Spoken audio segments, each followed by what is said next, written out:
hold on. That's better. All right. Am I lined up? Yep, I'm lined up in the vertical stream. All right. Peace to the rowdy bunch over in the vertical stream. Let me write that down. Rowdy bunch. All right. Because I know they'll be coming in a little later. All right. To the moderators. Y'all know. We gotta moderate the rowdy bunch. A little different from the 16 by 9. All right. Now, hold on, let me come to y'all. Okay. All right. Let me check my levels. Check my levels. Mic check, mic check. Mic check. 1, 2. 1, 2. Mic check. All right. All right, all right, all right. All right, I should be loud. Now, okay. Let me come to, let me get my invite first of all. Present invite. Present invite guests. Apologize for starting late again. I gotta try to get early. I'll be going to bed so late, guys. I'll be working on this stuff. Like all this presentation I put together tonight, I'll be up 15, 20 hours working on this stuff. So I won't go to bed to 3 p.m., you know. Yeah. So sorry. Prevent invite guests. Sorry. Copy. All right. Then I wake up and try to try to rush, hurry up, live. And I forgot to set my clock and I looked. I was like, oh, it's 9:10. I'm like, oh crap. I got to stir, brush my teeth, do all this stuff, right? Copy. I apologize, but y'all know we be going 4 hours strong. We be bringing. So again, we got some stuff that's not all over the YouTube. So we're again gonna bring you exclusive information. Well, let me come to the comment section, make sure they can hear me. Shout out to Rohan. Exclusive information. Shout out to Yaleen. That's not all over YouTube, as we always do. We're going to be showing you exclusive clips. I try to do the best I can to find you other clips that's not just plastered everywhere. All right. So I had one clip that I was going to show in our last live stream, but we went long. And now I'm like, I should have showed it because now it's plastered over everywhere. The next day, everybody came out with it. So sometimes I have really breaking clips that haven't flooded the internet yet. And I got to think along those lines as like a content creator because I'm a minister, I'm a man of the Most High. So I really don't think like a content creator. But I gotta start to think as well in that area if whenever we're doing current topics like current events that's actually happening now in the world. So if I got a clip so early, like breaking news that's not over the internet yet, I need to release it, right? And because now I thought about, it, I'm like I could have showed it um the Wednesday live, and now it's all over the news. But whatever, right? I just you know think just for future things. All right, now is this all right? Let's get started. Did I put the link in the chat? I don't know. Let me try it again. I don't know. Copy invite guest.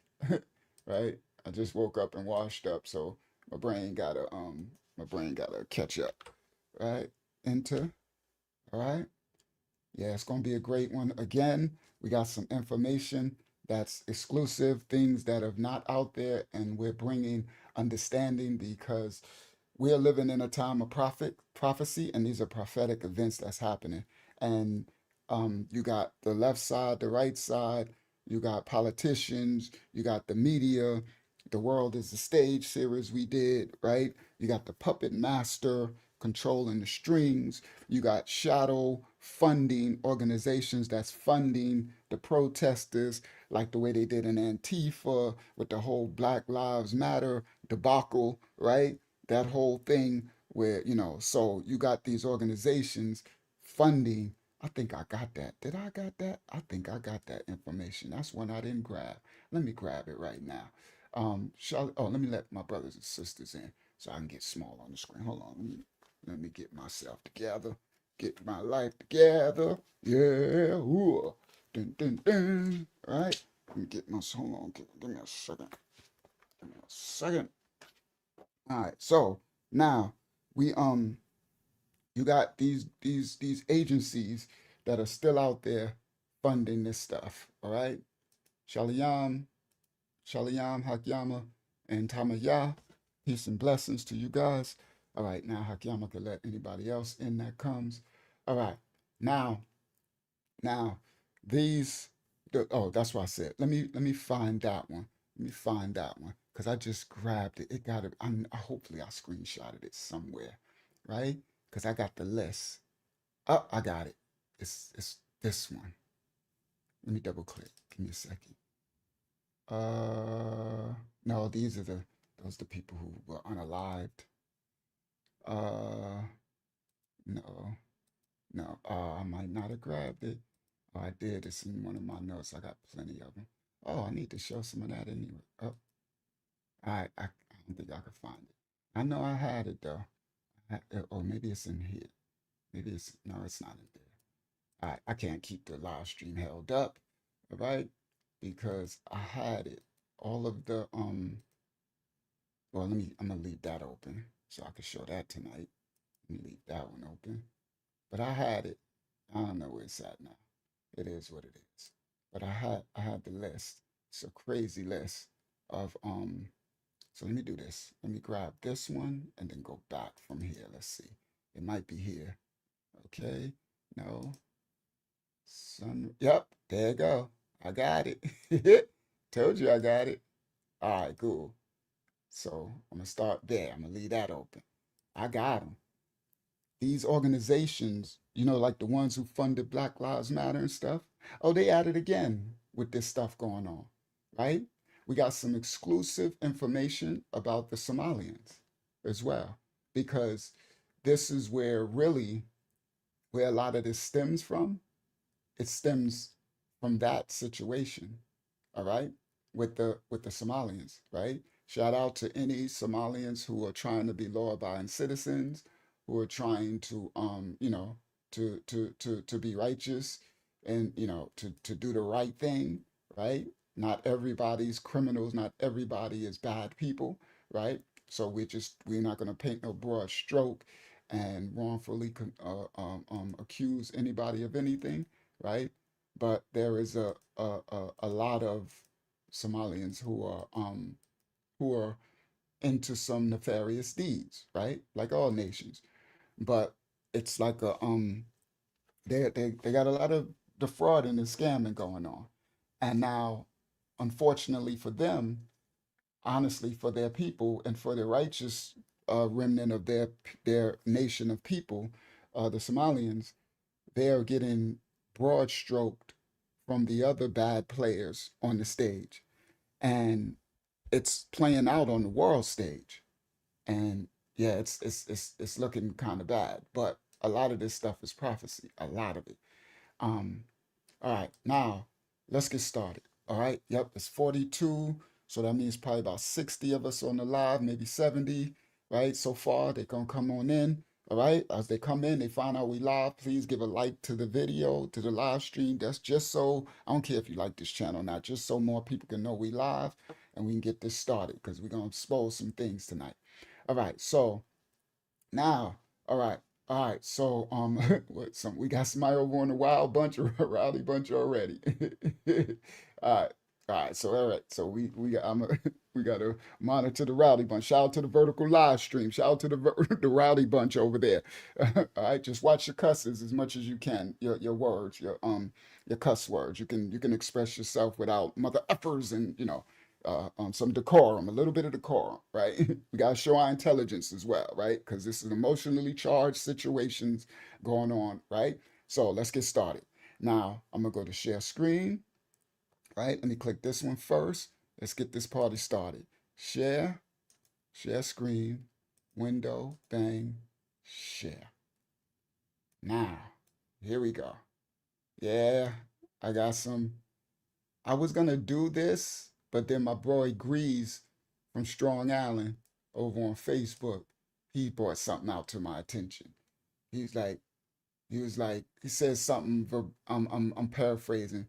He said it was a white woman that's the one who is the head of all of this. Like she started all of this, and so I respectfully tried to correct my bro Grease a little bit.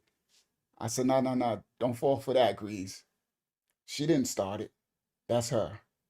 She was a big player in some of it, but it was going on way before her her her nonprofit. Her nonprofit was called Feeding, what is it called? Hold on. Feeding the Children or something. Feeding Our Future. Let me write it big. Feeding, we going somewhere. Let's go, Delara Shah. Y'all gonna get some real fruit today. So now you got some people in their emotions, not my boy Grease, but you got, the left, they be spending things like they try to make everybody innocent, or they'll try to make everybody on the right guilty, and they doing this hard left-right thing, right? So now you got some that are just trying to say, this white woman did it all, and take actually any blame from the Somalians. Like it's not it's not, forget the Somalians, no, it's her fault. Nah, this white woman right here, she look crazy as all outdoors. She locked up. Oh yeah, they got her. So you can get out of that and act like. And so unfortunately, for for those for Tim Walz, for Ilhan Omar, for any of the what's the other dude? Ellison. Some they're gonna come out. It's going down. We got some stuff to show tonight. Unfortunately for them, she's snitching. She's singing like a canary bird. She in there like, if I'm going down, they all going down. She in there talking like a smoker. She like, oh, they trying to use a scapegoat, right? She like, y'all ain't about to use me as the scapegoat. Yeah, I was getting, cause she got literally, now this crazy part, listen up, Grease. She got about 5 million out of the deal. That ain't nothing. That's a small thing. And she was running. She set it up. She ain't getting most of hers. Now she was chilling. She was getting her bag on. She had her little Porsche Panamera, a Porsche. She had 2 Porsches. She had a Porsche truck, a Panamera. I guess she liked Porsches, right? She had her little her Birkin bags and her little Louis Vuitton. She had some Louboutin shoes. She got her come up. Oh, they took all that. She locked up right now. I think they trying to give her 33 years. Oh, we about to show all this. We about to break this down. So don't let these people not I don't care about the light, the right, the left, the mid-left, the mid-east. You know how they about like the Middle East and the Northwest. I don't care about all that crap. I care about reality. You understand? I'm not for the right or the left. I'm for the truth. That part. All right. Now y'all listen clearly. Now they're trying to spin it. Some of them that it's the white man did it. But let me explain. You cannot how can I say, that's still another smokescreen. Now they want to, because she had something to do with it, which she did, and she didn't start this whole thing. Understand? She was a key player in one of the schemes, the frauds. And that they've been doing this since 2014. Y'all remember on my last live stream, they've been doing this since 2000. This way her stuff started in, I think, 2018. Okay, so y'all gonna have to miss it. That's why I'm like, get out your emotions. All that. Again, they spinning the narrative. Oh, it's a white woman at the head of it all. So ain't the Somalis ain't nah. Let me explain. She got 5 million out of a $250 million thing. Do y'all not know? It's 70, I think 77 of them is locked up, is 60 something convicted so far. Some of them got 30 million. Some of them got 20 million. Some of them got 12 million, all Somalis. Now she started this organization, but you're gonna see, I'm gonna show you some things. All right. Now, Ilhan, so is this where Ilhan got her millions? Aimee's telling on everybody. This Aimee Bock, all right? Introducing Aimee Bock. Aimee Bock is under lock right now, right? But she's singing like a canary. So she telling on everybody. Tim Walz, I think the Ellison dude, the attorney general, right? The governor of Minnesota, the mayor. She telling on the senator, Ilhan. She like, y'all not about to give me 33 years and take all my stuff, and y'all still out there. Ilhan got her 30 to 60 million. Ah, oh, it's going down. Let's go. I'm just in the we in the intro. We in the thumbnail. So that's why I got the thumbnail. Y'all see it? Right? So I had this. Uh this right here. So you know how I do where I make a couple of different thumbnails, right? And I'm trying to figure out which one works the best, right? So let me show y'all something because now I'm gonna show y'all what her organization was. We just getting started. They coming on in. Watch this. She's snitching like a she's snitching like who snitches? Who's the big snitches now? What's his name? The little curly haired dude, the little rapper dude. What's his name? 6ix9ine, 6ix9ine or 610. What was his name? I forget. I'm sorry, I don't know these clowns. Right? She's snitching like snitching like a rapper. That's what I should say. She's snitching like a rapper. That's funny work right there. But she's snitching like a rapper, Yasha. All right, share screen. So this, I was gonna make the thumbnail, right? This is her organization that she created, right? Now she ain't created alone. They trying to make her the mastermind. I don't know about mastermind, but she was definitely one of the participants, right? Because she ain't get all the money out of it. So I don't know all that mastermind. She only got about 5 to 6, 7 million out of the 250. Yeah, Takashi. Thank you, Takashi. Right? She's singing like Takashi, right? So this is called Feeding Our Future, right? And this is the actual inside. Now, I was going to make this a thumbnail and everything. See, I got breaking news. Convicted mastermind of Minnesota fraud scheme speaks out. She's snitching. She's singing like Tekashi or whoever else. Whoever, what's the dude that snitched on John Gotti and the mafia? They was all snitching. Shout out to Pensy Lola, y'all blessed, right?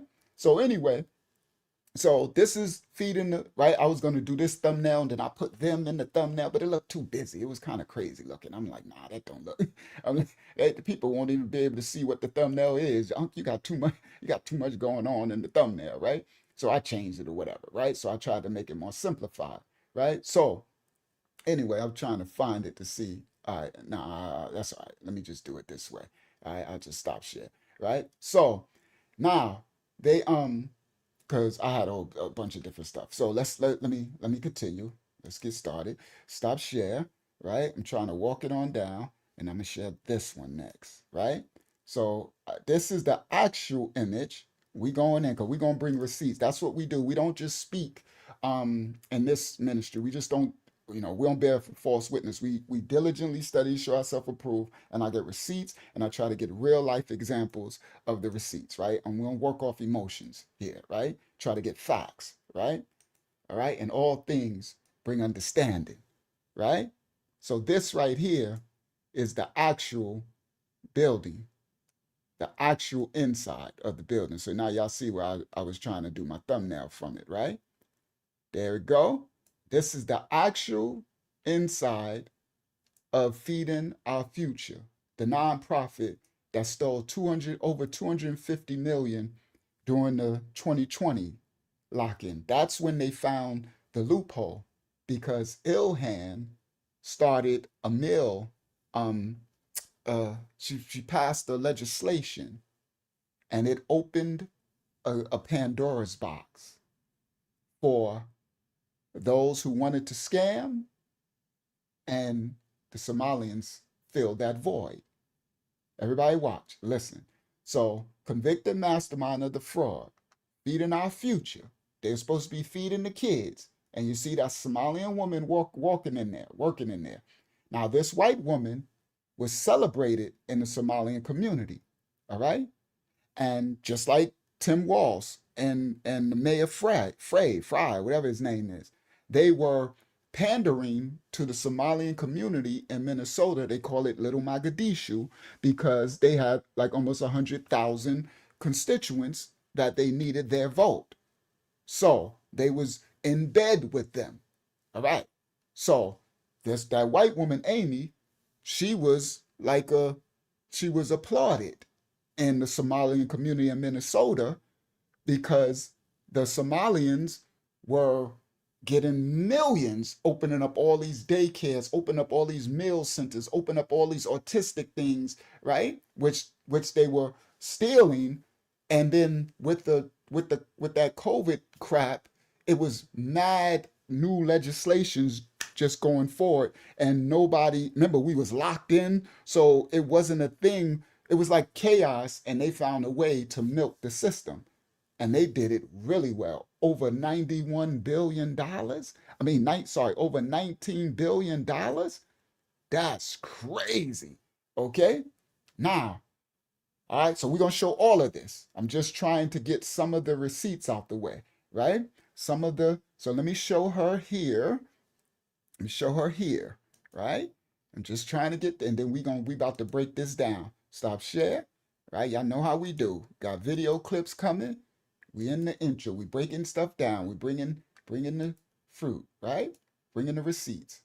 So that's her. This is Aimee. Aimee's a snitch now, right? That's her when she was going to trial, right? She don't look too happy because she got caught. So she was going to trial, and she actually sued Minnesota, and she won, and they gave her more money. Y'all gonna see this. It's crazy work. This stuff is crazy, right? And this is one of the Somalians in her case, right? So it's her and about 80 Somalians, right? Right? Now they got way more than her 5 million. So her being a mastermind, and right, because she was really mastermind, she'd have took that 5 million and bounced. That's what people kill me. I'm like, what's wrong with y'all? How much do y'all need to leave? When I was doing crime, if I would have got anywhere near over 5 mil, oh, I'm too scary. I'm like, yo, that 5 mil, somebody gonna miss that. That's a lot of money missing somebody. I'm out of here. I'm like, you know what? I'm out. 5 mil, me and my sugar booger. I'll be like, oh, my sugar boogers, my chilling. Anybody who want to come, you better come because I'm gone. You heard? I'm somewhere with unextraditable land, living with 5 million. 5 million to be a 5 billion in one of these other countries. I am my own island, chilling like Bob Dylan. All right. So this is Aimee Bock, right? And that's her coming out. She's trying to fight. That remind me in the law library. When you go to jail, she got her law book. She's fighting. She's trying to get her, but they locked her butt up. She locked up now since March. They trying to give her 33 years. You heard? So she ain't get away with it. All right. So that's one. All right. So I'm now, I'm trying to, as we get started, I'm about to show these videos, everything. Y'all know me. I bring receipts, right? I got to show real live receipts, none of this fake stuff. So all right. So let me show y'all this. I got another one. Let me grab which one? I'm going to grab this one, right? Because we ain't accusing nobody or nothing, right? So y'all see Aimee, see the Somalian dude over there, right? Now here we go. Here go another one. Share screen, right? Window. And the video's gonna explode. We're gonna show some stuff. We're gonna show some stuff that ain't been seen, right? For newer people coming in, we probably almost about to 100 on the live stream now between the two, right? Shout out to the Rowdy Bunch on the vertical live stream, all right? Share, all right? Now, this is another. Now, this is a Somalian alien convicted. He was part of Aimee's, Aimee came up with the Future America thing. Ilhan, I'm gonna show y'all in a second. She passed this legislative law and it opened up the loophole. So they came in and they just filled that hole. And this dude, I think he got over 50 million, somewhere 30 million. He locked up now too. But that's him with Omar, right? They just the cheesing, right? All right?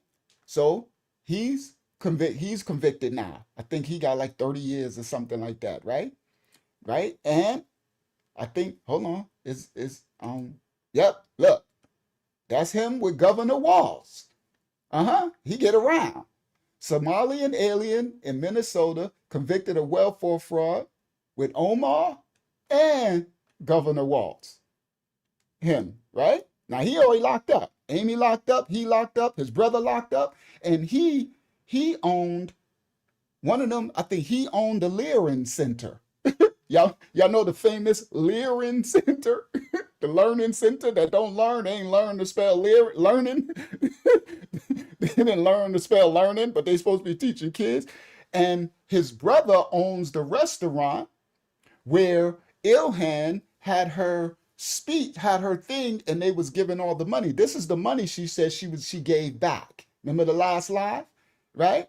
Remember she said she got all this money. They was giving her this money from these, and she said, oh, she gave it back after. How you give it back? They locked up. That's what I think Yahakanai said that in our ministry. Shout out to Yahakanai. He said, how did you give it back? Who you give it back to? you gave the money back, the stolen money back to those who stole it? What do you mean you gave it back? But anyway, let's continue. So that's him and Tim Walz. That's him and Omar. Okay? All right? I don't know what's my next. Oh, that's him get locked up. Right? Right? I guess ice, baby. Dun, dun, dun, dun, dun, dun, dun, dun. I'm not saying I'm for or against. we just what's the name? Reporting the news. I'm just reporting, all right? I'm just saying. I'm not, and I'm gonna make jokes because we're not a boring show. You know, we watch this, you get your snacks, get up. We just getting started. It's gonna be a good show. I got some stuff y'all ain't never seen. All right? Some stuff, crazy work that's coming. All right. So that's him convicted, right, of welfare fraud. So you got him. Yeah, don't he look sad? Because I would be. They saying these people are really smart. These criminals. How this boy got about 50 million of it? How long? When was you gonna leave the scene of the crime? Do y'all not know that's like committing a crime and then staying at the scene of the crime? You ever heard those people who break into people's houses and then they end up eating food and go in the refrigerator, and then the people come home and the people up there stay asleep in the room with their burglary outfit? Right? This is America's Dumbest Criminals, right? That's what I'm like. Remember that show? That was a good show, right? Come on, y'all. It's like, this is America's Dumbest Criminals. You got to be America's Dumbest Criminals if you scammed and you stole over 500. Well, no, theirs they got 250. So over 50 million, 70 million, $100 million, and you still at the scene of the crime. The scene of the crime is America. Okay, so so he said, hold on, Google, how do you get off making fun of somebody's downfall? I don't get off on making fun of somebody's downfall. I'm just reporting the news, and some stuff is stupid. And if you stupid, then stupid is as stupid does. If you're wise, then wise is what wise does. We're called to be wise as a serpent and harmless as a dove. I ain't steal nothing from nobody. And when I did, well, I didn't steal, but when I did do crime, I went to jail and I had the gas face. So you can miss me with your little moral cry me a river stuff. So you crying a river over these people who stealing and lying and cheating and all that stuff? Sorry, not sorry. There's laws, statutes, and commandments that goes against everything about lying and stuff. Nah. You sorry. You gonna miss me with the wham. You cry me a river. All right, call a wambulance for yourself, because I'm not crying over these people that's stolen millions from hungry babies and children and all this stuff. Nah. Miss me with that. Nah, sorry. Go find the crying bunch somewhere. This ain't the house of the crybabies. All right, it's the house of truth, and truth sometimes hurt. It's raw and cut. It's like a band-aid ripped off. Sometimes truth, the whole truth, nothing but the truth. So help me the Most High. That part. Get out your feet. Come on, talking about somebody. You, the devil's a lie. We about to break this down. All right. Now he don't look too happy here, just like I ain't look too happy when I got locked up. I wasn't smiling and stuff when I got my what's the name thing. Okay, right? Yeah, they want to get mad and talk about something. All right. So anyway, you sorry. Go somewhere else. Listen. Now this dude, he don't look too. That's my point. My point is, he got this face because, bro, at what point do you not leave the scene of the crime, right? Beretta. See, I'm an elder to these people. I might look young, but I'm probably old enough to be your mama or daddy. And if you are my age and you still that fool, then you still foolish, then you boo-boo the fool. Because when we get older, we get less tolerance for bull crap, right? They call it ish, right? I don't cuss. You understand? I'm a righteous man. I live my life righteously. I try to bridle my tongue and all that, right? So when we get older, we get less tolerance for mess. I'm sorry, it's just a thing. You better. Do you got parents and grandparents? Didn't your grandparents? Don't you get older? Our tolerance for crap. It goes nah. We call truth. You know how the old people. I'm an elder. I'm supposed to be oldest. I got people your age, probably my children your age. All right. So listen, I ain't got no tolerance for mess. You understand? Yeah, Beretta, don't do the crime if you can't do the time. No, don't do it. You better go watch an old movie to Google Beretta and look at, he got a bird on his shoulder. Robert Blake, he became a mess later, but anyway, I'm an elder, so somebody told you wrong. Don't do the time if you don't do the crime if you can't do the time. That's why when I did the crime, I did the time. You heard? I did the time. I wasn't snitching. I ain't tell on nobody. I did it. And I looked like this when they locked me up. Yeah, I did. I looked like this. I had the gas face. All right. Now, yeah, good. Bye. I don't care about no 3,000. See, unfortunately, Terry, which you ain't got no wisdom, you think I'll care about subscribers. If I cared about subscribers, then I'll be teaching you, I'll be like Pastor Porkbelly. I'll be sitting up here with Suta. The Lord God, he said that Jesus came, and no. I go against the grain. Raw, uncut, no chaser. I've been shadow banned. I had a channel with over 100,000 views and subscribers. You understand? I've been shadow banned. Channels took it. I don't give a crap. You think that you're sorry? Somebody done told you wrong. I don't care if I had 300. I was teaching when I had 300 subscribers. When I had 3 subscribers. Bye-bye, be gone, clown, bye. That part. All right, let's go. Let's continue. Somebody told her wrong. You got the wrong one. You got the right one today, baby. All right? All right, now, here we go. Let's go. So y'all let them, that must be, I don't know, she must be a thief. You must be a thief and a robber, right? You conspire, you on behalf of the thieves and robbers. You're over here copping the plea for the thieves and robbers, okay? So anyway, let's continue. We had enough of that. No wisdom. Got the nerve to call yourself wisdom. You better be careful with wisdom. Wisdom ain't playing. Wisdom is the spirit. You better understand who wisdom really is. You better be very careful with that one, all right? Now, let's go. All right, so what's the, let me see. Let me stop share. Let's get this party started. All right? So I think I showed that one. I showed that one, right? Do I got another one to show? I think I just showed him here and then, yep. Excuse me? Uh-huh. We have 2 donations from Miss Pincy Lola. Y'all bless. Thank you, Pincy Lola. Y'all bless. I humbly receive. Now, I'm going to show this one. So this is the image. So, and I'm showing y'all because when we show the videos, the stuff, y'all going to hear from Aimee. So I want y'all to have the context because context is key, right? Everybody else working off emotions, right? We don't work off emotions. Y'all see this? This is one of the most famous restaurants in Little Mogadishu in Minnesota. They didn't turn that into Little Somalia, right? And Tim Walz and Fry and them, right? You know, this politician, they're like, well, that's where the vote is. So that they where the vote, they're all about the bag. So this is Safari, a contemporary Somali cuisine. This is where a lot of it went down. All right. Oh, it do say wish harm. And you cursing. All right, so there you go. And is you a dude? Are you a boy? Is this a boy, Damon? That's a man. Oh my, game over. I'm sorry. I'm sitting up here thinking I'm talking to a woman. That's how you know. I'm sorry. Sorry, Terry. I'll leave you alone. I concede. Because I thought you was a girl. Is that a boy, Damon? This is a boy. This boy over here talking to me like I think I'm talking to a woman. You know, I'm no disrespect to my sisters. Y'all know some of some of the sisters could they'll yap off on you in a minute, right?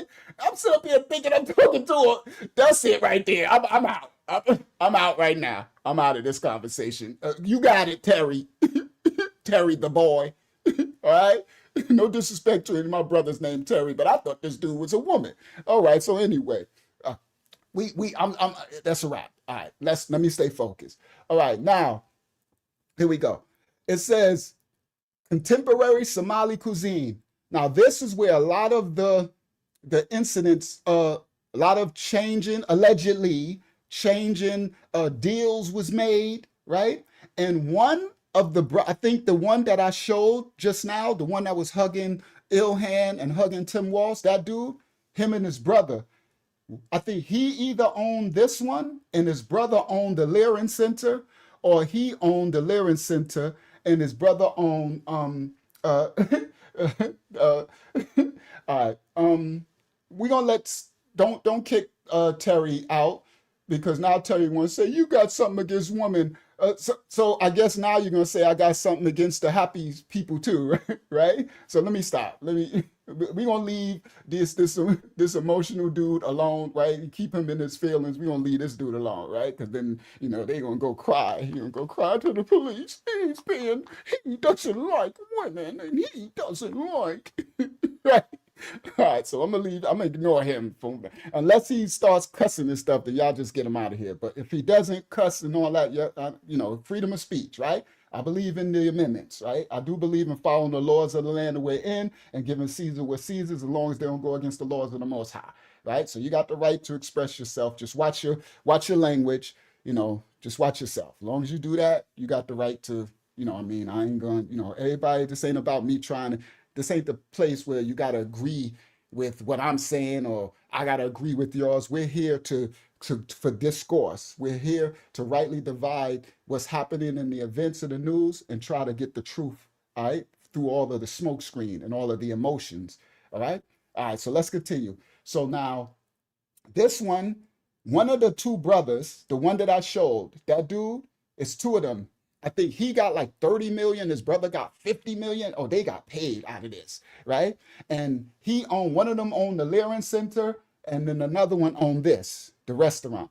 And Ilhan had one of her big things here, and they kind of do fundraising stuff. So this was, she said she gave a lot of money back. So this is another key place. These are key places that go on with this, right? That's going on in these cases that's coming up. All right, now, I showed y'all that one. I just want to show y'all some of the pictures, receipts. Okay, so that one. What's this picture? All right, that's coming up later. All right, who funding? All right, that's gonna come up later when we get to the unalivings that's happening. All right, because we got some very exclusive stuff coming out. Right, very exclusive clips. Right. All right, now here we go. So now I'm gonna go to the first video, and I gotta go to the clips. All right, which one I'm gonna pick first? We're gonna go, and then I got some. Y'all know I made a clip to make us laugh, right? I got something that's gonna make us laugh too. I was laughing when I was putting it together. I said, "Oh yeah, they gonna like this," because I'm laughing while I'm making it. I'm like, "This is hilarious." All right. So do I want to go there? Where I'm going first? No, that's gonna come later. Oh, Aimee first, right? So let's do Aimee first because that's the thumbnail, right? So where is Aimee? Go to this one. That window. I got all these tabs. So Aimee is the next one. There you go. Aimee full video, right? And then, so we're gonna do Aimee, introducing Aimee Bock, right? So let me come here, right? Give me a second. What am I doing? I gotta make this smaller. Come back to y'all. Sorry, I got a million tabs. And I'm gonna stop sharing that, right? Stop share. And then I'm gonna share screen. Right?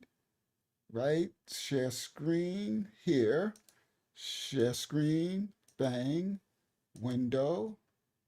Bang. Put that up really quick. And now I'm going to show a video of Aimee, copyright disclaimers of herself. But I need to break down exactly what's going on first, right? Forget my intro. I had a nice, strong intro, but it is what it is, right? I'll make that an outro. I'll close out with that. Now, the reason I'm gonna break down is Aimee Bock, that's her. She was convicted last year in Minnesota's $250 million fraud case. Now, records tie her to 47 daycares. Everybody listen. This is what they would call, this kind of like a RICO thing. I'm not trying to be a lawyer or nothing, but as they're going through this, they're finding out that it's a connected thing, her and the Somalians, right? Now, all right, so here we go. Her, Aimee right here. Now, they're finding out now that it's connected to 47 7 different daycares. All right. Now, I'm bringing all facts and receipts. I'm about to show it in a second. Now, prosecutors call her the one, she's the head one who started Feeding Our Future, right?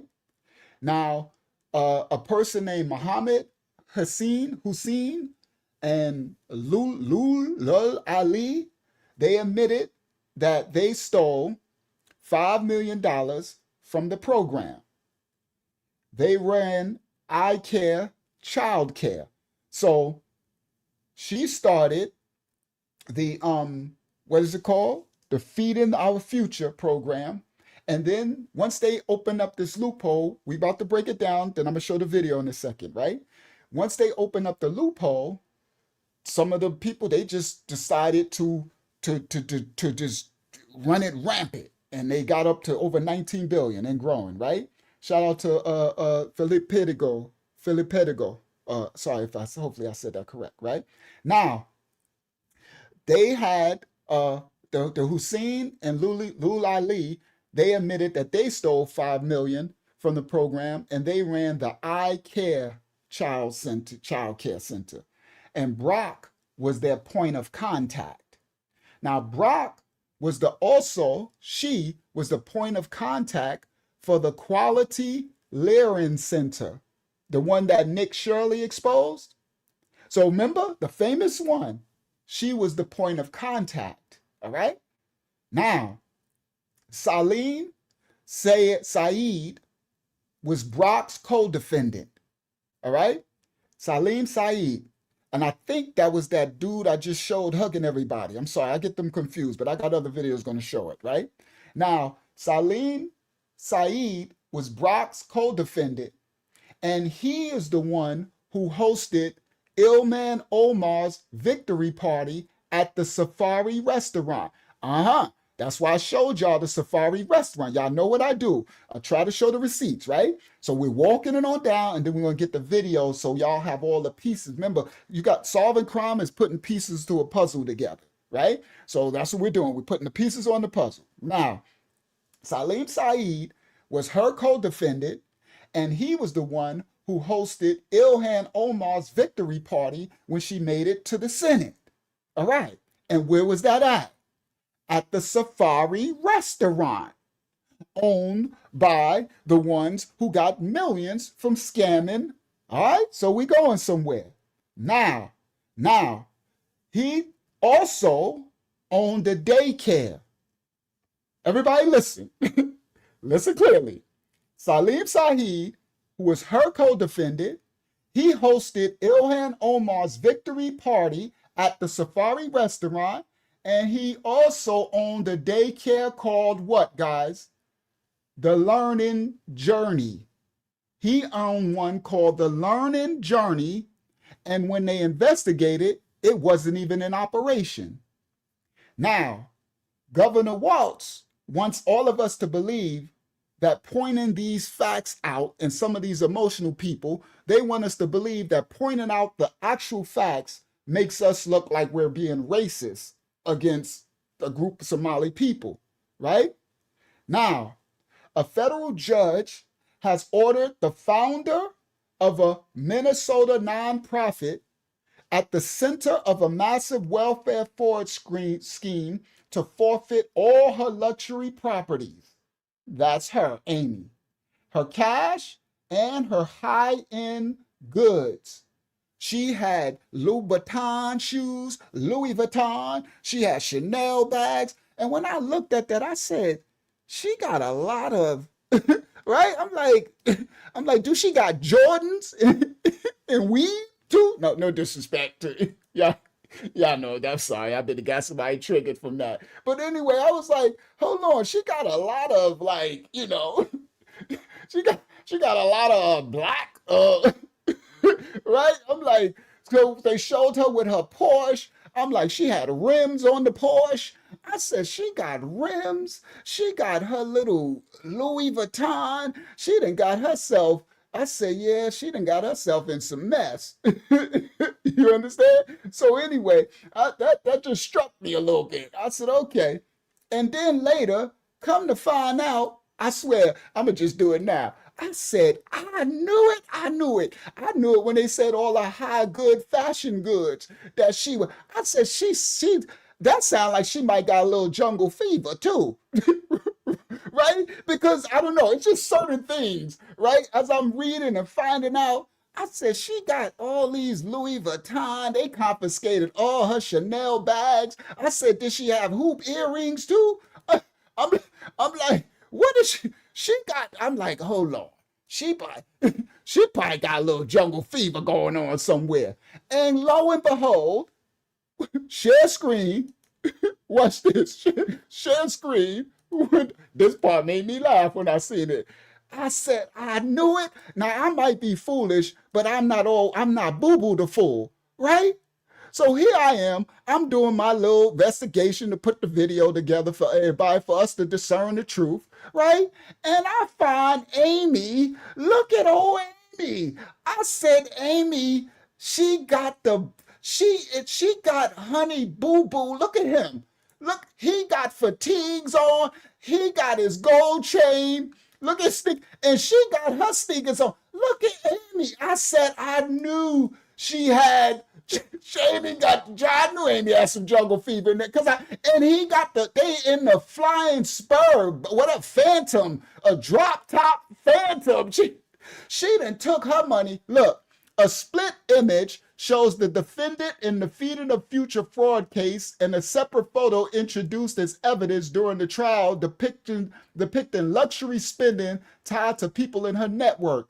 Federal prosecutors said the nonprofit was used to carry out a massive child nutrition fraud scheme, right?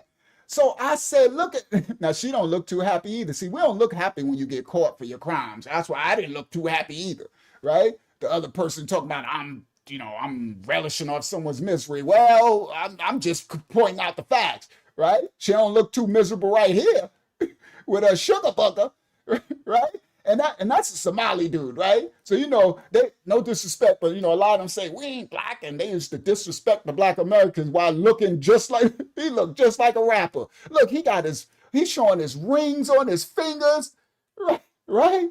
That's crazy. They riding around in drop-top Phantoms. Look, suicide, that ain't the suicide door, that's the other door. They getting Rolls Royces. Only thing Aimee didn't do, you didn't leave, Aimee. You were supposed to leave. Take your sugar book. He ain't going with you. He's just number using you for that money. But anyway, I knew it. I said it. I knew as I was going through the case. All right, so I'm going to get back to the case, right? I just wanted to show y'all because I was going through. I said, hold up. And the judge made her confiscate all that. So when they went in, she had all type of Louis Vuitton and Gucci. She had Dapper Dan suits, and they shout out to Swift. Shout out to Swift over there on Facebook. Big Swift. Sorry, Swift. I didn't see you. When I woke up, I saw the call. I had to get dressed for. Sorry, I missed your call, Swift. We're going to connect, Swift. I got to get that call in with you, King. All right? Now, so anyway, yeah, that was short-lived. You should have left. I don't know what's wrong with them. And she had a bunch of Porsches. She was doing that thing. So the judge specifically said, take all of her gold chains. He said, take all of her Louboutin shoes, her red bottoms, take her blue bottoms and her green bottoms. He said, take her Louis Vuitton, her Gucci baton, take everything. He took all that stuff. All right, so now let me get that. All right, let me leave. I should have left that one up. Let me leave that up for a second. Let me break down. Okay, I'm gonna show the video. Let me leave that up for a second. Share. All right, leave that up while I break this down. That's an appropriate picture to have up. All right. Now, everybody. Now we getting in. Now a federal judge ordered her to forfeit all of her luxury properties, all of her cash, and all of her high-end goods. She was at the shopping mall, and she had Muhammad, Saeed. She had she was rocking out in the Somalian community in Minnesota. All right, so she had to give it all up. Right, Aimee Bock, 44 years old.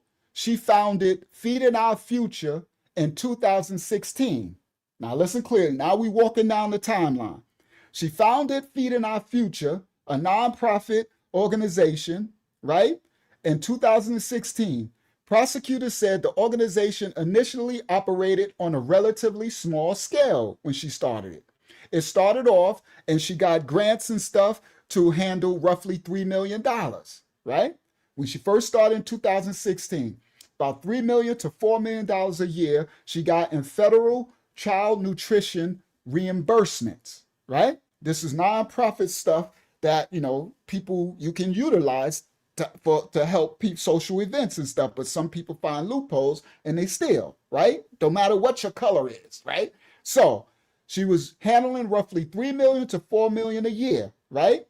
But when the COVID-19 happened, ring in 2020, the fake the Jim Jones jab juice, the lockdown and all that. That's when the PPP and the GGG scams and stuff was going on. Everybody was, I didn't do no crime. I knew better than that. Something told me don't get, cause I remember my boy Africa called me, yo, Sean, he from Senegal. He's like, Sean, I can get you $20,000-$30,000 because I always work for myself, right? So I always got an LLC, and it sounded good. I never forget. I was at the car wash, right? And he was talking. Shout out to Africa, and he was like, I already got. He's like, he was in Harlem or Brooklyn. I'm at my girly crib in Brooklyn. I just bought a new car and everything. Africa is crazy. I said, Africa, what? He said, I can get you just, I know you got, I said, yeah, I do got an LLC. He's like, well, I can get you $30,000. You can have the money. And that sounded good. And I was in the car. I'm like, man, I could use 30 bands, bro. That'll get me.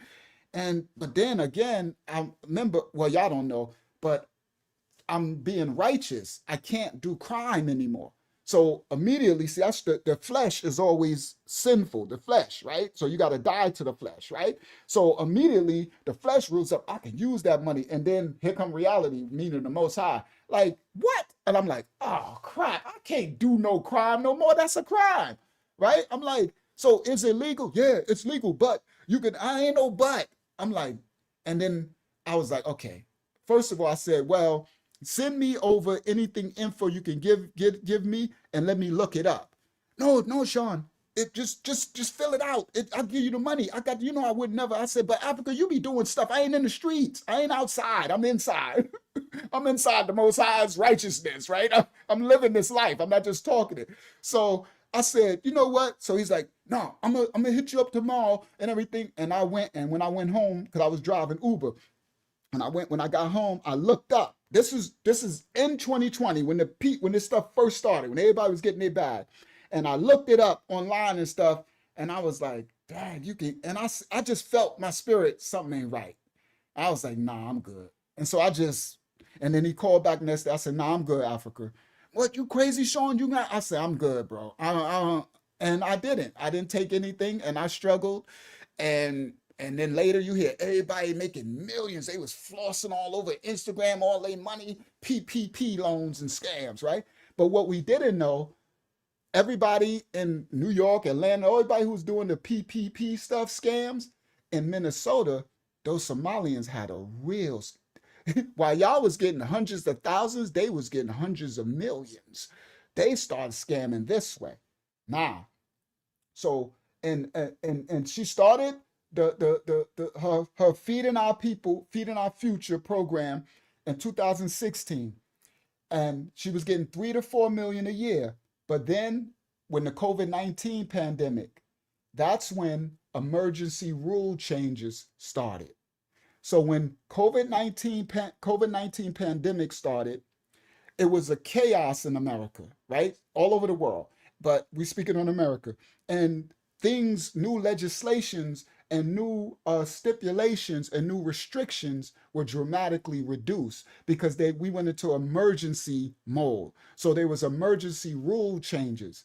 And these rule changes reduced the oversight, allowed for reimbursement claims to be submitted without verification. Everybody listen. This is how they found their loopholes. Because the 2020 lock-in and the COVID-19 stuff, it allowed them, those who had these nonprofits and those who had these, daycare centers, stuff like that, and then the Somalis found out the autism. They found out any health care issues. They can start a what you call it, LLC company, and all you would have to have is a nonprofit sponsoring you. So all you would have to do is open an LLC, right? Get a storefront, open an LLC, and then tie yourself to a nonprofit. And long as the nonprofit verifies you, then with the 2020, there was no verification. Everybody listen. All of the oversight was reduced. So reimbursement claims mean being reimbursed for your services. So you could say that you're feeding 10 8 let me do a number, 300 children when really you only got 2, right? When before the lock-in, you would have to do standard verifications for the reimbursement claims. But during the lock-in, everything was in chaos. So they could submit to be reimbursed, and they could put down any amount of people, any amount, and it had no verification, right? Nothing to be submitted. Now, also, this was Ilhan, allegedly, we're going to show it in a second. Ilhan put her measure, and it's the people who would come and check on your facility, everybody was in lock-in. So nobody was coming to check on the facility. This is how they found this loophole. And this is how they got to drain so many billions from our country, right? Now, so before the lock-in, she was doing 3 to 4 million a year in federal child nutrition reimbursements, right? Now, once the lock-in happened, the pandemic, and the emergency rule changes went into effect, and it reduced anybody looking and scrutinizing any oversight, and it allowed reimbursement claims to be submitted without standard verifications. Now, once that happened, according to the Department of Justice, the Feeding Our Future, her company, became the hub of a sprawling fraud operation that siphoned roughly over 250 million in federal funds. And these funds were intended to provide meals to children from low-income families. Now, the prosecutors said much of the money was diverted into shell companies and used for their personal advances, including her with her luxury purchases, real estate, cars, and acquisitions. And some of her co-defendants, the 70, 80 Somalians, were located, a lot of these purchases were located overseas, in Kenya, in Somalia, in Dubai, in Maldives. And these were the millions that was being sent overseas, okay? Now, under a preliminary court order issued last week, Bock was issued to forfeit approximately $5.2 million that she held in her personal nonprofit related bank accounts. So she had $5.2 million in her bank accounts not related to her nonprofit. She was ordered to forfeit it. The order includes she had to forfeit her Porsche Panamera, dozens of electronic devices, all type of expensive laptops and computers, all type of tablets, all type of bejeweled, diamond-encrusted cell phones, her diamond jewelry, her diamond-crested earrings. That's why I said this sound like she got jungle. That's why I said when I said, hold up. This sound like she got some, she got Tyrone, what's it name? She got Kayshawn. She smashing Kayshawn on the side and all this stuff, right? So anyway, right? So her diamond jewelry and her designer handbags and purses and items and shoes. She had $1,000 shoes, $5, $10, $20, $50,000 handbags and stuff, right? Including her Louis Vuitton backpacks and luggage and her purses, right? Yeah, she's smashing Ray Ray and Pookie. That's what I was looking for, the name Pookie and Ray Ray. I was like, this sounds like she got Pookie and Ray Ray on the side, right? So, federal prosecutors have described Bock as the point of operations that all of the fraudsters, these a lot of most they were all Somalians basically, and they would use her as the point of contact, right? And she exercised approvals over the reimbursements that allowed the scheme to grow at an extraordinary pace. Court filings show the network claimed to have served 91 million meals. So they wrote down that they served 91 million food meals to 91 million. This was a level of activity that far exceeded the nonprofit's pre-pandemic size and operational capacity. So, but during the lockdown, there was nobody, the oversight was nobody to look into it, right? Because everybody was in chaos. So where she went before the lockdown, where they was giving out maybe 1,000 meals, right? 2,000 meals. Court filings show now they said they serving 91 million meals. So they get reimbursements for the meals that they say they feeding these imaginary children and people.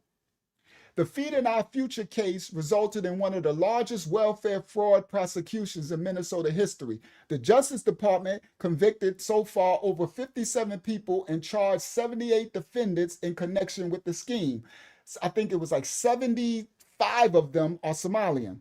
Of those charged, most of Somali descent, and five of the defendants are considered fugitives, and they are right now in African countries. Those are the smart ones, right? Smart, illegal, smart thieves, the ones who left, right? Anybody that stayed in America after all this crime, you stayed in the midst of the scene of the crime, right? So 5 of them are believed, defendants are believed to be the fugitives in Africa. Authority alleged millions of dollars in fraud proceeds were sent to East Africa and all through the Middle East. Law enforcement officials estimate that only about $75 million of over the $250 million has been recovered. While early estimates place losses over $250 million, later court filings now and sentences documents are pushing the total closer to $300 to $400 million, with federal officials suggesting it could ultimately reach over $500 million. Bock was found guilty by a federal jury in March of 2025 on multiple accounts, including wire fraud, conspiracy, and bribery. She is currently being held in the Sherburne County Jail while awaiting sentencing. They're trying to give her 33 years right now. Now, Ilhan. Let's tie in Ilhan. Ilhan Omar passed a bill, and this bill opened up the floodgates for all of these scams. Ilhan Omar introduced the bill that Somalians in Minnesota use to steal over $1 billion from American taxpayers. It's called the Modifying Essential Access to Lunch for Students Act, the Meals Act. Everybody listen. It's MEALS, Modifying Essential Access to Lunch for Students. This is when Ilhan was in the office when the 2020 lock-in happened. She backed the bill. She introduced this bill. Now, it was a Meals Act. Many are now calling for an investigation into Omar's, claiming that she was part of this whole scheme. A sweeping federal investigation has already been launched over the $1 billion in welfare fraud in Minnesota and is now zeroed in on the 2020 federal law that Ilhan Omar introduced. This federal law allows scammers to exploit child nutrition programs during the COVID-19 pandemic. The Meals Act, which Omar brought to light and championed, this act waived important rules, regulations, safeguards, and oversights for school meal distributions. So her act, she said in her act, basically, we don't need nobody, no oversight. That's a waste of time. The children need to be fed. They need food, right? And the country was in the mayhem at the time. This is a senator. So her Meals Act waived, in her legislation, waived rules, regulations, and safeguards for school meal distributions. These rules, the prosecutors now say, actually made it possible for the massive scheme run by the Somali migrants. All right. Her act and her thing, she removed the oversight rules. Then she had this response when she asked about the fraud. She removed the oversight rules with her legislation. And when she was asked about the response about the fraud, she said, and I quote, "I think what happens is when you have these kinds of new programs that are designed to help people, you're often relying on third parties to be able to facilitate those things," right? Now, she said, and a lot of the COVID programs that were set up during the time were set up really quickly. This is what she said. And so a lot of the guardrails that would have protected did not get created. This was her quote. Her way to act like, well, you know, I put the bill and it was a time and we just did it. All right. The fraud has led to over 59 convictions and charges of at least 78 people in her district. The nonprofit Feeding Our Future, Aimee Bock, is at the center of one of the schemes. This NGO, which Omar promoted, that's a non-governmental organization, it billed the government for millions of meals that were never served. Okay, Omar's bill. Prosecutors say the money was supposed to go to feed hungry kids, but instead it bankrolled their luxury mansions, their high-end shopping sprees, overseas transfers to Somalia, all Northeast Africa, and Somalia-based terror groups Al-Shabaab. This is where Ilhan is about to be investigated. So this is my thumbnail. Is this where Ilhan got her 30 to 60 million? Okay, from these, right? Now, when we fast forward, Ilhan, who represents Minnesota's 5th district, home to the nation's largest Somali migrant population of almost 100,000 Somalians, is in the spotlight for connections between her inner circle and all of these convicted fraudsters, raising questions about the oversight removal program. Omar's links to the fraud scheme are as follows. Omar introduced the Meals Act in March of 2020. This bill allowed states to bypass meal program requirements, including verification of meal counts, how many meals are actually being counted, and site inspections, how many inspectors go out to these programs and make sure that there's children in the child care centers, make sure there's people in there, right? Remember the lock-ins. So her bill reduced the requirements, okay? So to bypass all the requirements. All right. So there was nobody coming to inspect it, right? And there was no verification. You could just say, I'm feeding 10,000 kids, and they would say, okay. And she would, and because they're in the Senate and they're in it, the governor, everybody's in it, then it would just get passed, and you would get your 10 million, right? Now, these programs funneled at least over 250 million through the Feeding Our Future, the single largest chunk of the fraud, according to the Department of Justice. Critics say that Ilhan's waivers created an open door for fraud, with fake sites popping up all over Minnesota. Fake sites, Minneapolis, Minnesota. Fake sites operating out of empty storefronts and out of people's homes. And they are accusing Omar of knowing about it when she created the bill. Guhad Hashi said, a key organizer in Omar's 2018 and 2020 campaigns, who mobilized the Somali voters as an enforcer. Guhad Hashi, he pleaded guilty in August to defrauding the program for over $12 million. All right? So he was one that was a key organizer in Ilhan's 2018 and 2020 campaigns, and he mobilized Somali voters as the enforcer, and he's locked up, and he pleaded guilty for over $12 million. Saeed, the one I showed the picture, he ran another operation, And he claimed that he served 5,000 meals a day daily to children. The one who was hugging Omar, that dude, 5,000 meals, he said, he fed to children.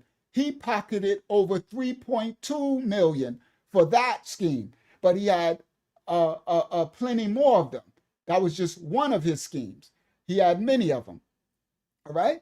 So that was all right, hold on. So let me do the corresponding pin. Then I got the video coming in a second, right? I just want to break down and show the actual facts of the case and stuff, right? Actual, due diligence, right? So I'm gonna put the appropriate picture up as I'm all right. So let me go, and the video's coming. The video's gonna blow you. Go ahead. There's a few comments I'd like to read, please. Go ahead. Okay, let me pull them up. Tony Kaiser says, if you listen to this man, you'll get an education. People, listen to this man. I know it's hard to stomach and it's hard to swallow, but he is going to give you the truth. It may hurt. God bless him for enlightening people and tell them the truth, because the children, they don't know what they are discussing or what they're debating. They don't have a clue. Help these children. And he says, I can't tell you how grateful I am to stumble in here. I'm 71 and I was worried, but now I have some hope. Never forget what he said. If you love me, they will hate you. So be aware, take care. Be awake, take care. What was his name? Tony Kaiser. Blessings to my elder Tony Kaiser. I humbly thank you, and I thank you. And the Most High always gonna have, no matter what, some of his children are gonna try to bring the truth no matter what. And the truth hurts. So you got to get out your feelings, your emotions. He's correct. And my elder, and that's how I feel. Like whenever I see someone just unbiased truth, right? I'm not for against, I'm for truth, right? And thank you. I humbly receive. Thank you so much, Hakyama, for that comment. Thank you, Elder. I humbly receive. And may the Most High bless and cover you and your family as well, Elder. Go ahead, Hakyama. What was the next one? There was just also Alazia's comment. Alazia? Oh, Alazia, Shalom, Alazia, thank you for your comment. We love you too, Alazia, and we look at your family. I seen your comment and I was like, wow, I didn't see that because you write early. We love you, Alazia. And she said something, guys, like she's so glad that the Most High allow us to find the channel, and she's been watching us for a long time and learning so much. And she looks at us, we feel like family, and you're our family too, Alazia. We love you. May the Most High bless you and your family as well. All right, now let's continue. So now this is the appropriate picture. That's why I said, let me get the picture right. So that's this dude, right? And him and his brother, right? So I'm gonna put him with Tim Walz and her Ilhan while I'm doing this part, right? I need the appropriate picture up. And then we got the video coming in 1 second. So Saeed, he ran a sham operation and he claimed to serve 5,000 meals daily to children. And in that one sham operation, he pocketed over 3.2 million, but that was just one. Photos show Saeed posting with Omar at many different community events, and he remained active in her circle even as the red flag started to mount. So Ilhan is now trying to distance herself. But when he was under investigation with all the red flags, she was still in his circle. Omar's 2018 election night celebration was held at the Safari restaurant. That's why I showed you it. And guess who the Safari restaurant is co-owned by? Salim Ahmed Saeed, another convicted fraudster. So the restaurant where a lot of this is held, and Aimee's gonna show you her in the restaurant, right? Aimee was rocking out. Aimee was a star in the Somali community, right? So he was a co-owner of the Safari restaurant. Saeed was found guilty in March of stealing over $12 million. All right. He got over 12 million by inflating his meal claims to 3.9 million fake servings. So he said he served 3.9 million meals and he got over 12 million from our from the taxpaying citizens. That's where it come from, us who pay our taxes.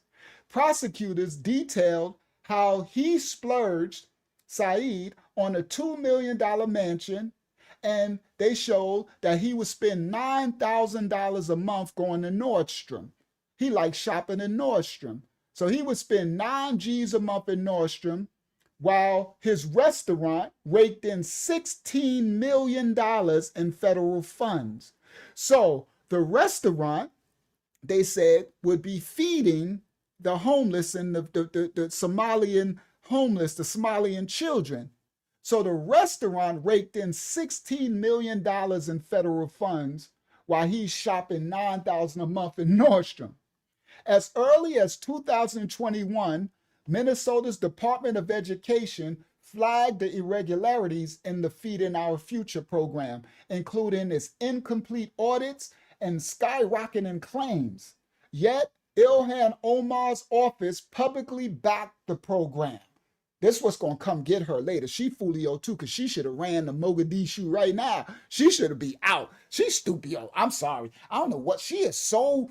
I don't know, bro. They're so prideful to the point where, like, bro, you committed crimes, bro. It's coming. You better run. she should be on a little boat in the Mediterranean right now, headed somewhere, right? So Ilhan Omar's office publicly backed the program, with her staffers saying that the concerns were just bureaucratic overreach. So I'm calling out the court cases right now, right?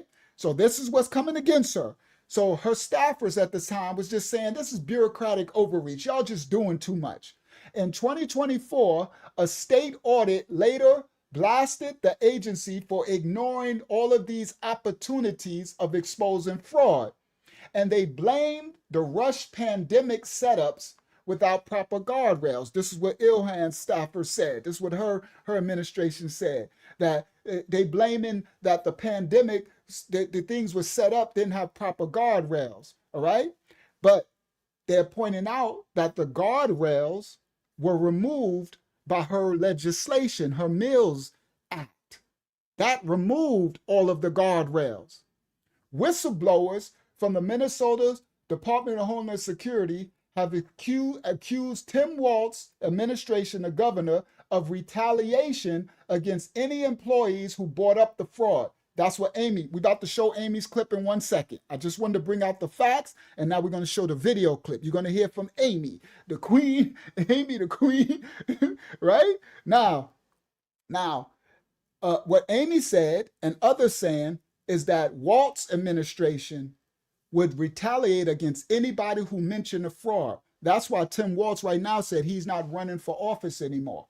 He's out of any, he says, I'm not going to run for any more office. You know why? Because he know doggone well that the investigation is coming down. Tim Walz just sealed himself. He need to run too. He need to run to Mogadishu. These people are crazy. Y'all just going to wait for them to just lock you down because you're going to get locked up because the orange dude ain't playing. America ain't playing no more. I'm sorry, not sorry. It's just they're not playing. I'm sorry. Whether you against the orange dude, for the orange dude, that don't matter. One thing I'm for, I can see truth. And the orange dude, when he say something, he actually does it. I'm used to politicians saying stuff and they just blow smoke up your booty and they don't do nothing they say. And later they say until it's time to get elected again. Then they're like, I'll do this. I'm going to do this. I'm going to do this. And then the minute they get elected, they act like they ain't never said it. The one thing I can say, whether you for or against, the orange dude say, he like, I'm going to come get you. He come get you. I just seen it. That's it. I'm not saying anything. Y'all get out your feelings of that. So what I'm saying is, this ain't the president knowing that he coming after you for you to think you could just chill out and it's just gonna go away. I think you got the wrong dude in office for it just to go away. Okay? Right? So no, I'm calling colors because I call him the orange dude because I don't want to say his name all through it because then they can flag you. You know what I mean? So I ain't disrespecting. I know what you're saying. I just saying because it's the orange dude. He got the orange tan or something, right? I just said I ain't being disrespectful. I'm just because I don't like that either. Honestly, I know people like what I'm not for or against, but he's our president. He's elected. It's the president. Unless you're treasonous, it's like America's then lost their mind. It's become such a country that you could just disrespect everybody and everything. There's no more morals and respect. How can you just disrespect the leader of your nation like that and think you look on you do that, like I said, do that in China. Go to these other countries and disrespect their prime minister or their president or their such and watch what happened to you. So anyway, so for those, I'm calling him the Orange Duke. I don't want to keep saying his name because you can get flagged stuff. I get flagged off YouTube for some reason. They don't, right? So I gotta be careful what I say. So all right. So anyway, let me continue. So I don't mean to offend those who are pro. Right. So let me continue. Now, I'm gonna instead of saying the Orange Dude, I'm gonna say the president. Let me do that. The president, because that's who he is. Right? It is like it or leave it, whatever. He's the president. I'm sorry. Obama was the president, whether you liked it or leave it. Lil Bush was the president. Sleepy Joe. I'm glad Kamala crazy butt ain't the president. I'm so glad she ain't in there, but whatever, because she's a mess. But anyway, so I'm gonna call him the president, right? Now, let's continue. All right. So the where was I? Oh, the whistleblowers. The political okay, 2024 state audit. She removed the guardrails, right? So they says that Tim Walz, these investigations, that you would get retaliation from the administration against anybody who mentioned the fraud, because people are trying to find out how all of your governmental agencies, the Senate, all this, through all this, nobody's seen all this money going out. So whenever you would bring it up, you would get retaliation, right? And also what Aimee's going to show you, because they didn't want to be called racist at the time, because no disrespect, but when the Democrats was in office, especially around 2020, y'all remember, I'm sorry, I'm just telling facts. Y'all get out your feelings. Right? I'm not Democrat or Republican. I'm a child of the Most High. I'm a man of truth. And I love my country. Sorry. So for those who don't love your country, then beat it. Right? We ain't perfect, but as everybody, I keep saying it, everybody in the world be trying to get here. We must be doing something right. If every citizen of every country in the world is killing themselves to get here, then why are we a bunch of Karens here complaining, right? Just that part. So now let me explain this part. Crap. I was gonna say something very important. I just lost my train of thought. I apologize. All right, let me continue. May the Most High bring that thought back again. So anyway, the retaliation, right? Oh, thank you, Father. At this time, y'all remember, everybody listen, because it feels a little more freedom of speech right now. Listen clearly. Everybody listen. Remember during 2020, remember a time where you couldn't say nothing? Everybody was offended. What's my pronoun, right?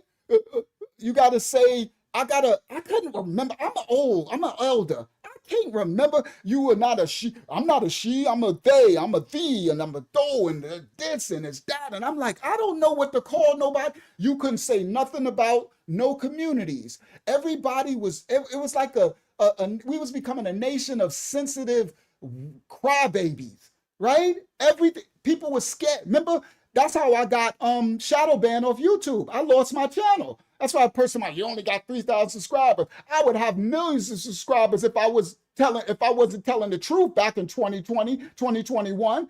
I came out the gate raw and uncut at the time where they took your channel and shadow banned you. So I'm shadow banned. Okay? Right? We got over hundreds on this live, and it still only get about 4,000 or 5,000 views, right? And you got people with stupid channels getting millions of views. You have people just making a channel today and get 1 million views. All right, so common sense, bro. Come on. I sat there and watched them do my live. My numbers go down last time, right? Every time I look, it said you had 100 on that live stream. Then I looked 2 days later, it said it was 77. What? How are the numbers going down? The live stream is over. But let's continue. Now, y'all remember when we was locked, the time when they was that we couldn't say anything about anything. Now we got a little more freedom. We can say things about somebody and we won't get our channel taken and stuff. A little more freedom. So it was during the time you had some of the people in the governmental organization in Minnesota that was seeing all the fraud. And if they would speak out, the administration, Walz, the governor, the Minnesota administration would retaliate against them. And they were scared to be called racist in the politically influential Somali community. So they had to keep quiet. So if they would call out some of the fraud they see, then the Somalians would say they're being racist. That's what Ilhan keep talking about, right? Racist, it's racist. And it was a time where everybody was so scared to say anything, right? They had America looking real weak. Remember the world, we looked at like, I've never seen America be a time that we looked at like punks. At that time, a Sleepy Joe, the 2020, that area, when the borders was just all open, we looked at like the big punks of the world. We ain't the punks no more. That part, I'm just keeping real truth to power. All the country, we ain't the biggest punks no more. We look like we got a backbone today. I ain't saying right or wrong. I'm just saying on the world stage, this prison planet, because it's not a peace planet, it's a prison planet. And these key empires, kingdoms, what they call governments and countries, is playing prison politics on the world stage, right? We are trying to defend the Western hemisphere of the world against what's his name, Russia and China, and they trying to, right? They're doing world politics. We broke it down on the other one. All right. So now listen clearly. So this matters to us how we look on the world stage, right? Because Putin and them, Russia and them, Jinping and them, they ain't playing. These other countries, right? We on the monopoly board of the world stage. Now, so at that time, the people who seen this fraud going on in Minnesota, those in the government, the people working, if they would bring it up to their superiors, they would get retaliated, fired or stuff. And then they could be called racist, right? So the federal prosecutors say that these schemes became a web of shell companies, kickbacks, all right? And they only recovered 75 million of it. Tim Walz and Attorney General Keith Ellison are under investigation. I'm about to show the video. All right, now let's get started. I just had to break down what all this is, so now y'all have the full understanding. So now when y'all see these videos, I ain't got you know what's going on. You heard? Teach. The Most High always says teach. We have to discern, rightly divide, and see clearly, right? Discern all things, right? Smart or wise as a serpent, but harmless as a dove. These serpents that are still killing and destroying, they're wise. This world is given to the devil, Hasatan, right? So we are to be the light in this dark world. Shout out to any people from every nation, kindred, and tongue who want to be a righteous person in an unrighteous world, who want to do the right thing. That's what it's called, all right? Now, let's continue. Here we go. First clip of the night. We're doing Aimee. You're going to hear from her mouth. What is it called? Is this where Ilhan got her millions? Aimee's telling on everybody. Here we go. Copyright disclaimers on effect. We don't own rights to this video. Stop share. First video of the night. Introducing Aimee Bock, right? From the thumbnail. Her full video, share. Let me make it smaller. Let me see what y'all see. There it go. Let me make it full screen. Copyright disclaimers effect for reactionary purposes only. Introducing Aimee Bock.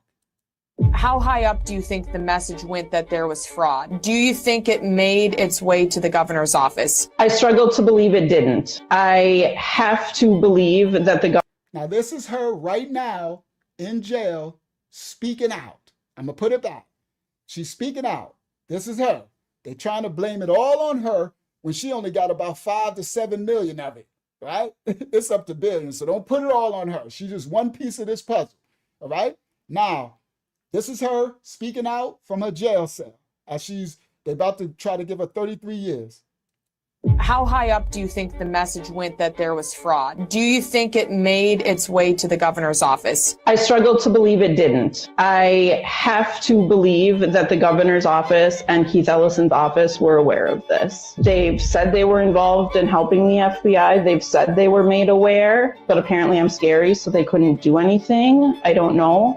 You have an understanding that 1,000 whistleblowers running an account on X have come forward to expose fraud in Minnesota state agencies, and they have been entirely ignored by Tim Walz and have even been retaliated against. Is that accurate? That is correct. Even this morning, I got another message. Well, in your experience, Now, this is stuff that y'all didn't know was happening. Some of y'all, the judge, Honorable Rarick, whatever, right?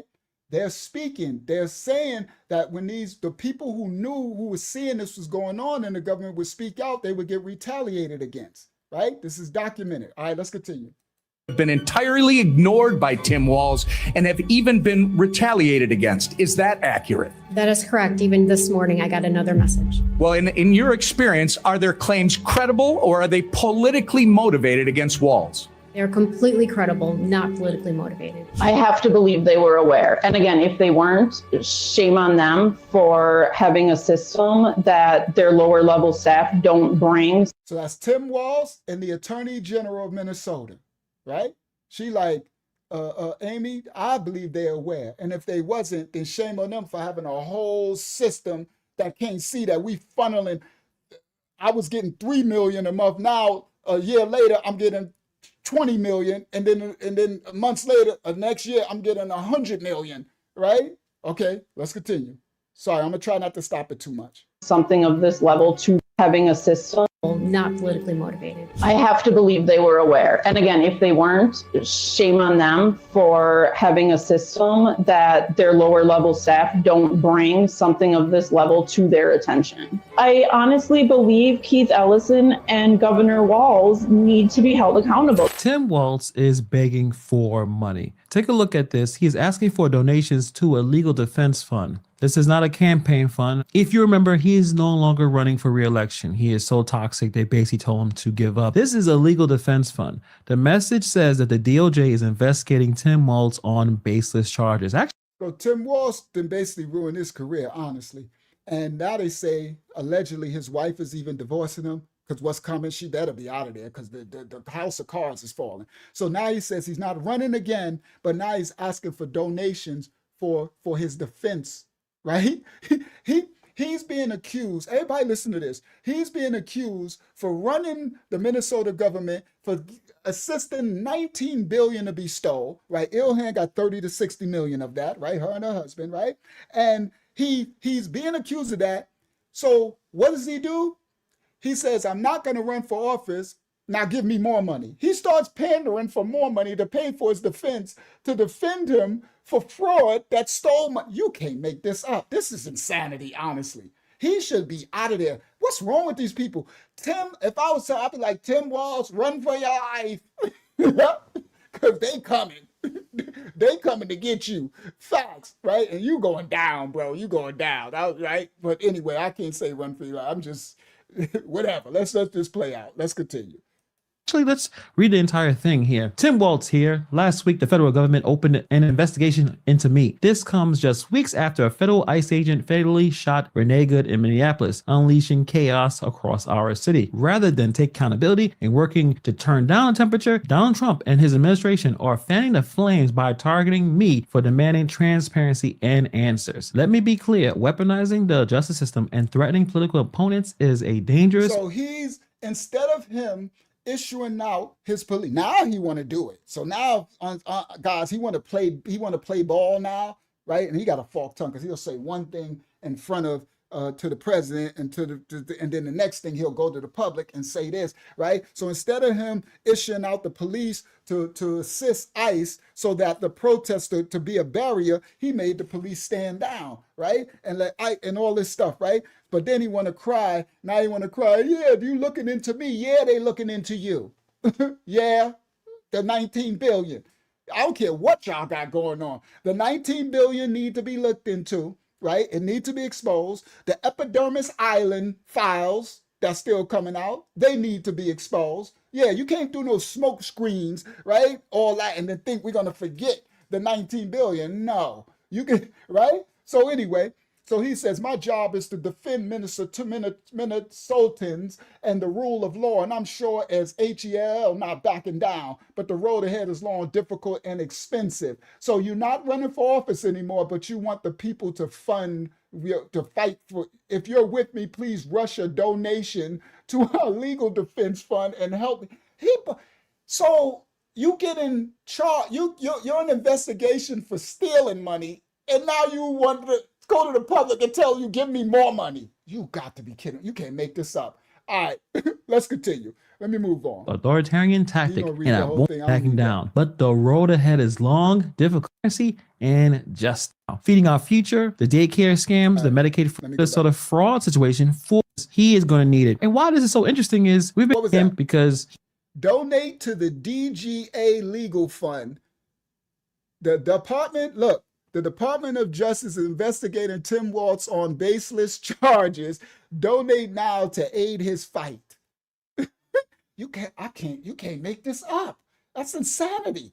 I'm like, bro, didn't you make enough being the governor? Oh, they coming for all that.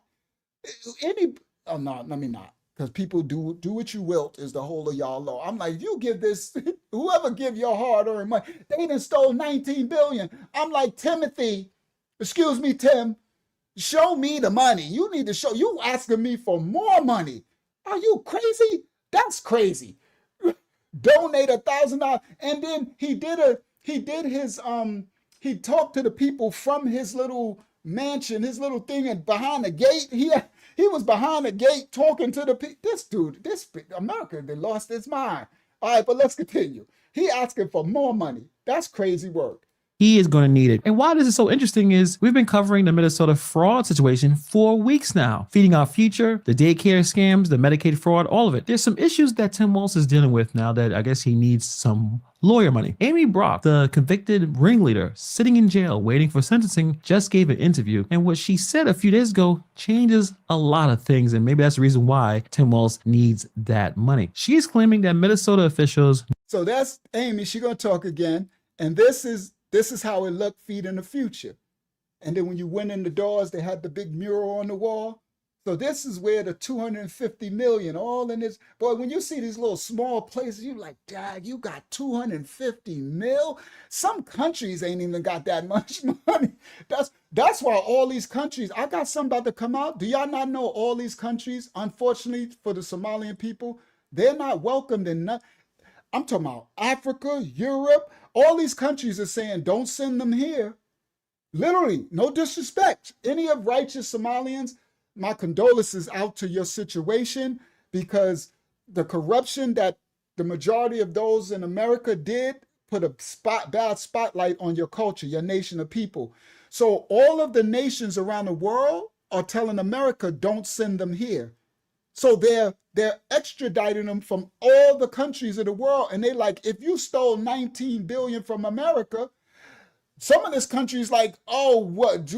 We ain't got 19 billion, right? You got countries over there in Africa like, hold up, we only got 19 million. You ain't about to steal that. You got another country over there like 19 million. We got 190,000 in our country.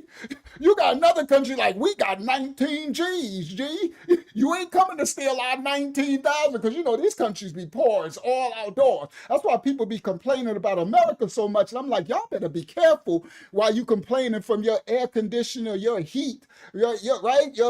You complaining with your nice little electric car or whatever you got, your little, even your classic car. You got a 67 Mustang with the, right? And you complaining to your $1,000 iPhone while that whole country's budget is 19,000. We got 19 G's in our state, in our country budget. Don't send the Somalians here. They're calling them pirates. So all of the countries, honestly, everybody's saying send them back to Somalia. So everybody, they pleaded these other countries. I'm about to show y'all the receipt tonight. I'm just talking. I shouldn't have talked about it, but I got the clip. We about to get there. Everybody listen. The clip, I'm going to show the clip where the countries, Africa, Europe, Sweden, everybody, they say, no, Don't send them here. We're actually sending they're actually extraditing their Somalians. Everybody's listening to what they did to America. So everybody's saying send them back to Somalia. Now that part is interesting, right? Because I have to have empathy, compassion, and understanding, right? So it's like, well, send them back to their country, right? It's like, hello. And they apparently love the country because they was over here saying it's the best thing since sliced bread, right? It's better than America, and we're this, and Omar was just her mouth all over disrespecting America. She called us stupid. She called us dumb. Yes, she did. She called us idiots. I ain't lying. If I'm lying, I'm flying, right? Share this tab instead. Y'all remember this? These people are just idiots. I really, I'm at the point where it's become really hard to have an intellectual debate with any of these people because the level of stupidity that they are displaying every single day is frankly embarrassing, not just in Congress, but as Americans. And the fact we just stupids, we idiots. She can't, the level of our stupidity is just baffling to her, right? So, I bring receipts. I ain't just talking for no emotion. Watch the words that come out your mouth. Let your yays be yays and your nays be nays. Watch your tongue, because I'm going to hold you accountable for all things. I stay in the spirit and the truth, that part, all day, every day, right? So just like hold me accountable. That's why I bridle my tongue. I'll make sure I remember everything I say. Now, all of these countries are calling them pirates, and they're saying we don't want them. Look at what America received them for as a sanctuary for refugee status, sanctuary city, received them because they was fleeing their country, brought them in, gave them food, gave them money, and they stole everything and just disrespect and say Somalia is the greatest thing. We're Somalians and everything. Well, then go back to Somalia. So all the countries around the world are saying sorry. You can't come here. Crazy work. And they're saying, no, go back to Somalia. All right, now that's going to come out. I'm going to show you the clip. I got some exclusive stuff y'all ain't seen on YouTube. All right, let's continue. So this is the Feed in the Future entrance where 250 million was taken. That money. She's claiming that Minnesota officials knew about the fraud, not just suspected her of having it, knew about it, approved it. So today we're going to be looking about what Bock actually said, why a convicted fraudster might be actually telling the truth this time, and why Tim Walz is now scrambling to hire lawyers. Let's get into it. Aimee Bock was convicted in March on all 7 counts. She is facing about 33 years in prison. Her assets has been seized. $5.2 million, a Porsche, designer bags, all of it. She has every reason to stay quiet and hope for a lighter sentence. Instead, she gave an exclusive interview to CBS News from her jail cell, and now she's talking. I wish I could go. So Aimee is snitching on everybody. What did that say? Hold on. It says something. Let me see. It says something about money. A court order issued Tuesday demands that Aimee forfeit about $5.2 million. She was also ordered to forfeit her clothes, electronics, and a Porsche, the value of which will earn her credit towards her money forfeiture. The order states more than $185,000 was previously seized from her bank accounts, as well as $13,000 in cash. Aimee was walking around with 13 G's. Aimee had 13,000 in her Prada bag. Wow. All right, let's continue. Every reason to stay quiet and hope for a lighter sentence. Instead, she gave an exclusive interview to CBS News from her jail cell, and now she's talking. I wish I could go back and do things differently, stop things, catch things. At that point in time, I believed we were doing everything in our power to protect the program. But in 2021, Bock sued the state agency that oversaw the meal program, alleging its scrutiny of Somali applicants was, quote, discriminatory. Everybody listen. This little girl, Aimee, had the nerve to sue the government.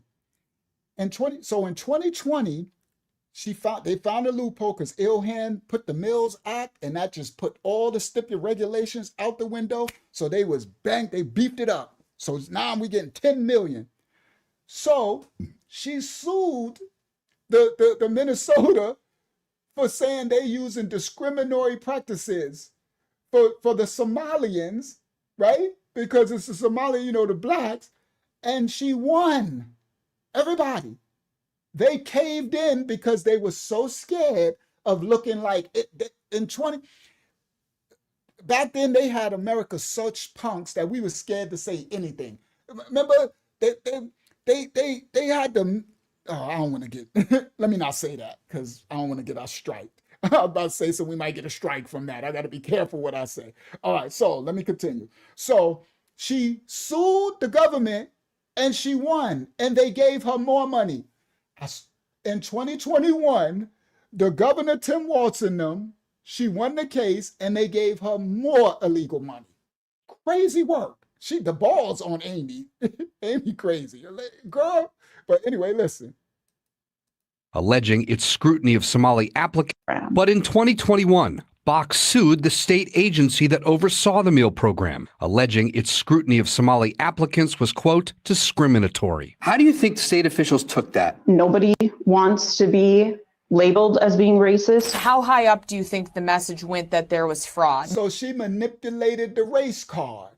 Why not? If you're a criminal, if you're going to do the crime, then you better be prepared to do the time. And the Most High don't like nobody lukewarm and gray area, right? Let your lady, if you're going to be down with Hasatan, then be down with that fool, because I'm down with the Most High, and let the best man win. It's spiritual warfare. You understand? Don't nobody like no lukewarm. Don't nobody like no gray area. If you're going to be about it, then be about it. Don't be fretting about it, right? So I guess Aimee was like, I might as well go all the way, right? She like, well, this is, me and the Somalis is getting this bag, and I can play the race card. So she played the race card and won. You heard? Aimee a mess. That's why she's doing 33 years of life right now. That girl a mess. Wants to be labeled as being racist. How do you think state officials took that? Nobody wants to be labeled as being racist. How high up do you think the message went that there was fraud? Do you think it made its way to the governor's office? I struggle to believe it didn't. I have to believe that the governor's office and Keith Ellison's office were aware of this. They've said they were involved in helping the FBI. They've said they were made aware, but apparently I'm scary, so they couldn't do anything. I don't know. I have to believe they were aware. And again, if they weren't, shame on them for having a system that their lower level staff don't bring something of this level to their attention. I honestly believe Keith Ellison and Governor Walz need to be held accountable. There needs to be an investigation done. If they weren't aware, that's concerning. Why are there not policies, expectations, rules in place that they be made aware when there's suspicion of this level of fraud? She's spoken like a true criminal. Aimee like, everybody need to go down. Aimee a punk. Aimee, you done got caught. Now just go and take your time. Aimee like, everybody did it. She telling, you know how you did something when you was little or you did a crime and you like, he got one too. You be like, because I used to get away when we was little. I could run, right? I always run. I was always sharp. I could, when I was, you young, you doing your little stuff, right? And so my friend get caught and he like, Rashawn, they caught us, right? They caught us. What do you mean they caught us? I'm hiding behind right? I'm hiding behind a tree, right? They're like, come on, Rashawn, we're caught. What do you mean we caught? That's what Aimee doing. Aimee like, Tim Walz, Governor Ellison, we're caught. I ain't about to do 33 years and y'all go ride off into the sunset with y'all millions. Aimee ain't nothing but a snitch. That's what I said. This girl ain't nothing but snitching. That girl telling on everybody, right? Omar, Ilhan, you going down. They all, us. We caught. What do you mean us? Right? I'm gonna beat you up. As soon as we go in this police thing, it's going down. I'm beating you up. That's a fact. That's how I used to be when I was young. I don't tell, right? If I get caught, I remember one time I got caught and they got away, and I just got taken in the police car and see my little friends. And then when I came home, I ain't no snitch. I just wasn't. If you do the crime, stand in it. That's why be righteous, man. You ain't got to worry about, lying. Don't, stand in truth and you ain't got to worry about stuff. That's why righteousness is your safety, bro. Righteousness is your peace. It's your shalom. It's your blessing of the Most High. Be righteous. The name of the Most High is a strong tower. The righteous run into it and are safe. Do you understand? The righteousness, the righteous run into the name of the Most High, into his presence, into his covering, and you're safe from all this crap going on in this dark second world. That part. All right, let's continue. So Aimee telling on everybody. That's why I was gonna name this I was gonna name this video Aimee snitching on everybody. Right? All right, let's continue. She like Tim Walz, we're caught. Ralph, whatever his name is, Ellison, Attorney General, we're caught. Let's continue. Not policies, expectations, rules in place that they be made aware when there's suspicion of this level of fraud. She said, we told the state the site was going to operate at this address at this time with this number of children. The state would tell us that this is approved. 2 years later, it submitted nearly $200 million. So in 2019, she was getting 3.4 million. That was her normal before all the scams. She was getting 3.54 million for her feeding our future. And then in 2020, Ilhan released the Mills Act, and it took away all the stipulations. Now everybody listen. Ilhan, Saeed, the Safari restaurant, they were all mingling and co-mingling. So and that's Little Mogadishu in Minnesota. So when Ilhan took the stipulations away from the pandemic, the next year, she went from 3.4 million to 200 million. That should have been the biggest red flag in Tim Walz's government, the Attorney General. How can your assessors, your people who do the paperwork, know that this nonprofit is getting 3.4 million to feed these children? Now they getting 200 million? We didn't say 3.4 to 5.6, right? Maybe 3.4 to 10 million. That's like, okay, that's a big ramp up. Can you show me the papers? Make sure so you must bring in a lot more kids to feed. Do you got a bigger space to feed them in, right? I need to see, but with Ilhan's legislation, it was no checking of anything, all right? So to go from 3.4 to 200, that meant, you rented out a community center? You rented out a gymnasium? Where you feed? You feeding the whole state? Who you feeding? Well, we need to see that. So when she went from 3.4 to 200 million. All of a sudden, you're cutting $200 million worth of checks. How do you not see that as major red flags and keep this going? We relied on the state. We told the state, this site is going to operate at this address, this day, this time, and this number of children. The state would then tell us that's approved. She says, now, do you see what she said? She said, we told the state, Tim Walz, the state of Minnesota, the Senator Ilhan and all them, right? She passed the Mills Act. We're operating at this site, the address, at this edge time, whatever, and we're feeding. Now we were feeding 100 kids. Now we're feeding 10,000 kids. And the state said, okay, approved. Send the money. This was going. So while so-called blacks and whoever was doing the PPP loans, they thought they was doing something. Boy, those Somalians over there, they was getting the real bag. They was, boy, and they did it all the way till today. Shout out to little Nick Shirley. He went out there with the Leering Center and started, they still now, they got all type of transportation programs, transporting children that don't exist, transporting elderly that don't. They ran the autistic, they just milked over 19 billion. All right? Yeah, this face says it all, right? All right, now let's continue. Aimee snitching on everybody. Aimee tell that you know how you write children's books? There should be a children's book. Aimee tells on it. Aimee tells, and you got a picture of Aimee. I'm snitching on everybody. Aimee snitches on everybody. That's a children's book. The state, this site is going to operate at this address, this day, this time, and this number of children. The state would then tell us that's approved. She says local officials, including Rep. Ilhan Omar, would visit the mill sites. Now, Omar has denied. Now, Aimee, snitching on everybody, she said Ilhan would visit the mill site. So she's told, because Aimee's snitching.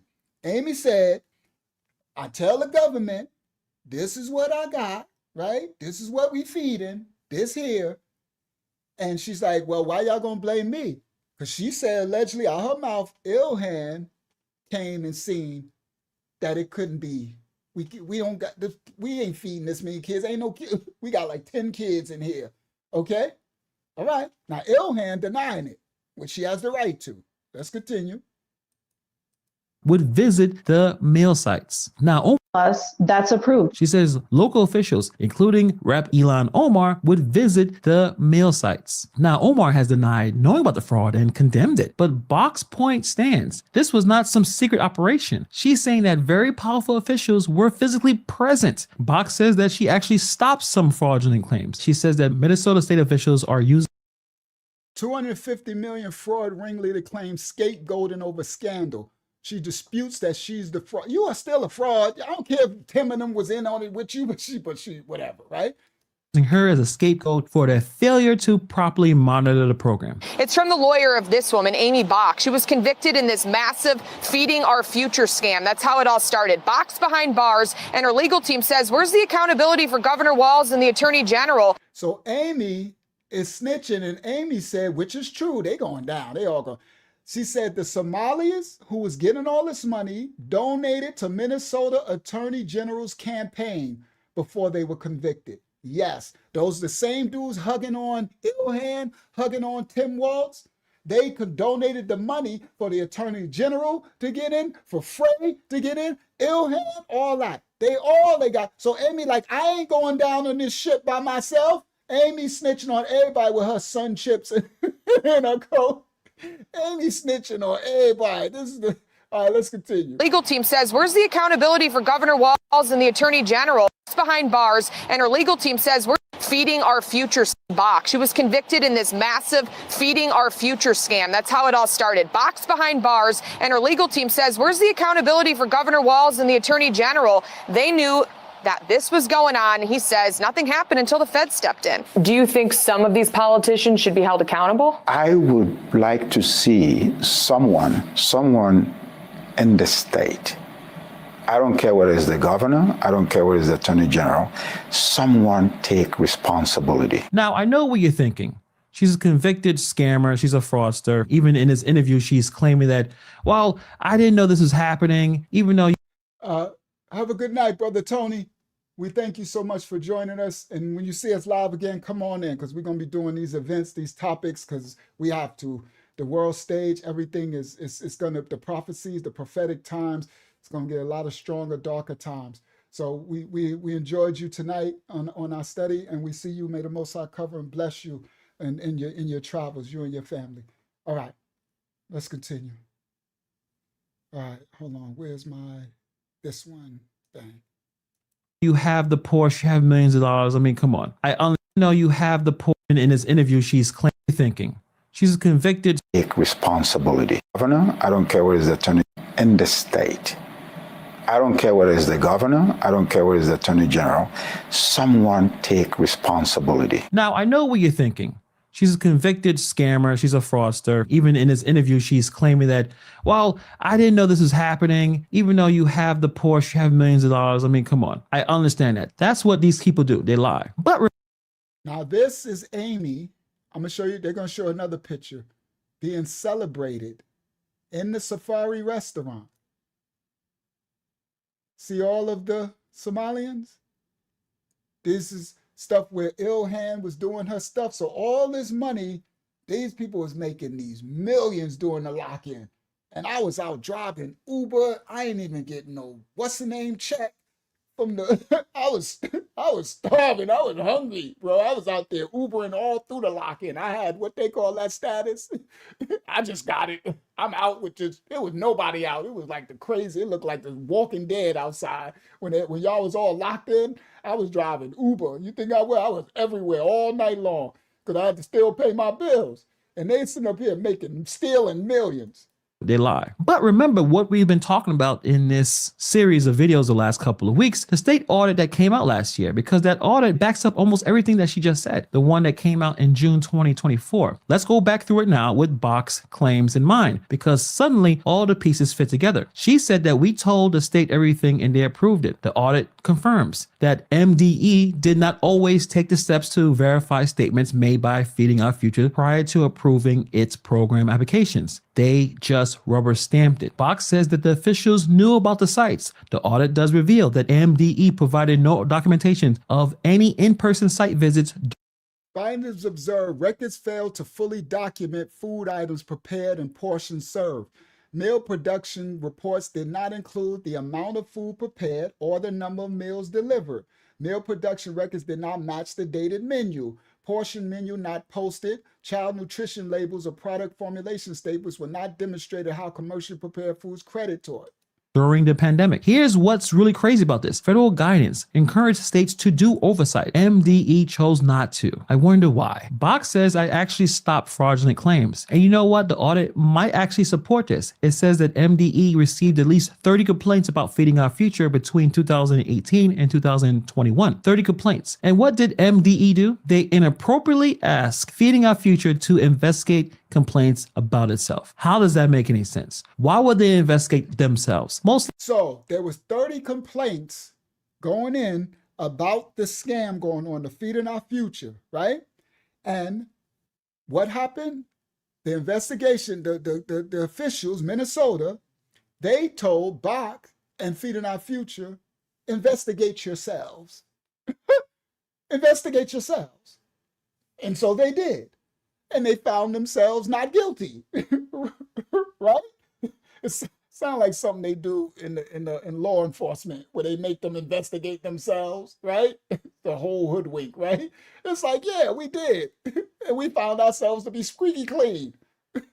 Hello? How does that make any sense? Why would they investigate them future to investigate complaints about itself? How does that make any sense? Why would they investigate themselves? Most likely you're going to say, we're doing nothing wrong. So think about what that means. If Bock was getting complaints and actually rejecting some claims, she could legitimately say that she was doing more oversight than what the state was doing. That's completely insane, but that's what the audit is showing. And most likely she's just doing this to try to protect herself. So if something goes wrong, she can say, well, I did something rather than do nothing, even though she was probably a part of the scam. This was her trying to save herself. So now Bock also claims that she's being scapegoated for the state's failures. Is she? Well, the audit uses the phrase inadequate oversight created. So the Minnesota's education department helped lead to largest COVID fraud scheme in the nation.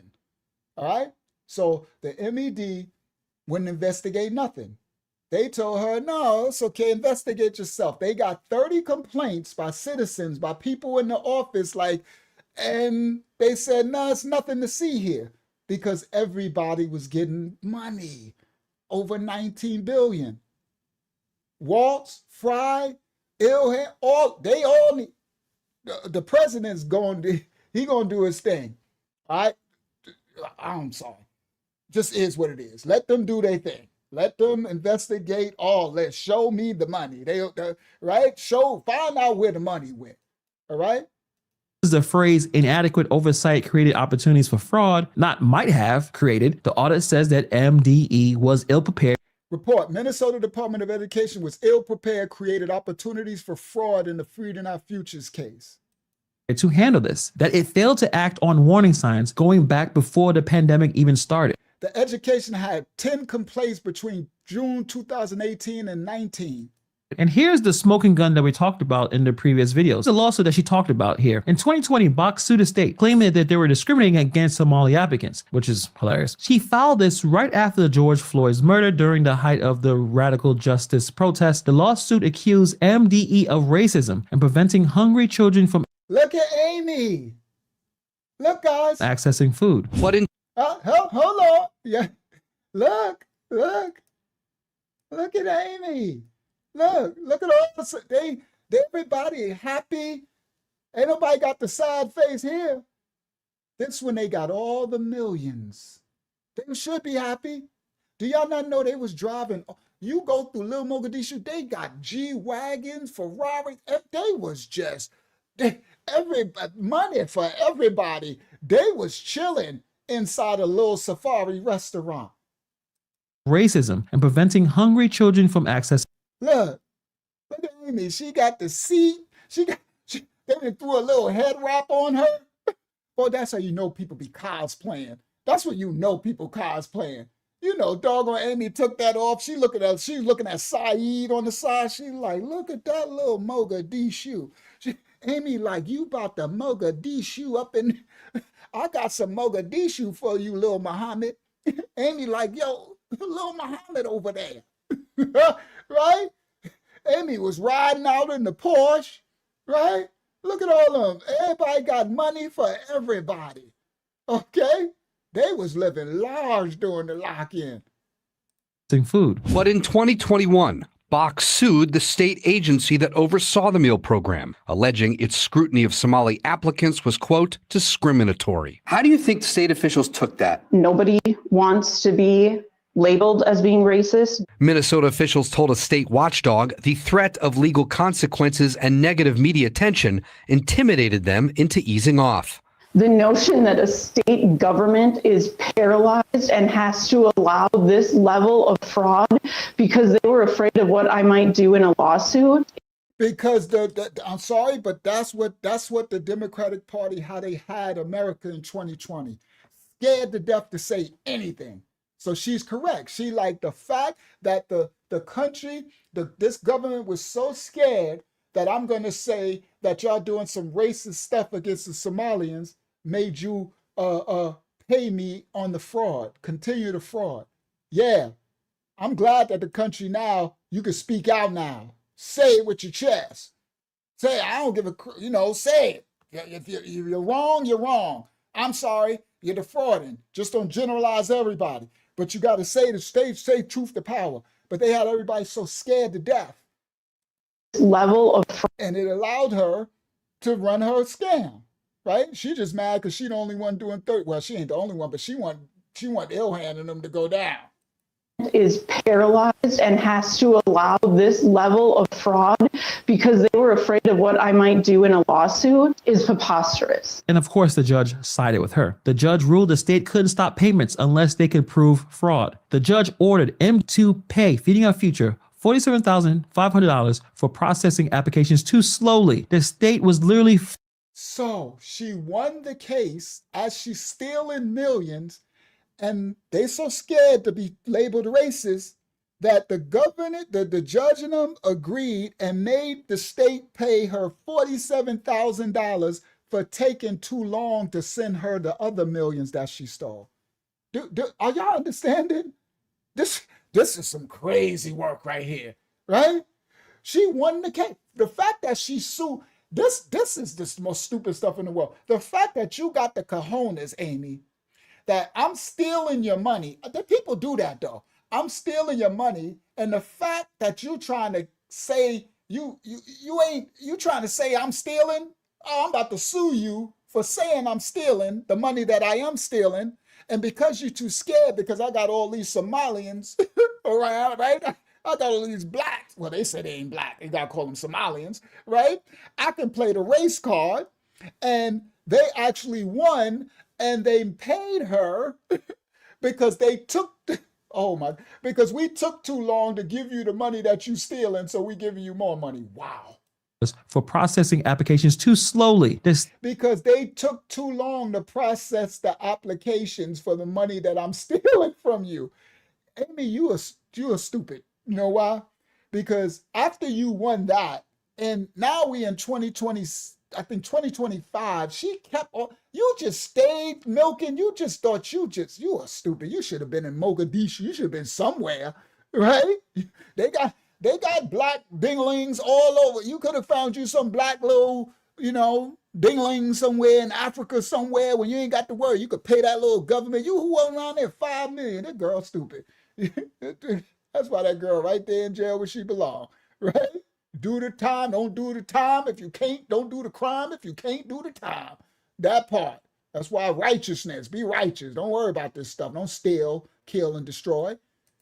Is preposterous. And of course, the judge sided with her. The judge ruled the state couldn't stop payments unless they could prove fraud. The judge ordered M to pay Feeding Our Future $47,500 for processing applications too slowly. The state was literally fined and forced to keep paying. The audit says that the lawsuit had a chilling effect on oversight. MDE became scared to take action. Remember, this is back in 2020, where everyone was very sensitive to the idea of being racist. They knew that she would call them racist. And after a judge ruled in her favor, they basically gave up. So when Bock says from her jail cell, they knew they approved it and now they're blaming me, the state audit actually backs this up. Not the part that she's innocent, because she's not. She ran the scheme, they knew exactly what she was doing, and she got caught red-handed. But the part that the state failed at every single level, that is documented. Like I said, we've been covering the Minnesota fraud for weeks now. Daycare centers that don't exist, the Medicaid fraud, the whole 9 yards, the autism services scam, and it all connects back to the same thing. The complete failure of the state oversight during the Walz administration. Remember U.S. Attorney Joe Thompson's claim that up to $9 billion of Medicaid fraud happened in Minnesota? Walz calls that number made up, that Thompson was just politicizing this situation. But here's the thing. We have a convicted fraudster saying that the state knew everything, and an official state audit confirming the state failed at every single level. So really, it's not really about politics. It's about documentation. Now let's talk about Keith Ellison for a second. He is the attorney. Now, this the attorney general.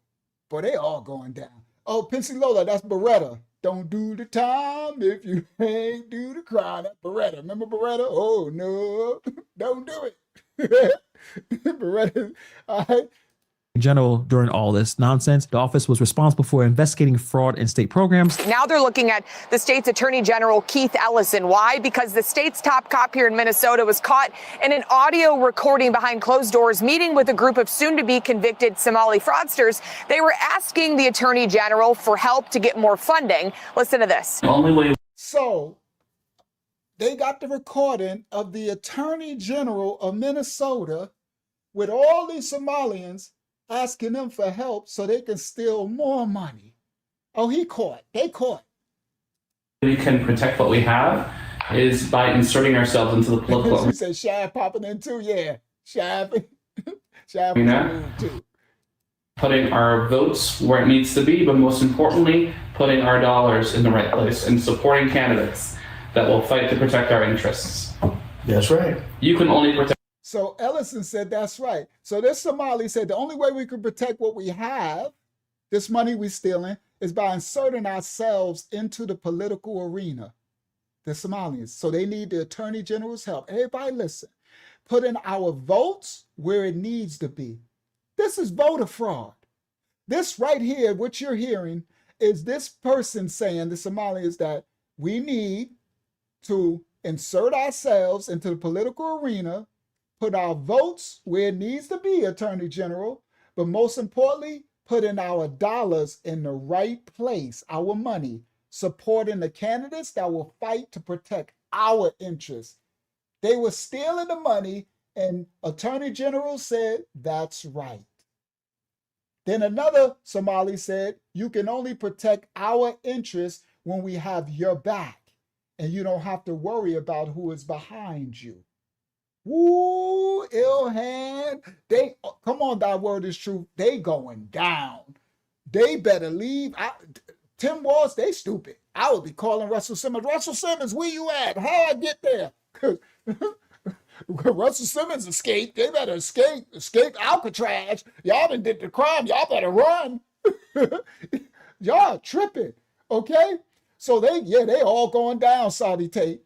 All right, so they got the Attorney General on tape. Everybody, all right? 2021, when it was going down, this when they stealing the millions. And they telling them that we putting our money, the stolen money, behind you. Protect our interests when we have your back, and you don't have to worry about who's behind you. And also this group was talking about, as you heard there, supporting his campaign. So Keith Ellison is pushing back on this. He said that he takes fraud seriously. He shared in an op-ed writing this: "I took a meeting in good faith with people I didn't know, and some turned out to have done some bad things. I did nothing for them, and I took nothing from them. But some of those now convicted Somali fraudsters did donate money to Ellison's campaign, according to documents obtained by the Center for the American Experiment. Ellison reportedly later gave the money back because those people were convicted." What does that mean? Why do they keep saying they gave the money back? Yo, Saudi Tate, that's a new one to me. That's like, I don't know, if I got caught for a crime, like, but I gave the money back. What do you mean you gave it? You gave it back to who? Who'd you give the money back to? That's the question. Like, what do you mean you gave it back?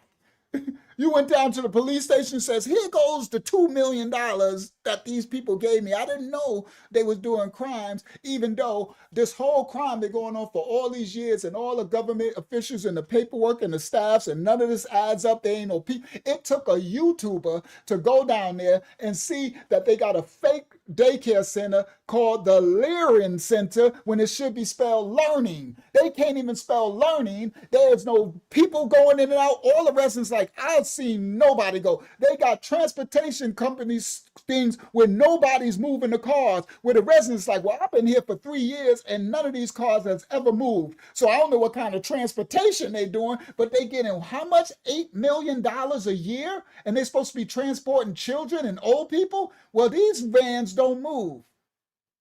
But so yeah. But he's like, I gave the money back. Ain't that what Ilhan said? Ilhan said, I gave the money back. Wow. Reportedly later gave the money back because those people were convicted. What does that mean for Walz and Edison? If they knew accusations of racism was going to prevent oversight, if they knew the lawsuit was having a chilling effect and they did nothing to fix it, that's the problem. This is not just incompetence. This is just failure as leaders. So now we have the Trump administration freezing federal payments to Minnesotans. We have FBI and DHS resources to investigate. They're calling Minnesota a hub of fraudulent money laundering activity. Can you say some of this is politically motivated? Maybe. But the problem is they're investigating documented fraud that happened under Walz's watch. The question whether fraud happened, we all know it did. Aimee Bock is going to prison for it. The question is, who else knew? Who else could have stopped it? And who's going to be held? I agree with who said that. They saying, Laria, YouTubers are the new, because I guess I'm a YouTuber, and what we doing? We journaling, we're bringing the truth, we're rightly dividing, right? Because the media won't do it, because everybody's in bed with the money, right? They're selling out for the god Mammon, right? They all, the god of money is their gods, right? The god of their belly, right? So we, the public, we have to what? We have to cover ourselves. We have to what they call that? I'm trying to think of the word that they call it. But we have to cover ourselves. We can't leave it to them. We can't leave it to the leaders. We can't leave it to administrations, because they're all in bed with the devil. They're all in bed with Hashatan, right? So what we could do, what we gonna leave ourselves to the belly, to the beast? No. So we have to protect and guide and cover ourselves. And the Most High always gonna have his righteous children who's gonna stand in spirit and in truth and discern it and have the cojones to speak out. That's why I'm shadow banned to the other Terry person that's talking about you only got 3,000 subscribers. I couldn't give a crap if it was 3. I've got 3 people listening. I look at people, not subscribers. So if I got 3,000 people listen, that's a lot of people. So if I put 3,000 people in a room, that's a nice big concert. I can rock out to 3,000 people. Those are a lot of ears. If I can help save 3,000 souls, the Bible, the Safariyat that they call the Bible says, if even one, you heard, you leave the 99 and go after the 1. If I can help just 1 person, but if you're telling me 3,000 people all over the world, somebody done told you wrong. I don't give a crap if you got 100,000 or 1 million. You got plenty YouTuber clowns with 1 million views, ain't doing nothing to help nobody save nothing. They just put money in their pocket. I'm a real man of the Most High. I could care less. You heard? That part. And I get millions of views on a whole nother platform. I ain't gonna say it because you've been to try to, right? Millions of views, but I can't teach, I can't save souls over there. So what I got over there, I got little different stuff, little funny stuff and, things that make the women laugh and, the sisters help me run that social media thing and we get millions of views, but there's no life-saving things over here. So where the life-saving truth is, it's going to be what? It's going to be shadow banned. It's going to be fought against. So I could put out the most powerful video on the whole YouTube and they will only let it get, but this the part, I could see my analytics go straight up to the moon and it would be getting millions, but then they'll chop the head off. It's illegal. I can show you my back office where videos will take off. It go from 1 to 1,000 straight up, and then all of a sudden it just, and the line go like this. That's unnatural. The law of momentum, inertia, it's unnatural. The algorithm picked it, just took off the house because they cut it off. Shadow ban. Somebody done told you wrong. Beat it. That part. All right. I ain't here for popularity. I'm here for the truth. You heard? Let others go ahead and go for it. I ain't trying to be, I don't give a crap. That's why I'm small on the screen right now. You know how people make these YouTube videos like this and they be all big on the screen and the info they trying to show you be small? That shows, guys, y'all got to look through stuff. I be looking up, I'm like, bro, what's wrong with your ego? You showing me the content is this big and you this big on the screen or the video all in your face. Right? You see, I ain't even trying to be seen. I'm like, listen, we need the real estate to take it. Y'all need to see the truth. All right, let's continue. Held accountable other than Aimee Bock. That's what brings us back to this legal defense fund. You look at the donation page again. The DOJ is investigating me. Please donate now to help aid this fight. Baseless. That's the word they use. But let's think about what we know right now. Tim Walz, he like, listen, they coming after me. give me money. He going down. The charges were baseless, and why would he need lawyers? He's not fundraising a campaign. He's not fighting for his political future. He's preparing for a legal battle. So what happens next? Aimee Bock hasn't been sentenced yet. She's waiting in jail and she's talking. But if she decides to cooperate with federal investigators and she starts naming names and providing some documentations, this thing gets a lot bigger. Remember, 78 people have been charged in the Feeding Our Future scam. More than 60 have pleaded guilty or been convicted. Some of them are cooperating. Some of them have information. And if Bock saying that state officials knew, you better believe prosecutors are going to ask those defendants the same questions. This is why Walz is worried. Facts. He better be worried. He better be very afraid. Now I'm about to expose some stuff y'all ain't know. Let's go. But before we do that, we're going to do a little laugh. Let's get a little laugh in because we about to go deep now. We about to show some stuff that y'all ain't know. It's going down. Welcome everybody to the live stream over there on the vertical live stream and everybody over here. Welcome to the house of the Most High. Share this tab instead. Let's get a little quick laugh in really quick. This is what this world is coming to right now. The left, not the left, let me not do political stuff. These protesters and the media is inflaming people against the government, right? Against ICE, against the president, right? So they're doing like a civil war divide that they got going on, right? I see what's happening, right? And so they're inflaming people and enraging people, right? So you got this person right here, he decided to make a video and he started talking crap to the government and to ICE, right? Now this dude look crazy as all outdoors, right? But anyway, let's get y'all know let's get a little laugh in, right? And then we're gonna get back. I'm gonna show y'all something crazy that y'all ain't seen before. All right, let's continue. Copyright disclaimers are in effect for educational purposes only. We don't own rights to the video. We just reacting. Watch this. This is what the media and stuff is inflaming American citizens to do. Watch this. To any ICE agent that thinks they're gonna come into my home and terrorize me and my family, you will be met with lethal force. First of all, that's a real person. I know y'all like, nah, that's not a real. This is a real person. And did he fix his hair? Did you? This is crazy work. This remind me of the movie The Hills Have Eyes. Y'all, anybody ever seen that movie? I'm like, what in the hills have eyes is going on in America? Now listen to what he said. He's threatening. Now everybody listen clearly. He was threatening, and this is what they're doing. They pumping people up to just disrespect the government, disrespect everything, right? And they pumping people up. And everybody listen clearly. Right after he threatened them, they came to see him. Watch this. Copyright disclaimers are in effect.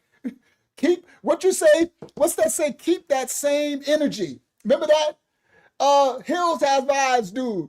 Keep that same energy when ICE come knocking at the door. Watch this. To any ICE agent that thinks they're gonna come into my home and terrorize me and my family, you will be met with lethal force.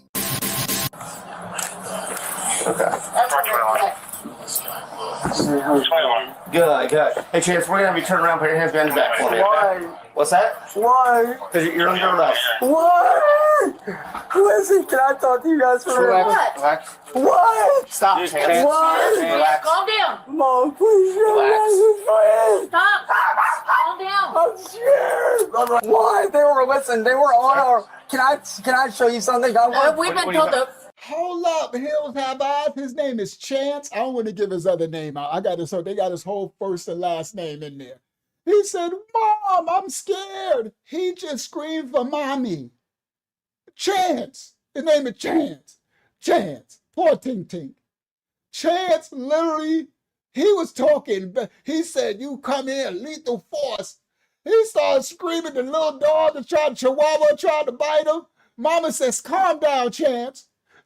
Chance, he said, Mom. Watch him scream for mommy. Okay. Good, good. Hey, Chance, we're gonna have you turn around, put your hands behind your back for me. Okay? Why? What's that? Why? Because you're under arrest. What? Listen, can I talk to you guys for a minute? Relax. What? Stop, Chance. What? Relax. Calm down. Mom, please relax. Stop. Calm down. I'm scared. Why? They were on our. Can I show you something? We've been told to. Yeah, we can protect ourselves here. Yes, we can. We've got a witness that said. Can I tell you something? You know how everybody, this is hilarious. You know how I'm an elder because I got children. I got children I raised from birth to adulthood. You know how you catch the child before they get some of y'all didn't beat your child and pop your child. You're like, can I tell you something? You know how they try to stop you, but like, can I tell you something? No, don't tell me nothing. He like, can I tell you something? He said, Mom, I'm scared. Wow. He was talking mad stuff. Here. Yes, we can. We've got a witness. Can I show you something? We've been told to. Yeah, we can protect ourselves here. Yes, we can. We've got a witness that said. No, listen, I have. Let him talk. Can I? We've got a witness. One of your neighbors that said that. Can I show you? Can I show you something, sir? Before you arrest me, can I please show you something? He doing Fire Marshal Bill now. Let me show you something. Let me show you something. Chance was just talking all. He said, if ICE come to see me. All right, look, watch this. To any ICE agent that thinks they're gonna come into my home and terrorize me and my family, you will be met with lethal force. Chance, where's that same energy, Chance? Keep that same energy. His mama like, please calm down, Chance, calm down. She like, you ain't even go to jail yet, Chance. They ain't even put the handcuffs on you yet. You already crying, Mommy, I'm scared. Look, she like, please relax, right? Relax. Calm down. Mom, please relax. Stop. Calm down. I'm scared. Why? They were on our. Can I show you something? We've been told to. Yeah, we can protect ourselves here. Yes, we can. We've got a witness that said. No, listen, I have. Let him talk. We've got a witness. One of your neighbors that said that. Can I show you?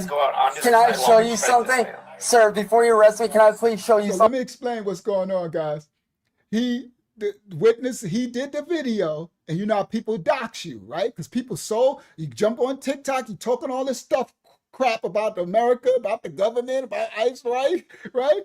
And so they doxed him, and they showed people bear witness and told the cops that he was outside doing something on the street with his gun, so they got him, right? So that's why he said, well, we were told that we could protect ourselves and we could, let me show you something. He tried to cop a plea. Oh, no, Chance, you're going down, right? All right, here we go.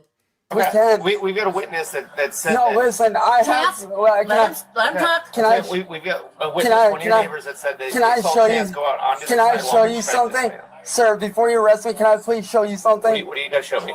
These guys threatened me. Okay. I have proof. Okay. Please. You still can't go out onto a sidewalk and strike Listen, somebody with a baseball bat. listen, sir. Can I be honest? Anything you need. He said, these guys threatened me. You threatened ICE, fool. You can... Oh, boy, this is crazy. Sir, can I be honest with you for a minute, please? To any Hold IC. on. He said, can I be honest with you for a minute, please? Oh, only for a minute? You only gonna be honest for a minute, Chance? What happened, Chance? I'm surprised they say, what happened when you just said that anybody, we come to see you? Where's all that smoke? So, poor Ting Ting, boy, Chance, and he starts screaming for his mama. All right, now, I got one more laugh, right? One more laugh. All right. So this happened too. So that's why you got to be careful. These are these insurrectionists. That's what they're doing out there in Minnesota. I'm about to show y'all. They're telling you they're doing peaceful protests. It ain't nothing peaceful. They out there, they're organized, and it's like treasonous. It's like crazy work was going on. So none of y'all get caught in that. To any of the immigrants, y'all stay out of this stuff. Please. So-called blacks, this ain't your fight. Get out of it. Anybody of any nation, kindred, and tongue, don't be out there with this protest. Let this thing play out. Let the government do what they're doing. Just let this play out, because a lot was stolen. Some of these criminals and these things. So they got organization. They're being funded and paid too, right? And then they got the foolish people. Yes, stand down. Then they got the foolish people who the sheeple, who just believe what the media is saying, like little Chance, right? Little Ting Ting. He thought he got all puffed up, right? And Chance was like, yeah, you ICE, you coming to my house, I'm gonna do this and do that. And now he crying, right?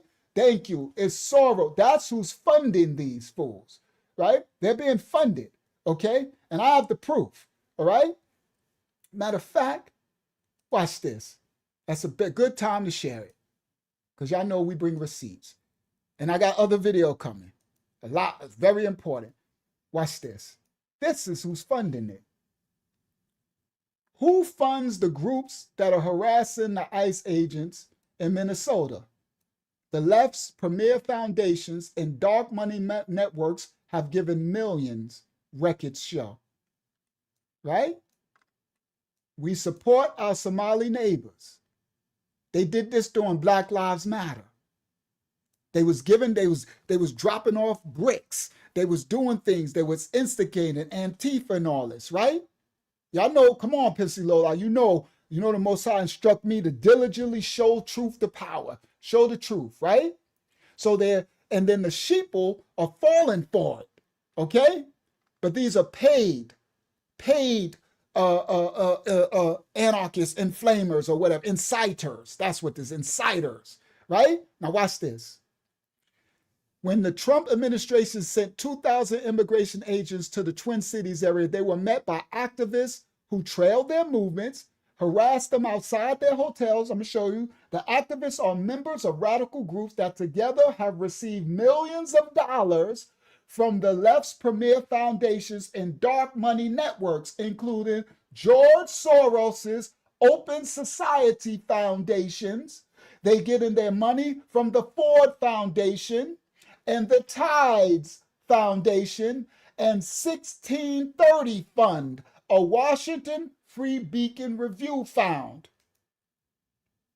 Look, people we love. ICE kidnapped my neighbor. No sleep for ICE. So they're raiding the hotels. Don't care what the residence hotels. They're breaking windows. They're inciting all type of damage. This ain't peaceful demonstrations. Now watch this. At the center of the unrest is the Sunrise Movement, a left-wing group founded to fight climate change, which has now since directed its local chapters to fight the Trump administration. the sunrise movement, climate change, right? They're always talking about what is it, global warming. And even Trump said, the orange dude said, he said, what happened to global warming when we just went through the biggest ice freeze? The whole country is in an ice age, frozen storm. And what happened to global warming and stuff? You get what I'm saying? They keep, so these things, they've been doing this stuff, these movements, and they've been milking the governmental for billions of dollars when they put these programs for funding the ice melting and global this and all this stuff, green this, and they milk all of these monies, right? And now that it's getting exposed, they fight back this way. So this group called the Sunrise Movement, that was founded to fight climate change, has now redirected their chapters to fight against this administration. For Sunrise Twin Cities, that means tormenting the ICE agents on the ground. The group holds in-person action trainings on how to stop ICE and build a revolution. It also maintains a running list of the hotels where the ICE agents are staying, right? Sunrise is bankrolled. Hold on, let me make it bigger.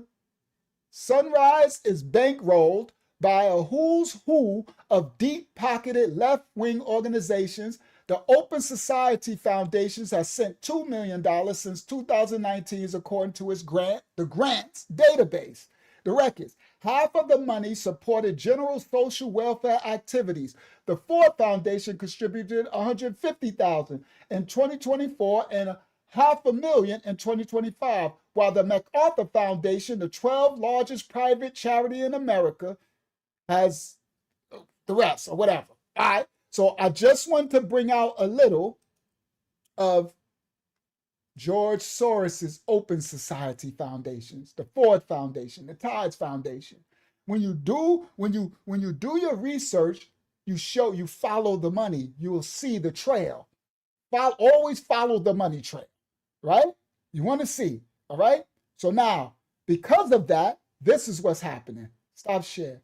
Shout out to any of the innocent Americans who just caught up thinking they really like helping, people, the immigrants, and trying to help. Shout out to my righteous immigrants, right? Who in America that's trying to be righteous and do the right thing. Hopefully you don't get caught up in this mess. Please be careful where you go. Stay away from all this mess. So this right here, copyright disclaimers are in effect for reactionary purposes. This has a foolish protester. She goes out and she grabs a flashbang. These things that the government, the Homeland Security and ICE are sending out smoke bombs and tear gas and pepper spray, and they're trying to do non-lethal things because these protesters are violent. There's not unviolent protests. So this little girl, somebody gave her the bright idea to run and grab a flashbang as it landed. I guess flashbangs do a flash and then a bang or something. I don't know, to disperse the crowd. So somebody gave her the bright idea, right? Just like it gave him the bright idea, all right, to make his video, right? I swear this is an episode of America's Dumbest Criminals. Watch this, copyright disclaimers. A protester thought it was a good idea to pick up a flashbang before it exploded during yesterday's insurrection. Medic. Oh my God. Oh my God. Oh my God. Oh my God. Oh my God. Now, I'm going to show it again. She thought it was a good idea for her to go pick up the flashbang. I guess she was going to throw it back at them or something, the ICE. And watch this. Hold on. A protester thought it was a good idea to pick up a flashbang before it exploded during yesterday's insurrection. Medic. Oh my God. Look at, I don't mean to laugh at this, but look at her hand. Look at her hand. She picked up the flashbang. Whatever pain, I bet she won't do it no more. Y'all stay home. Stay out of this mess. Thought it was a good idea to pick up a flashbang before it exploded during yesterday's insurrection. Medic. Oh my god. Oh my god. Oh my god. Oh my god. Oh my god. All right. Last funny clip. All right. This one's a funny clip. I'm so glad that this woman is not the president of the United States right now. I'm glad Sleepy Joe ain't it. I ain't politician. I ain't vote for nobody. But I'm glad we at least, I don't know. I'm glad it ain't Kamala. Y'all remember this clip? Copyright disclaimers are in effect. How fast the other party forget that Obama and all of them, it was all about immigration. Sleepy Joe too.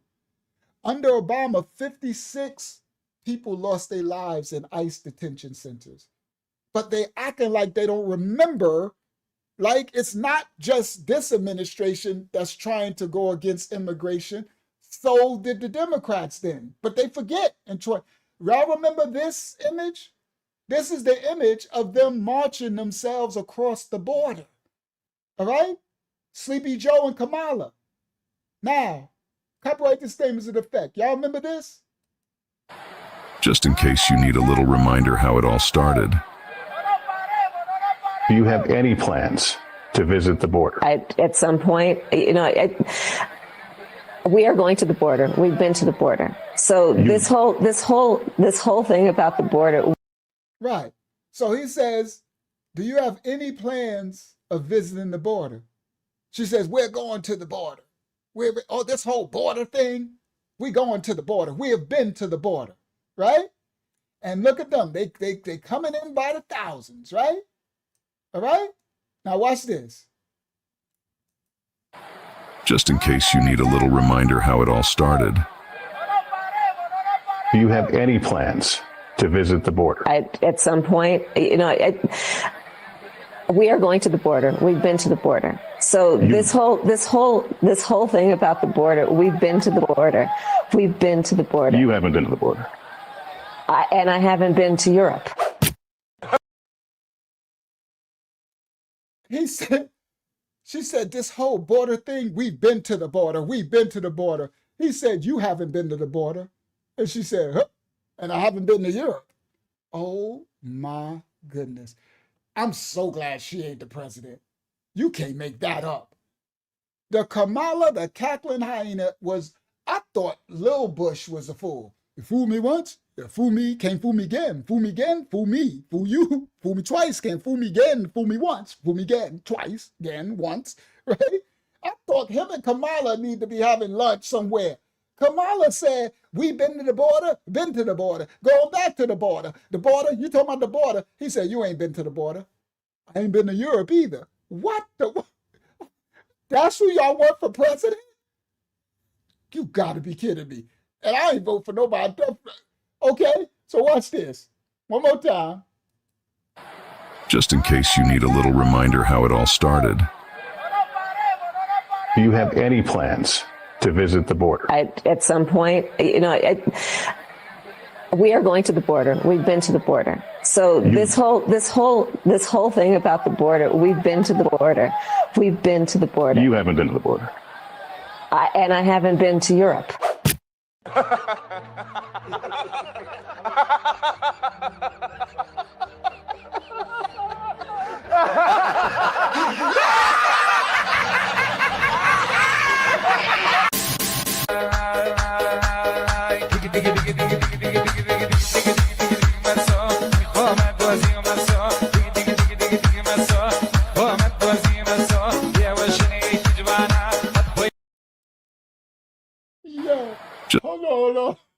Hold on. That part right there, I had to do that soundy tape. That is the funniest. I was laughing so much as I kept doing the video because I wasn't going to put it. I was going to put it right at the end of Kamala. Like, that's how I feel. That's what you hear when Kamala speaks. And digga, digga, digga, digga. I was like, oh my goodness, for those who got a sense of humor, because we're about to bring out some deep stuff. We about to show some crazy stuff in a second. So you got to lighten up the mood a little, right? So that's what I hear. Some of these people are so stupid. That's what I see when they finish talking. That's why I said, oh my goodness, this dude, right? Yo, AI. AI for the win. After Kamala speak, this is what I hear. Oh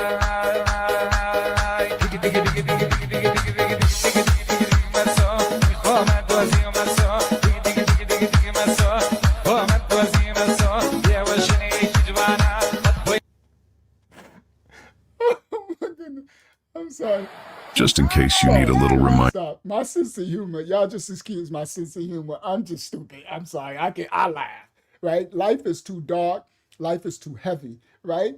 The Messiah said, who y'all call Jesus, the Messiah said, thank you. Now you get it, Y'all. That's how I hear. That's what I see when these stupid people talk, right? That's all I hear. Digga, digga, digga, digga, right? Y'all like, now I get it. I know, right? That's my sense of humor. So I was going to put it right up. That's all you hear. It's like, right? So I do these things, right, to make you laugh because the Messiah said, in the midst of the storm, I leave you my peace. Laughter heals the soul. Life can be so heavy and dark, right? You got people being unalive. You got all this fear, transgression, sin. You got stuff. Even though we're bringing out real life topic and discerning the righteous from the unrighteous, the fruit, you still should be able to have joy and some laughter. You understand? Because you might go your whole day and had a real rough day, had a real bad time, had everything, and you come to our live stream and you might be like, you know what? I'm about to watch Unk in the Mashiach Assembly. Because even if I don't agree with all they say and everything, I know I probably can get a good laugh or two out of it. You know what I mean? Because no matter what, Unk is he's gonna teach something, but he's also gonna make it joyful, like laughter. You gotta have laughter in your life, guys. Dark spirits have no joy and no laughter. Stay away from people that have no light, right? That's just dark, just, Debbie Downers, just they call them energy vampires or soul suckers, right? They suck your soul out. I'm like, nah, bro, I need some, now there's a time for everything, right? So there's balance. So I bring balance. I can get serious. I can get smart. But I always balance it out. You know what I mean? You got to have joy and laughter, bro. Laughter heals, right? Somebody just researched. I knew it anyway. They just found out. It was like, did you know it takes such and such amount of muscles to frown and half that to smile? I'm like, yes, I knew that. Some of the youngsters in the ministries, they be all happy when they find out stuff, right? And they hit me up, I just found this out. Did you know? I'm like, yes, I knew that, right? Yes, it takes a lot less muscles to smile, right? And you people run around frowning. That's why you age. That's why you look crazy. That's why your spirit dark, right? Get some laughter in your life, some joy. That's what this ministry do. I don't care what the topic is. The Most High is in balance. You understand? The Most High ain't all uptight. That's religion got you uptight. Religion got you all, right? Nah. The Most High, the whole heavens be getting I know the Shamayam, the heaven be like, Unk on. Unk on. The angels be like, Unk on. Right? We know we about to get a laugh at Unk, All right. So, all right. Yeah, you lessen your lifespan. You get heart failure. All type of diseases is linked up. Health, diet, exercise, and laughter. You understand? Laughter, food intake, laughter. Bro, you live a long time and you'll look young. You look fruit, it makes you youthful. That's why even in my relationships, that's why I never have to worry about keeping no girl. Now I got to worry about them acting right. You know what I mean? Be acting all crazy, right? But if you keep your laughter wins, right? I've never had that problem because not only do I got, I actually have the swag and all that, but you about to laugh, right? You get a chick with the laugh. Once you get them laughing, it's a wrap. It's like, boy, you so crazy. You so crazy. once you get a boy, you so crazy, right? She's somewhere at work doing something. She just start laughing. Somebody, what you laughing at? This boy is so crazy. He always, right? You didn't text her something. He's so crazy. He's so crazy, right? The Most High got the sense of humor. I'm created in my Father's image. So you got to, even guys, lighten up. The sense of humor. Always, not sarcastic, not dark laughter. Remember, everything is a kalaliyah, completion. Everything has to be in balance, right? You don't want to be boo-boo the fool, nothing but laughter, and then you're a clown. Everything has to be in balance. The Most High is in the shalayam, in the stillness. That's the middle, the scales. When he says, I'm in the stillness, he exists in the balance, in the middle, not too far left, not too far right. So you don't want to be a clown. Everything is in balance. You don't want to be too serious all the time. You don't want to be a big grumpy. You don't want to be Debbie Downer. You don't want to be big meanie pants, right? You have to have balance in all things. There's a time to laugh, a time to cry, a time to live, a time to this, a time to that, a time to that. The scripture, the safariyat that they call the Bible, instructs us. You heard? Real life applications. All things in balance. Even my kids, daddy, so crazy, daddy, right? But I get serious when they act, right? They act up too much. Hey, that voice. What you, like that crazy cat. I got a cat next door that's a psycho. I got a gangster cat. I got Haitians that live next door. They got a cat that, this dude look like a devil cat, but he orange. First of all, he think he a Debo. So he walks around bullying all cats in the neighborhood, right? So my cat is an indoor cat, so my cat's scared to death. He come to the door, he be looking at it, you come outside, I'll rip your throat out, right? This dude is crazy. So I'm a filmer, I'm gonna show y'all. He orange and he got black eyes and his eyes look like the devil. You look him in, I'm gonna try to get him in his eyes. Y'all gonna be like, oh, what is wrong with that cat? He crazy. Do whatever the Haitians, they got this cat next door. This cat, Debo. He a free cat, meaning they let him outside. I thought he was just a stray cat. But I found out he's my next door neighbor. Yo, I've been living here for years, and I say this crazy guy, he catches birds. He outside. I've seen the birds attacking him. He outside. This cat is outside. He the Debo, and he be chasing cats. So this little cat be in our bushes in the front of my house, and I think the cat know to run to your house. Animals know your spirit. I'm sorry. I'm gonna get back to the lesson. So I think these cats, they'll run from this orange cat and they run in my bush. So my roommate like, could you go out and get the crazy cat from in front of our house? He's yelling, he's trying to get the other cat that's in our bushes.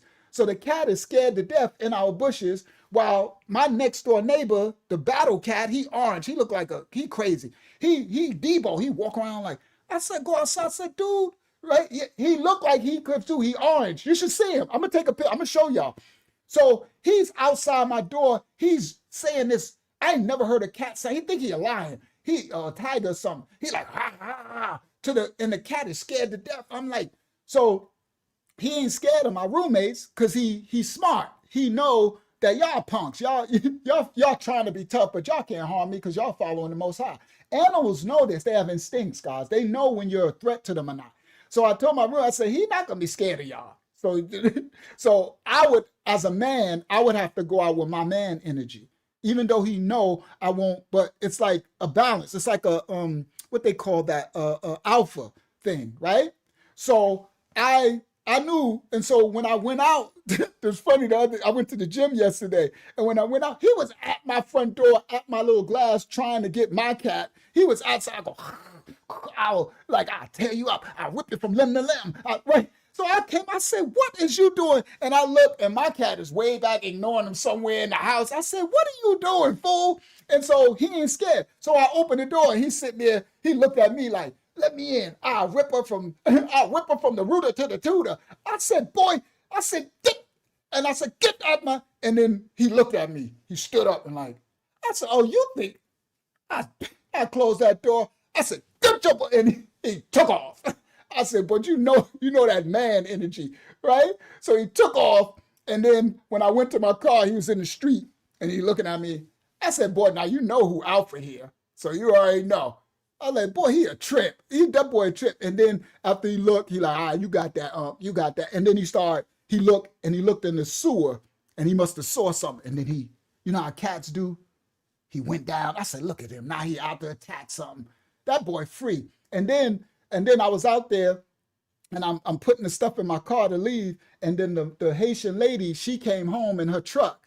And when she came home, he ran to the house. I'm like, oh, now you want to act right. The Haitian mama, she came on. Now he want to act right. But yeah, I caught him killing birds. They no joke, bro. So anyway, I'm sorry. I don't know how I got on that. I don't know how I got on all that. All right, let's get back. So that was the laugh. Now let's get back. Let me get to the before I do the violence, because it's 12 o'clock. Good. And it's Friday night. So come on, we still going somewhere. I don't know how many. We was up to probably 100 and something, over 100 on the live. It's all good.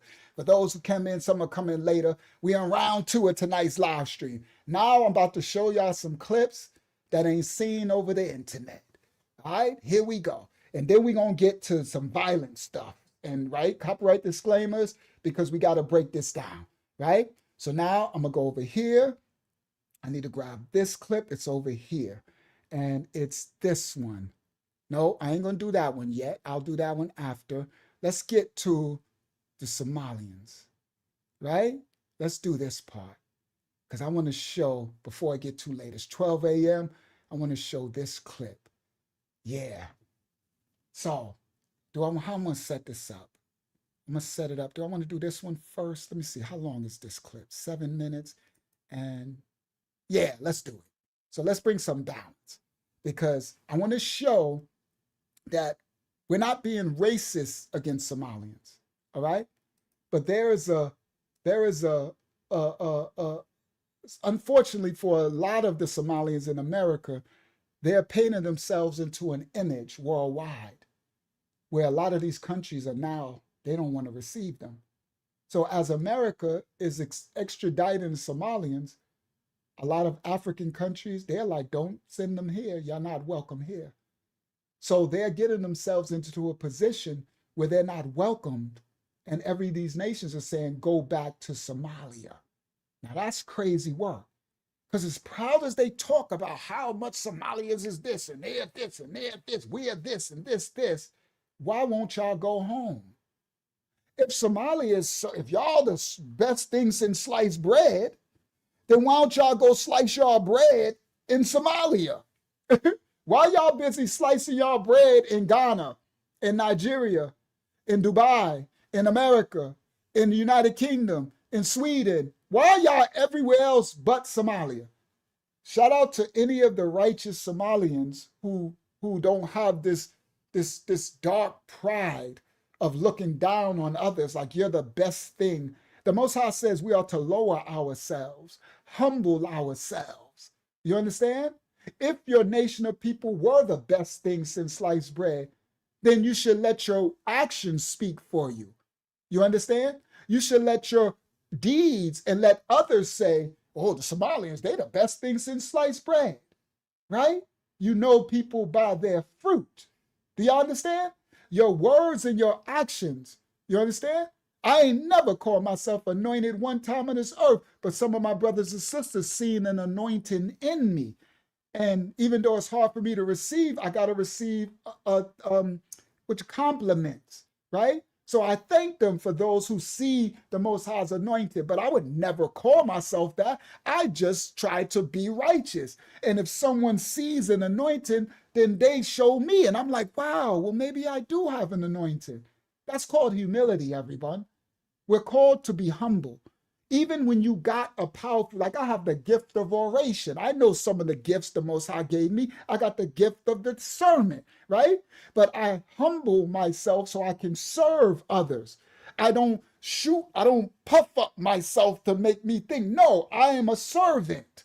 That's what the scripture says. The Safariyah that they call the Bible, we come to serve and not be served. And in your servitude, it will make others want to serve you. That's where the each one teach one, each one reach one, love my neighbor as I love myself. That's what the Safariyah you call the Bible, the inscriptions, the manuscript is teaching us to be for our neighbors, the children of the Most High on this earth, meaning as we coexist with one another. If I have things that can be applauded or gifts or accomplishments, then I should use those things to help you.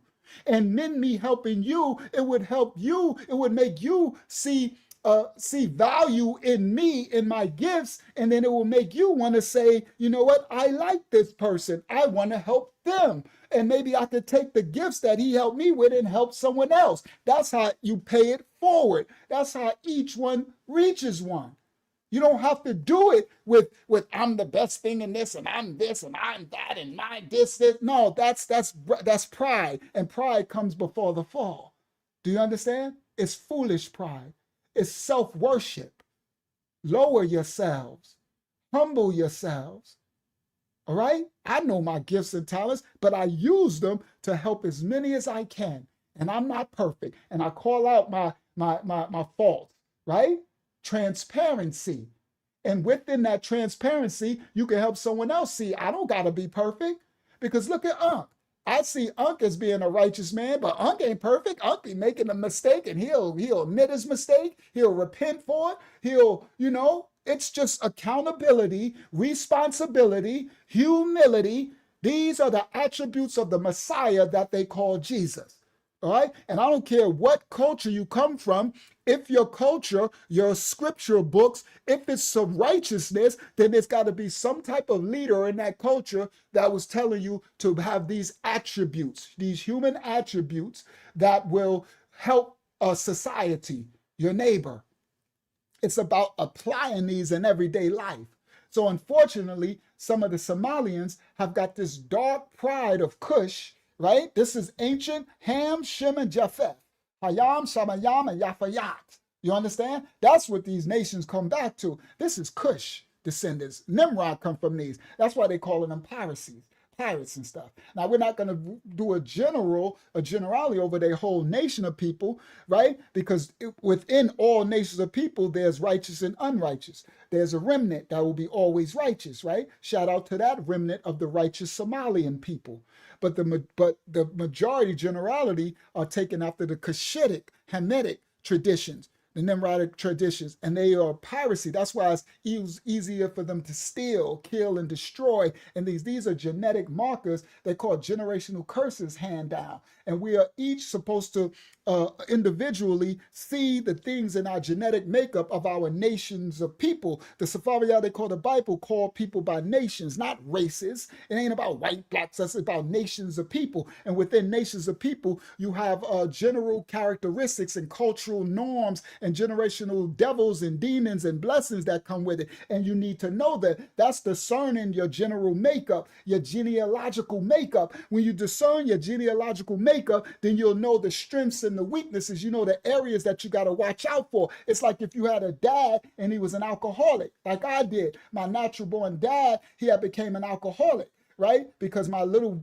baby sister died when she was like 10 and I was 11, right? And when she died, it broke him and his wife. And I watched him descend into, he started drinking and he never came from up under it, right? And so he was an alcoholic until he died. And he was to be a fly dude and all that, but that broke him. So me watching him grow up and watch the liquor destroy him, that made me see, okay, even though he didn't raise me, I saw it from a distance. That made me see that in him, there was a weakness and I need to stay away from that. Because I could have inherited so I stayed away from drinking. Do you understand? That's called discernment. That's called rightly discerning. And each of us individual, all of us here, each of you, no matter what nation of people you come from, you need to take an accounting of your genealogical history. That's why when you date someone who's been adopted, who know nothing about their bloodline, it's a real dangerous position you're in, because they don't know nothing of their makeup. They don't know none of the things they need to work on. You'll see these things through your grandmother, your grandfather, right? You might find out you had serial killers in your bloodline. That means you need to watch out for serial killerdom. You understand? These are the principalities that are looking to have strongholds in your racial makeup. All right? These are things generationally that's passed down through the ages, through your lineage. This goes all the way back to Adam and Eve, Ham, Shem, Japheth. This is real talk. So when you generalize nation of people, that's why you could be like black people, they like to wear gold and they like to do this and they flashy. And then white people, they like to jump off roofs and they not scared to do this. And then other people, they did it, right? Now they took it to races, but it's not races. The Bible calls them nations of people. And when you do nations of people, you can see some of the genealogical markers in that nation, right? And now you're going to always have anomalies in it, right? You're going to always have, but the generalities, you can see this nation of people is more combative. This nation of people is more passive. This nation of people is more kind and loving. This nation of people is more warrior-like. This nation of people is more prideful. Do you understand? And within that, you work on your individual selves. You understand? So this is how you rightly discern nations of people. So in the Cushitic, for the Somalian people, that set of Cush's descendants, they, from genealogy, from history times, they have been a very prideful and a very warrior-like and a very unmerciful people, right? And they so that's why they have the strong generality of piracy, right, of unaliving. That's why they're able to do that to their own country. That's why their country is so destroyed. You're about to see it in a second. I'm about to show y'all the country right now. That's why I said I'm about to show y'all clips that ain't all over the internet. Thank you for all those who've given a donation. I humbly receive. Now listen clearly. So I'm showing that because what we about to show, we're not showing it from a racist identity. We're showing it from rightly dividing and discerning the truth from, right? And they need to do that in themselves because they're paying the price for that right now, right? Shout out to any of the righteous Somalians who can learn from this if you get this far to watch it and get out your feelings, right? That's why they don't let me get through the shadow ban. That's why we don't get millions of views, because the truth is here. You understand? And it's not bigoted. It's not opinionated on either side. It's stand in the middle, balance in truth. For every nation, kindred, and tongue, and people on the planet Earth, I'm called to be a light to you all. I'm called to lead all of you through one of the 12 gates to get to the Father's kingdom, the Most High. I don't care what you call them, pretty Ricky, what you call them. I care about what you're doing about it. You heard? Your righteousness. Now, let's continue. Now, I'm walking in this clip that y'all going to see, right? So there's this pride over this nation of people. This goes back to ancient Cush, right? So you had Canaan that come from Ham. You got Caphtorim, right? That's over the Mycenaeans and them. Then you got Cush. That's Nimrod and them came from them. You know, Cush always took Shem's land, right? Shem's allotment, right? So they picked up fallen angel. They mixed their seed with fallen angel and stuff, right? So there's a lot of different principalities in the Cushitic. Those, we talking about the Somali nation of people, right? The ancient Cushites, right?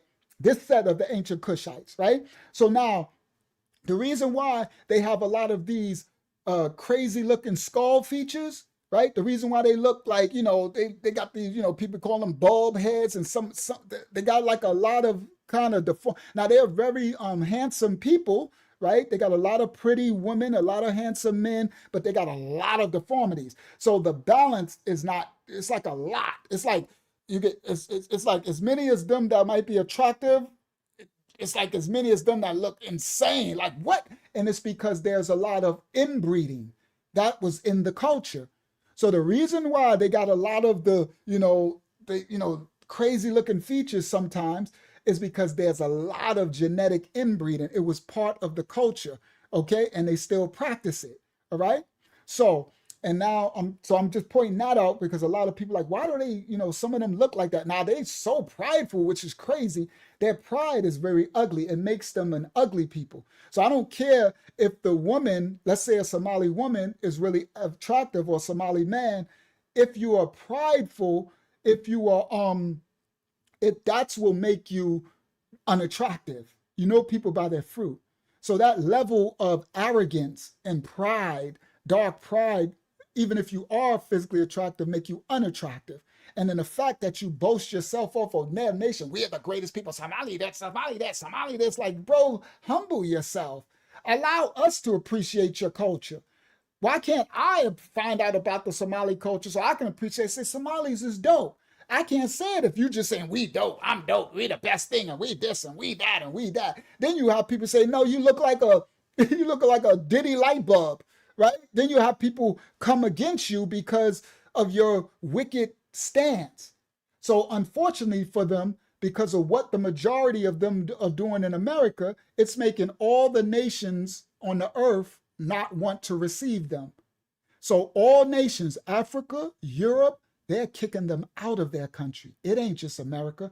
They just putting the light on orange dude, on Trump, right? On the president, because America's, they stole 19 billion. So all of these countries are saying, you can't come, don't send them here.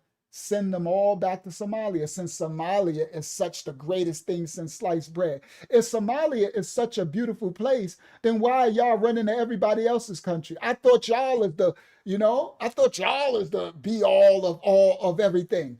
You understand?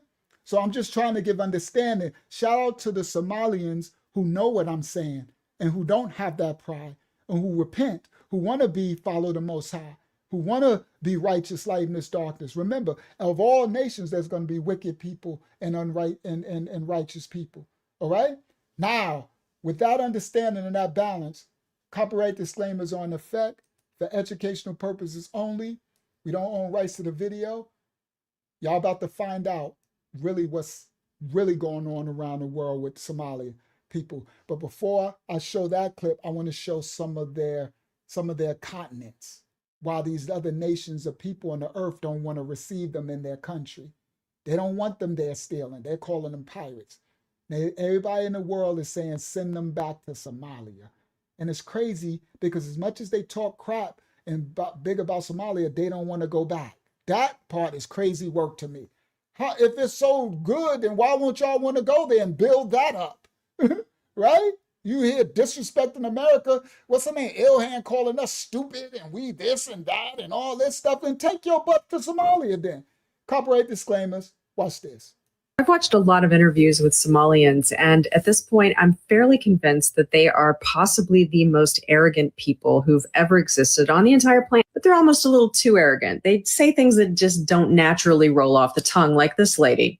It feels home. I used to say in 2001, whether you like it or not, we're here to stay. So the sooner you get used to us, the sooner we'll all get along. And, suck it up, just what? We're here. We're Americans just like you. The sooner you get used to us, the sooner we'll all get along. That's the sort of thing you're told as a kid when you're forced to be around somebody you don't want to be around at all. It's not the sort of thing you say to people whose country is giving you a new home. Somalis are... You see? So you see that arrogancy? We're here. Suck it up. Shout out to Creedell. We're here. No, you ain't just like, you ain't American like me. I was born here.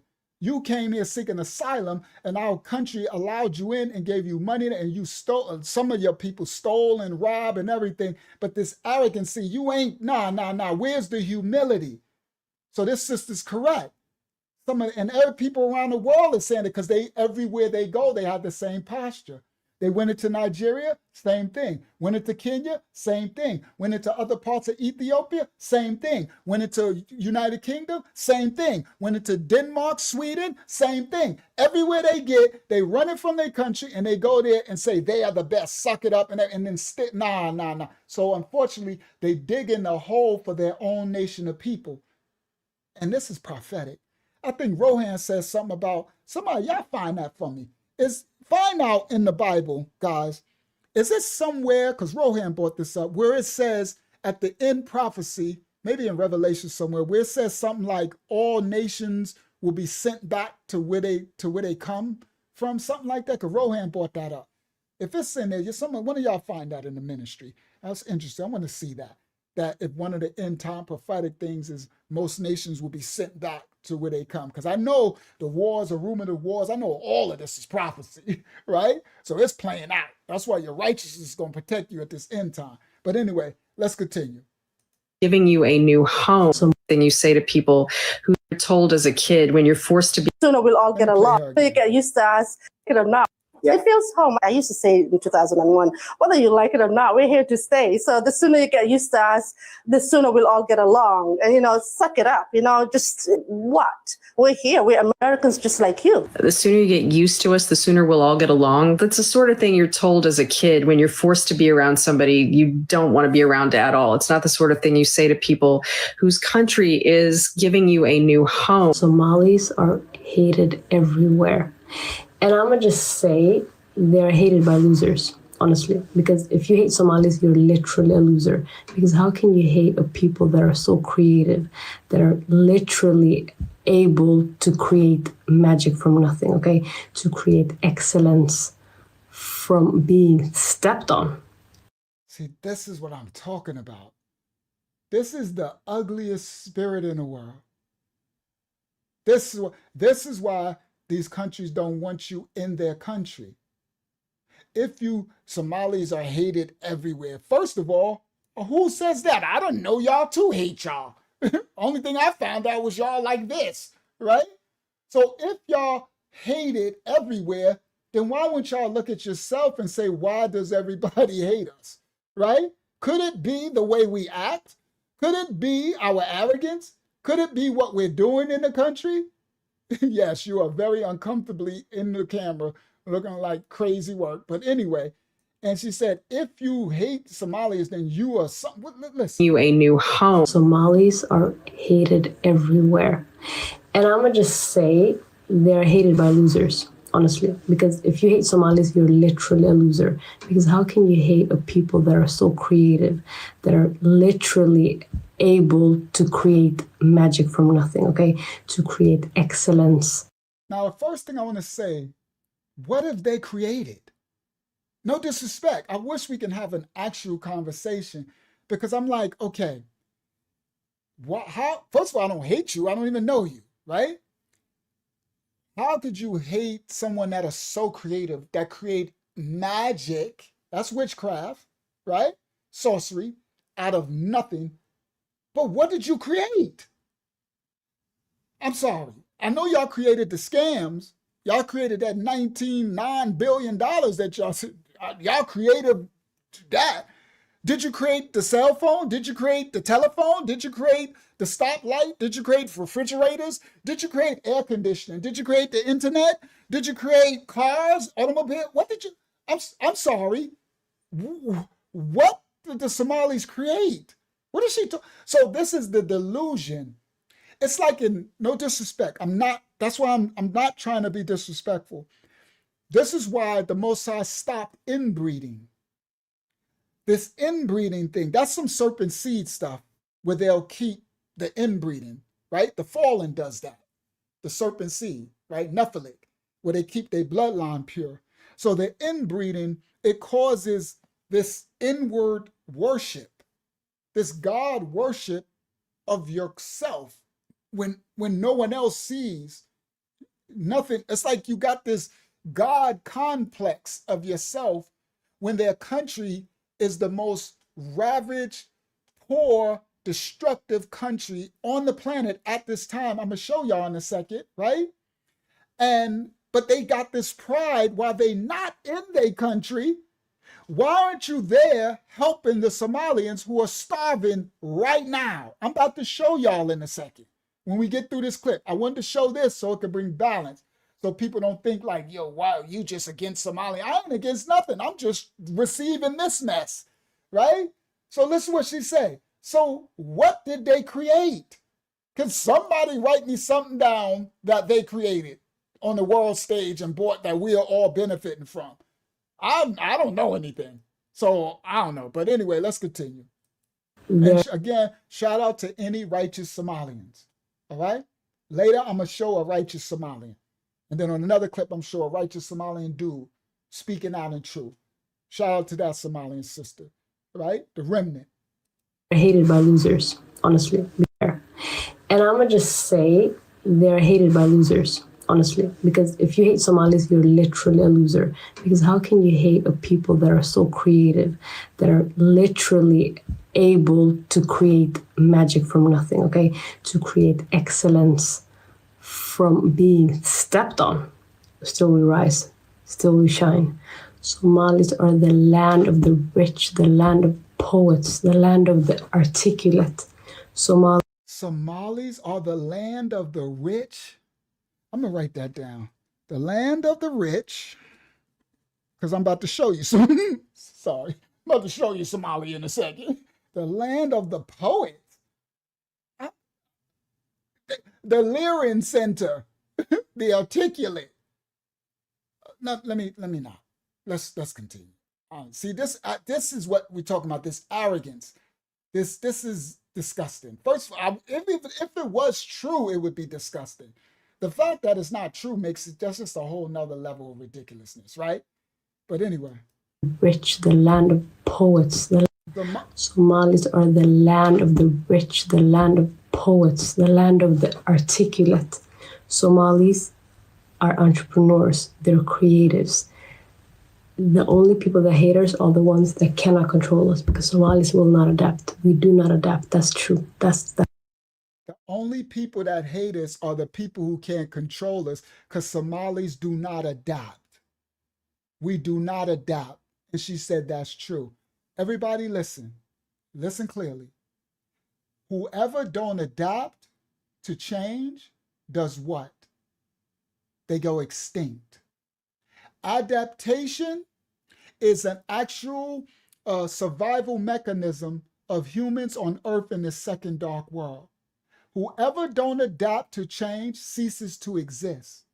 And she said we don't adapt because she thinks she's so smart and articulate. This is what you call a wise fool. You understand? If you let them speak enough, they show you the ignorance, right? You're so wise. And she's talking about Somalis are the poets. I ain't never heard a Somali spoken word poetry. What poets to you? So they're in this world bubble within themselves because they don't adapt and they don't assimilate. Everybody listen clearly. So they have never assimilated into American culture. They came here to suck from American culture, not the majority of them. The remnant of them, there are some righteous. Again, I'm not broadcasting the stroke. And for the remnant of the righteous Somalians, you know what I'm talking about. I'm sure you agree, and I'm sure you separate yourself from them. But the majority, they came to steal, kill, and destroy. They came to suck the accomplishments and steal. And that's what they did. Yes, set apart in their ignorance, Hakim, a good word. And they made communities, and they, through piracy, through illegal means, they found out a way to infiltrate the cracks in the American system, how they can steal. But they've done that all their generations from their ancestors. That's why their country is in ruins and desolate, because they do it to their own selves. So they go to these other countries, and instead of adapting and instead of assimilating and instead of being humble and thankful for the country that let you in and fed you and gave you protections, you say that you are better than them, and you steal from them and you hoard it for yourselves and send it back to other places to build yourself another kingdom while disrespecting and backstabbing that country. But this country is now not taking the Diddy no more. You might have Diddy, a colonizer, enslaver mentality. Oh, I meant to put my clip. I'm going to put my clip next time. Y'all remember my video 2 years ago on this channel when they said what they would do to the black people? All them young Somalis in America? They said they would enslave us and they're going to do this to us. I got the video. It's on this channel. All right? If Hakyama find it, she'll put the link, but I'm going to show it. One of these times, right? I'm going to get that clip. I meant to do it tonight. So anyway, this is why all nations on the earth now don't want you in their country. Ghana don't want you there. Nigeria don't want you there. America, we good. We been there, done that. You know that t-shirt? You understand? Been there, done that. Okay? Others, they don't want you there in their country, okay? So it's because of this spirit that you come with. You don't adapt and you don't assimilate to the other country, to the other cultures. You're not appreciative. You're here to conquer, to colonize, to enslave. You're here to take over. If it was up to Somalis, if it was up to the generality of your culture, not the remnant of your culture, the righteous remnant, the generality, we would all be slaves to you. We would all be working for you, what your people have done in your own country. So let's continue. Rich, the land of poets, the land of the articulate. Somalis are entrepreneurs, they're creatives. The only people that hate us are the ones that cannot control us, because Somalis will not adapt. We do not adapt. That's true. That's true. We do not assimilate. We show respect to your culture, but we will not change ours. We show respect to your country, we will not forget ours.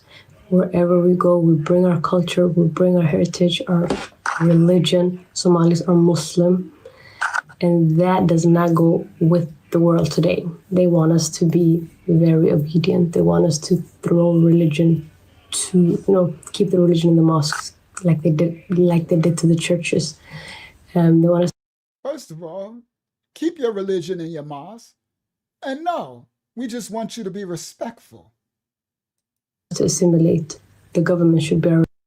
You should assimilate. Like they did to the churches. They want us to assimilate. The government should bear religion, our faith. Everything they say, we need to just accept it. Somalis are not like that, and that is why they hate us. And we know that. Somalis know that. So if you hate us as well, then we just look at you like you're very dumb. Actually, you're very dumb. We know why they hate us, because we have a backbone, because we have culture, because we have a personality, we have authenticity. That's why they hate us.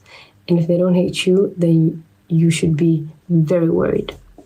The way the world is moving today, if you're not hated, then you are the problem. And that's all I can say. First things first, I'm actually so shocked that Trump is attacking us. I think Trump should be thanking us in multiple ways, and I'm going to explain. First things first, I think we are a good example of what the American dream can look like. Like Somali Americans, and it's making me sad and it's funny, like I know Somali people are very funny. We're like the class clan who also happens to be valedictorian. Somalis in Minnesota are so successful. I take multiple trips a year to Minnesota and I leave so inspired. Because they stole all the money, you wicked pirates. Yes, they want Sharia law in America. This is crazy. See, this is why no country wants you. This is why, no disrespect, shout out to any of the righteous Somalians who not following this stuff. This is why when you get kicked out of here, because you're getting out, sorry, that's going to happen. When you get out, nobody wants you there, and none of them want to go to Somalia. Can anybody make this make sense? They are the best thing in the world while in another person's country, speaking other people's mannerisms, language, and all that. They be like, yeah, the other one, she was like, get with it or do it, right? It's crazy that they doing all this while they not in their own country. But let's continue. The problem. And that's all I can say.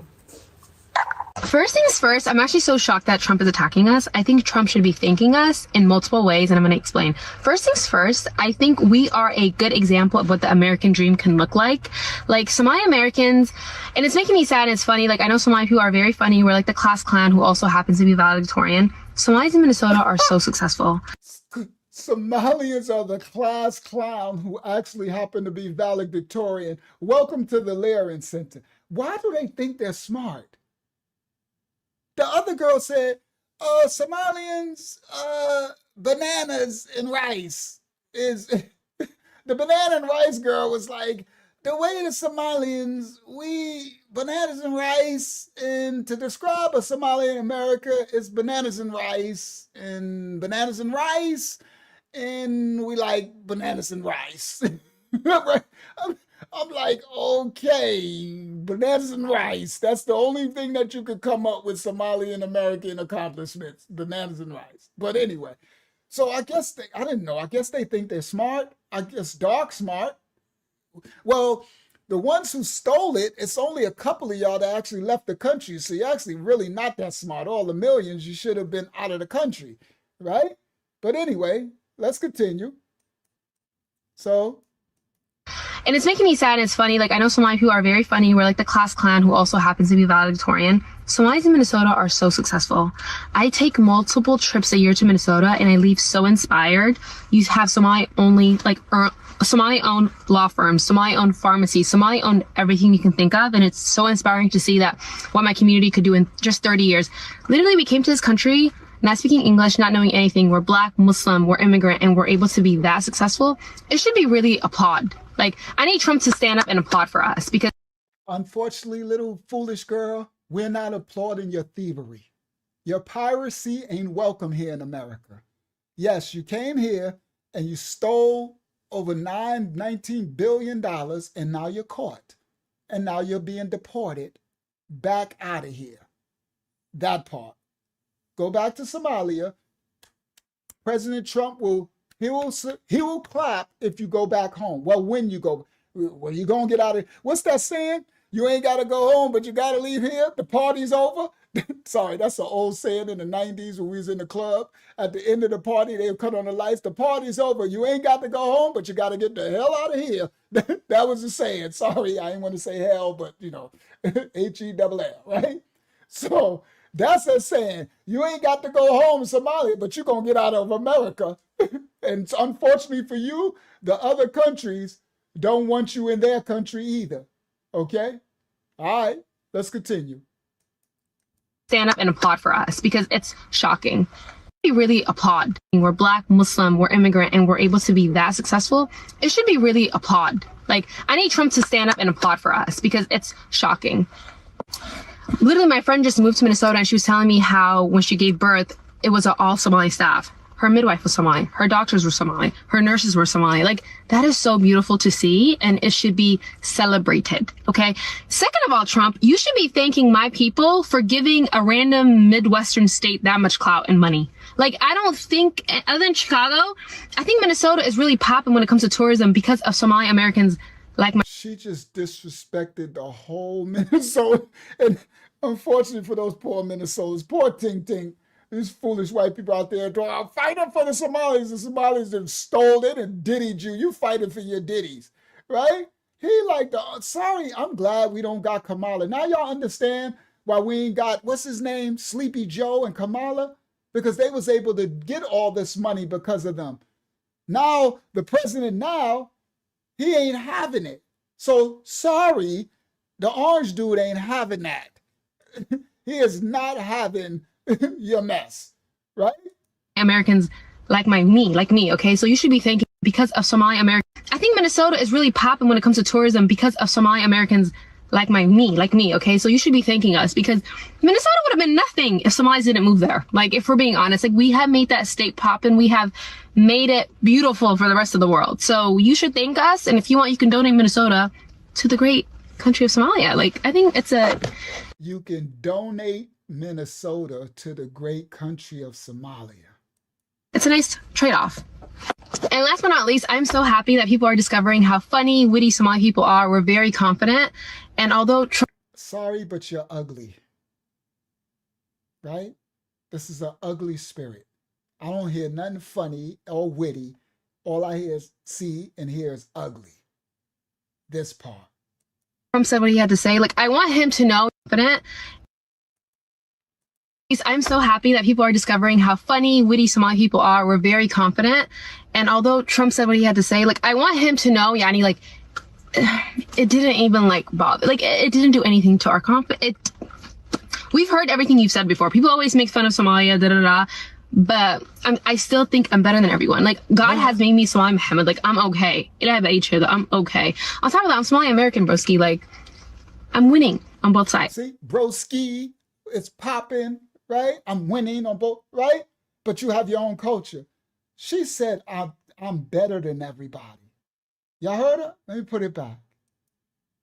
On top of that, I'm Somali American, broski. Like, everyone. Like, everything you've said before. People always make fun of Somalia, da-da-da. But I still think I'm better than everyone. Like, God has made me Somali Muhammad. Like, I'm okay. I'm okay. On top of that, I'm Somali American, broski. Like, I'm winning on both sides. But yeah, it's just nice to see that everyone's realizing Somali people are very funny, very confident. And that's never going to change. It has not changed since colonial days, baby boy. And it's not going to change because somebody right now decided to make fun of us. We're actually winning the war, so. But yeah, that's all I have to say. Just listen to this. All right. I'm going to stop that right there. We're going to come back to that, right? Watch this. I got to do it right now. Somalia, let's go to Somalia. So she said they winning. Somalia is the greatest thing since sliced bread, right? It's the greatest country on earth. Copyright disclaimers are in effect. This is what the world thinks of Somalia. This part.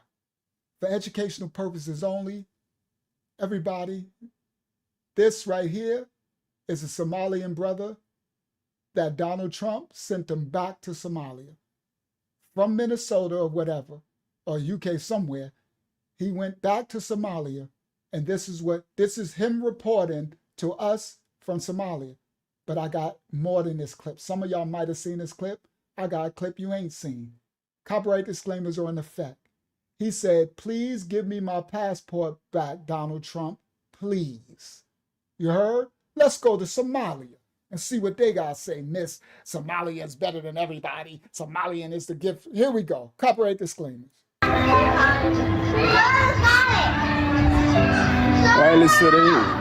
أنا معهم لأن دبي أنت اللي وضو باسبوركي ولا قاطي.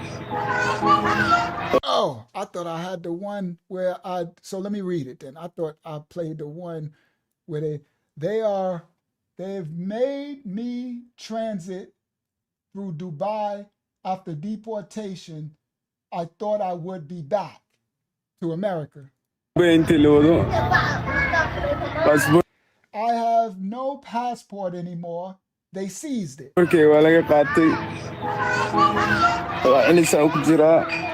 There's no way back to the United States. Yep, United States.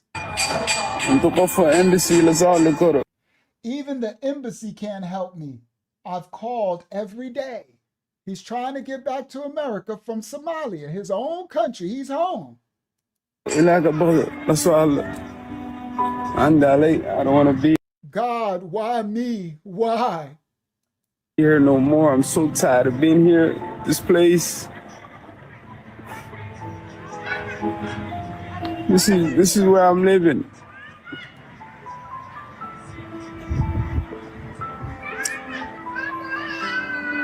I'm so tired of it. It's just like I want to go back. I don't want to be here no more. That's kind of sad. Poor Ting Ting. I hope he had that same energy when he was in America, right? He looks like my father. That's great. When he turned to the side, I'm like, this dude look like my pops. I swear he looked like my pops when he turned to the side. When my pops was getting old, I'm like, boy, that boy look like my father.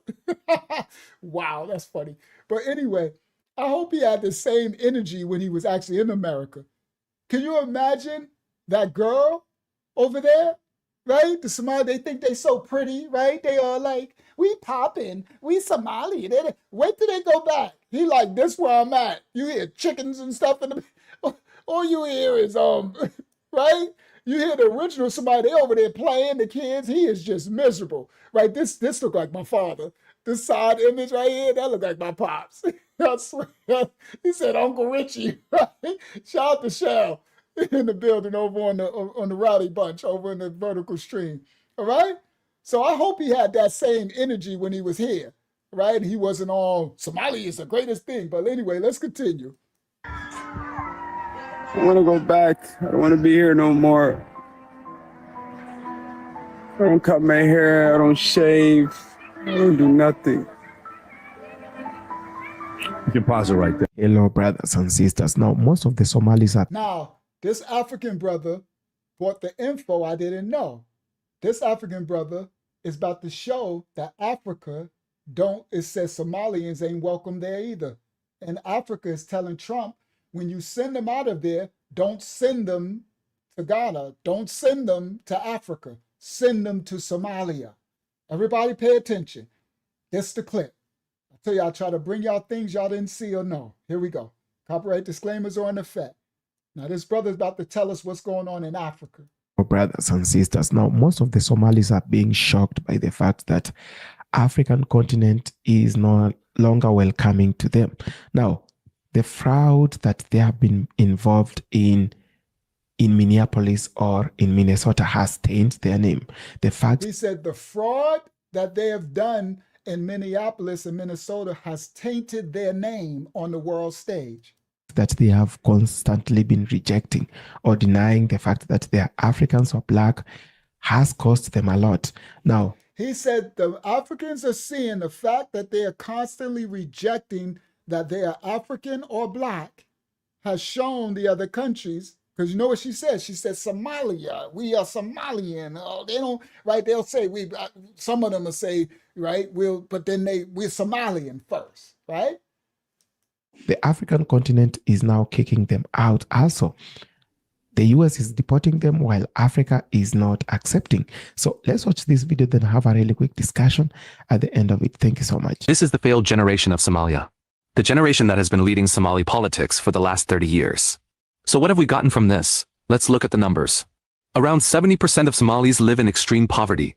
Africa's average is roughly 40%. Over 4.6 million Somalis face acute food insecurity. Somalia is consistently in the top 5 worst hunger crises in the world. 1.8 million children are acutely malnourished. Over 400,000 are severely malnourished. Adult literacy in Somalia is about 41%, one of the lowest literacy rates in the world. Africa's average is close to 70%. The global average is 84%. Over 60% of Somali youth are unemployed. And nearly 70% of the population is under 25. Somalia's life expectancy is 57 years. The global average is 73 years. These are all facts. So while this Somali American, because of our culture, because as they're arrogantly talking about Somalia is the land of the rich, the land of the this, and we are the greatest thing since sliced bread. They have a literacy rate of 57% when the average of the world is 80-something%. Okay? Let's do this back again. The life expectancy is 57 years. Do y'all now know why they don't want to go home? That's why they want to go to Africa, Nigeria, United Kingdom, anywhere but Somalia. But I thought Somalia was the best thing since sliced bread. It's fifth. Y'all the global average is the receipt. Okay? Let's go back one more time. In the world. 1.8 million children are acutely malnourished. Over 400,000 are severely malnourished. Adult literacy in Somalia is about 41%, one of the lowest. That's a good point, Hakama. No, they didn't send none of the 1.9 billion back to them. They sent it to other places. They sent it to their places in Kenya and Ghana, where they're establishing their new Somalia land, not back to Somalia, right? So they claim they're so Somalian, but you ain't sending no money to help your people. Your people are still starving and unalive while you going and try to colonize somebody else's land. Do you understand? That's a fact. That is the worst. That's a worst people. How could you not take care of your own? Y'all bless the child who got his own, who take care of his own. That's what we're called to do. They're disgusting. World. 1.8 million children are acutely malnourished. Over 400,000 are severely malnourished.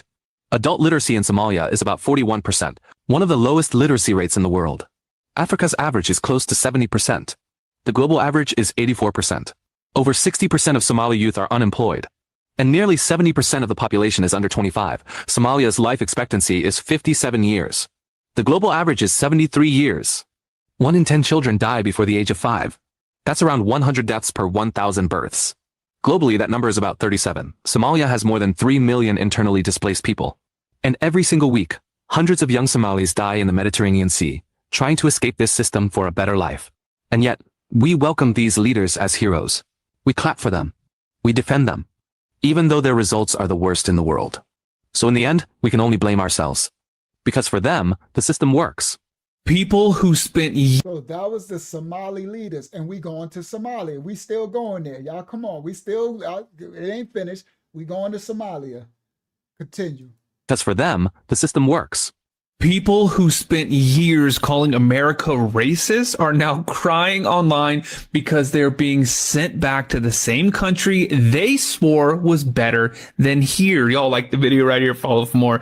And let's get into this one. You see the meltdown videos everywhere, tears, anger, demands, but none of them mention the fraud investigations, the expired visas, the money that moved through criminal networks, or the abuse of programs paid for by the the taxpayers. The moment accountability shows up, they all act shocked. I look at these videos and all I see is the same contradiction. Somalia is beautiful when they want moral high ground, but Somalia becomes unsafe the moment removal papers arrive. They switch the story depending on what benefits them. The reactions are emotional because the system finally stopped bending. Deportations are happening because laws exist, because agencies uncovered fraud rings, because certain groups are draining millions from health, housing, and social programs that working Americans rely on. There's nothing complicated here. People act like the West owes everyone a comfortable life, like your job is to give everyone else more than what you could give your own family.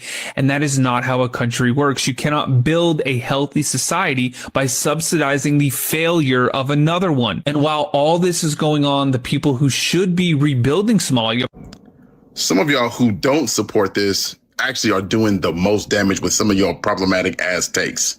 Okay? If your only concern about this issue is who's going to watch little Jimmy when I go to work? Who's going to do that? Nobody would take this amount of money I'm paying them. Or who's going to cut my lawn? Or do you know the price of strawberries? What's going to happen to the price of avocados? Miss me with all of that. If your first reason isn't the human cost, the human perspective, the amount of terror. Do you know that there are so many people that won't even go to the hospital? They're deathly sick, but they are so afraid of being deported. They won't even go to the hospital. Do you know that there are babies being deported? Do you know that there are people that have only known the United States of America that potentially may be deported? And let me say this too. It's a lot of people with my complexion in this predicament as well. So when folks say, Smitty, man, why don't you focus on some black issues? This is a black issue. This is a black issue. So let's focus on the human cost first, second, and third. Somalia is in the grip of another drought.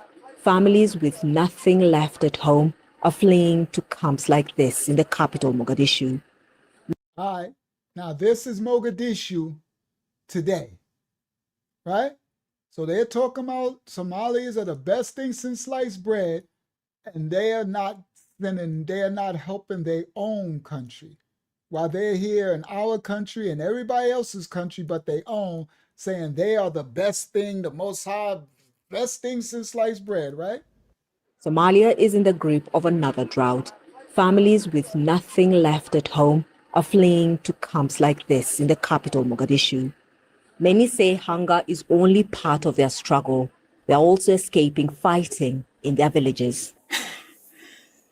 Kadra Hussein Ibrahim is still mourning her 2-year-old son. She says he died 3 months ago because she couldn't get enough food for him. She once relied on aid agencies, but international funding cuts means she now gets nothing. So this Somali woman watched her baby starve to death, while Somali Americans are driving Lamborghinis, $19 billion, and they're still starving to death. But you love Somalia so much? Hypocrites. Hypocrites. Cuts means she now gets nothing. I'm worried about my children. I don't have enough food to give them. My husband is dead. I worry about their future. I can't even eat. They are my priority. Across Somalia, 2 million people live in displacement camps. More arrive in Mogadishu every day, searching for food and safety. The government has declared drought in several regions. Rains have failed yet again, and 4.6 million people need food assistance. People are not now able to have access to water. The access to water is reducing. The health facilities that were mainly supported by... Yeah, this sounds like a curse to me. It sounds like prophecy to me. And it sounds like the people that could help them, that would help themselves and repent, are prideful and devils. And thus this be the result. No disrespect, but I see biblical prophecy all through this. It's Kush land. Now able to have access to water. The access to water is assistance. But it's people true. are not now able to have access to water. The access to water is reduced. The people don't even got access to water. Need food assistance. People are not now able to have access. Across Somalia, 2 million people live in displacement camps. More arrive in Mogadishu every day, searching for food and safety. The government has declared drought in several regions. Rains have failed yet again, and 4.6 million people need food assistance. People are not now able to have access to water. The access to water is reducing. The health facilities that were mainly supported by international agencies, by partners, by government, now because of the significant reduction in the funding have closed. So we see more people displaced.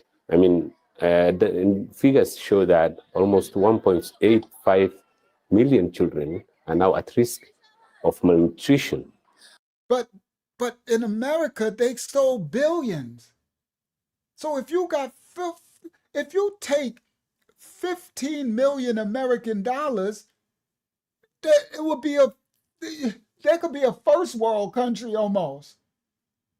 So they won't help their own people? Shout out to any Somalians that would help their own people, the remnant of the Somalian people that are righteous. Unfortunately, your light is not being shown from the dark light of the most of your nation of people. Their light is showing. Most are exhausted, hungry. Those already living here do what they can to help. These people have just arrived from villages farther south. The community here has been helping with food. You found it. Laria, Isaiah. Hold on. What does it say? And it shall be. Hakyama, read that, please. Put it on the screen and then read it for me. Okay. Isaiah 13:14. And it shall be as the chased roe, and as a sheep that no man taketh up. They shall every man turn to his own people, and flee every one into his own land. Wow. Prophecy. Every man take to his own people. Taketh up. Help each individual help your own. And they won't. Thank you, Hakyama. Prophecy. And shelter, but is farther south. Those already living here do what they can to help. These people have just arrived from villages farther south. The community here has been helping with food and shelter, but aid workers say they are struggling to help because of the aid cuts. Some organizations previously supported by USAID and other donors say they've lost half of their funds. So even over in Mogadishu and Somalia, they're still living off United States aid, off other countries giving. But their Somalian citizens who fled have stolen billions and won't give to their own. So now the other countries are saying enough is enough. This is some ugly spirit stuff, bro. It's prophecy. Some organizations previously supported by USAID and other donors say they've lost half of their funding. Sayed Ali Aden shows us a school he used to run inside the camp. It was the only one serving displaced children. Ahmed Courier may well become one of them. He's been in London for 6 years, and now the government wants to start deporting people back to his homeland of Somaliland, even though it does not recognize the government there. But if so, in the United Kingdom, they're deporting the Somalians. In America, all through Africa, all through Europe. Most of y'all didn't know. I didn't either until the Mossad, showed me the clips. they all have to go home. Okay? They got enough money. They done stole enough. Why wouldn't they want to go home? But they got to, you ain't got to leave. You ain't got to go home, but you got to leave here. This is what all these countries are saying. So this brother right here is in United Kingdom, and he got to go back to Somaliland. And I'm about to show y'all Somaliland. We're going to close out with Somalia clip, right? All right, we closing out now, right? With the Somali, we straight in Somalia. I had other stuff. We'll do it on another live. I was going to go to the violent stuff, but we'll be doing a 20-hour live stream if I get all the info that I got out. I got so much stuff, all right? Now, Somaliland, even though it does not recognize the government there. But if Denmark can do it in Somaliland, Ahmed Courier may well become one of them. He's been in London for 6 years, and now the government wants to start deporting people back to his homeland of Somaliland, even though it does not recognize the government there. But if Denmark can do it, then so can Britain. And so Ahmed may mark the beginnings of a common policy. So if Denmark can kick them out, so can the United Kingdom. Sweden has kicked them out, and Sweden has made a deal with Somalia to give them, I think, something out of millions of dollars, $9 million to expedite all the Somalian. Sweden is actually paying to get them out to Somalia. Africa is kicking them out. America is, so all that arrogancy, we're going to see where all that arrogancy lay when they all, right? Because you got to go back home. The crazy part is, why wouldn't you want to go home? Then so can Britain. And Somaliland. Somebody, you said something? Yes, sir. Go ahead. In just witnessing all of this, I wanted to pose a question. What would you say to a righteous Somali who might actually get caught up in this and possibly deported? I would say repent and know that the Most High is your creator, and you need to pray, and you need to ask for blessings, forgiveness, and you need to ask for discernment, because you're fighting a spiritual principality warfare and prophecy, and your righteousness will cover and protect you. The only thing you got, it's going to come to all of us, because there's a judgment coming around the whole world, right? Every one nation is going to have their time. You understand? And it's your righteousness at that time of famine, at that time of destruction, at that time of woe, at that time of weeping and gnashing of teeth, at that time. It's righteousness that's going to be a blessing and anointing covering over you. And the Most High will send Malachi's angels if you believe in the Creator. If you don't believe in the Creator, you don't believe in nothing, then get your guns and, I don't know, go out with a bang bang, Bonnie and Clyde or something. It depends on what you believe in. But if you believe in the higher power, the Creator, then its righteousness will be your protection, your covering. The name of the Creator, the Father. The name is a purpose and a function. He has a name, and his name ain't God, everybody. That's not a name, that's a title. Sorry, not sorry. The Most High's name is a strong tower. The righteous run into it and are safe. Look in the book of Psalms, and it tells you his name. Sakyama will write the Psalms. I ain't about to go into that, all right? And it ain't no way, our way, ooh way, oh, it's Yah. That's his name in the book of Psalms. That's it. A Ya'ath, a Alayah, and a Hayat. And if you understand what that means, is a Habarayah Messiah, Habarayah Alayah, creator, Alayah, creator. Now, his name is a function, a character, a purpose. His name is a being. It's a spirit in existence. You go in his name, meaning you are in his likeness, image, function, nature, character. Right? Now, the righteous run into his name and are safe. Hakiyama put those scripts up for you. And that's where your safety lies, is in your righteousness, your repentance and your righteousness. You're not going to get everything.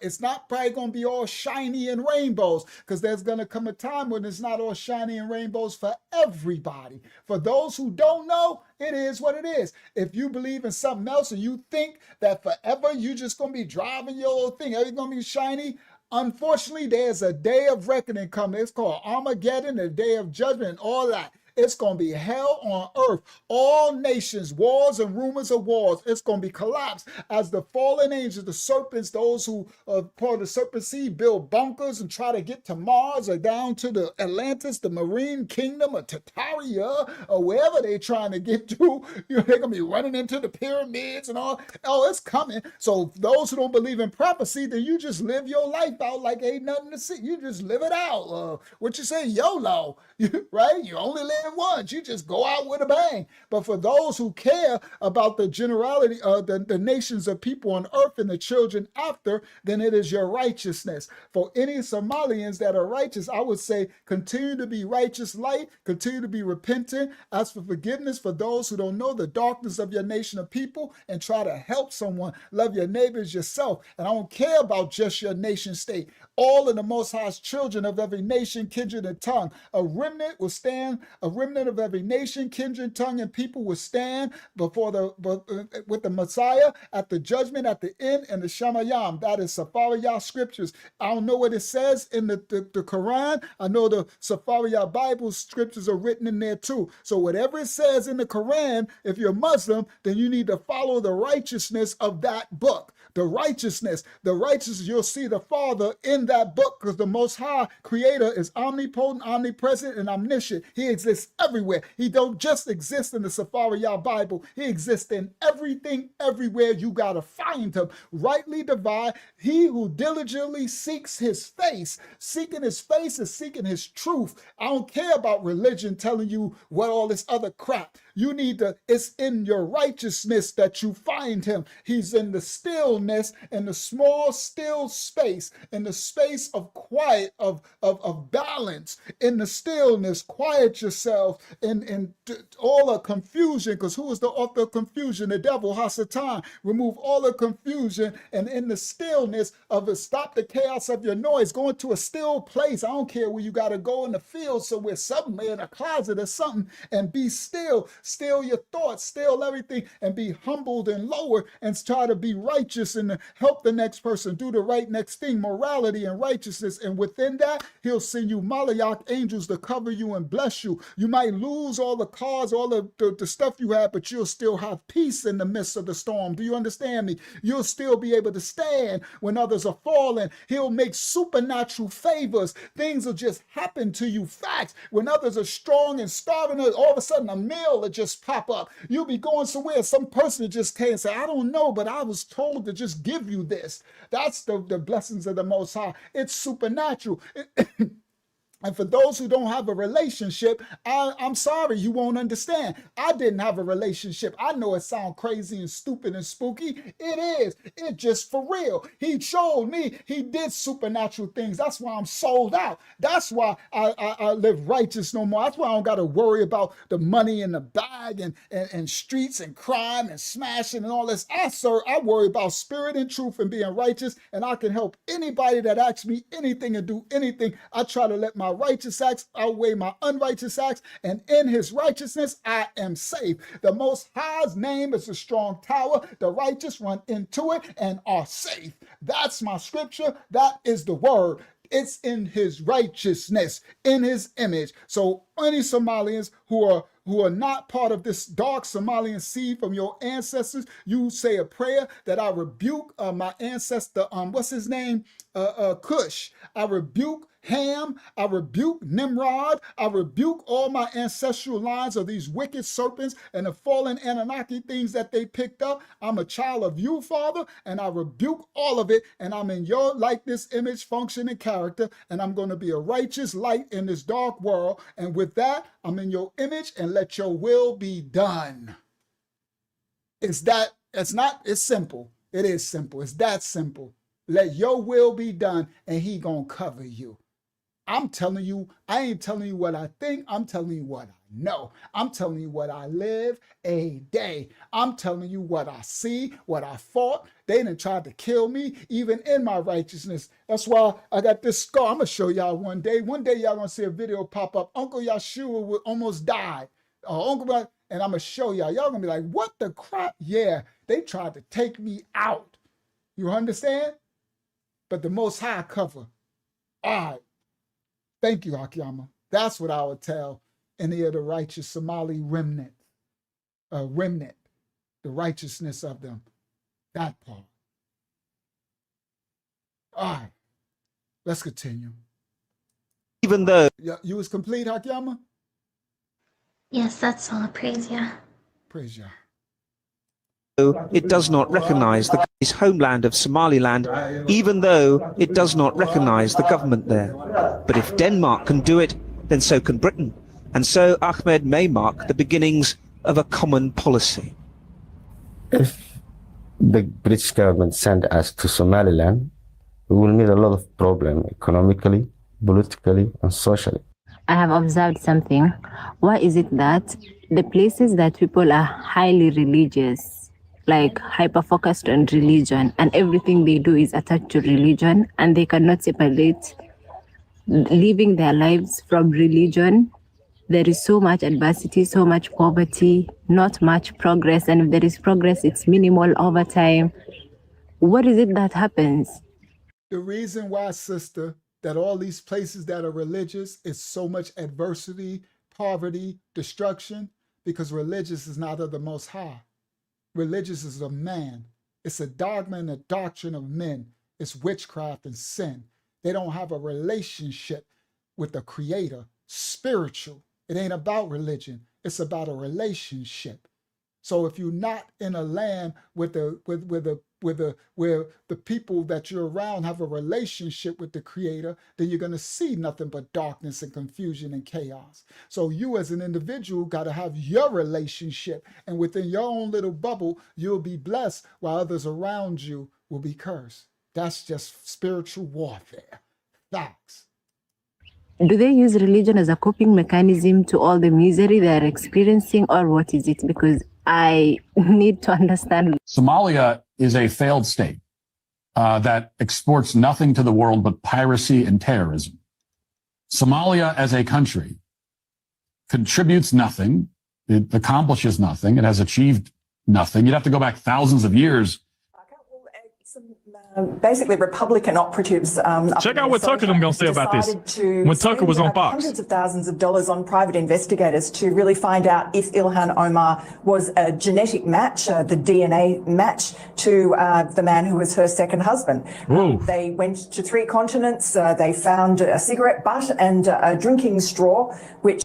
So the president and the United States is trying to get to the bottom of that. First of all, we need to find out, is she a legal citizen? Y'all see my other live stream. That needs to be determined. Also, her second husband she married, they're proving it's her brother, right? And you know why she married her brother? So he can get his citizenship in America. And they found out with DNA evidence. This is what's happening behind the scenes. They found she's too stupid to run. They think they're so smart that they're stupid. Because if I was I would have been gone. They went to 3 with her 30 to 50 million, 60 million.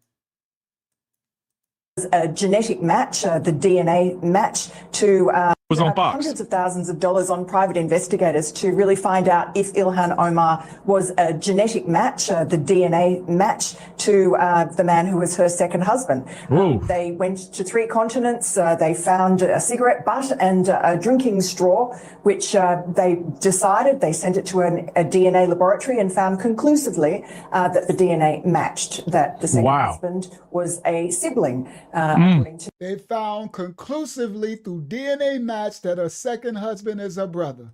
This DNA sample. So the very day that they were going to unleash this on the world, and in fact I was interviewing one of the people involved, the FBI swooped on the gentleman, Anton Lazaro, from this Republican PAC up in Minnesota, and arrested him on some different charges. Who knows whether, he's guilty or not guilty. I mean, he's not guilty until proven, but he's in jail. And so his story never got to see the light of day. I mean, luckily he'd told the FBI they were not interested. They told him the statute of limitations had run out. We managed to see the website before he took it down, before he was arrested, and managed to report the story. So it's time to get Ilhan Omar now. See that? 99.99998%. That's our brother.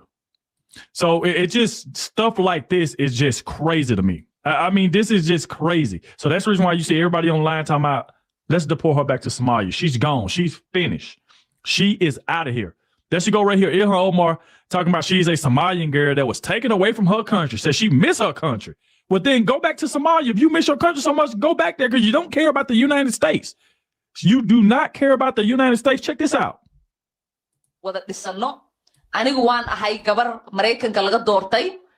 So they're going to show you right there. All she's talking about, hey, I miss my country. I want to be here. She's been doing this for the longest. It's all right that you love your country, but that's the thing. You be like clowning our country, talking about how stupid we is. We ain't this, we ain't that, but yet you're in office. Why is this woman even in Congress? Talking about she miss her country so much. Won't you just go back? It's not going to hurt you to go back. Just go on back where you at.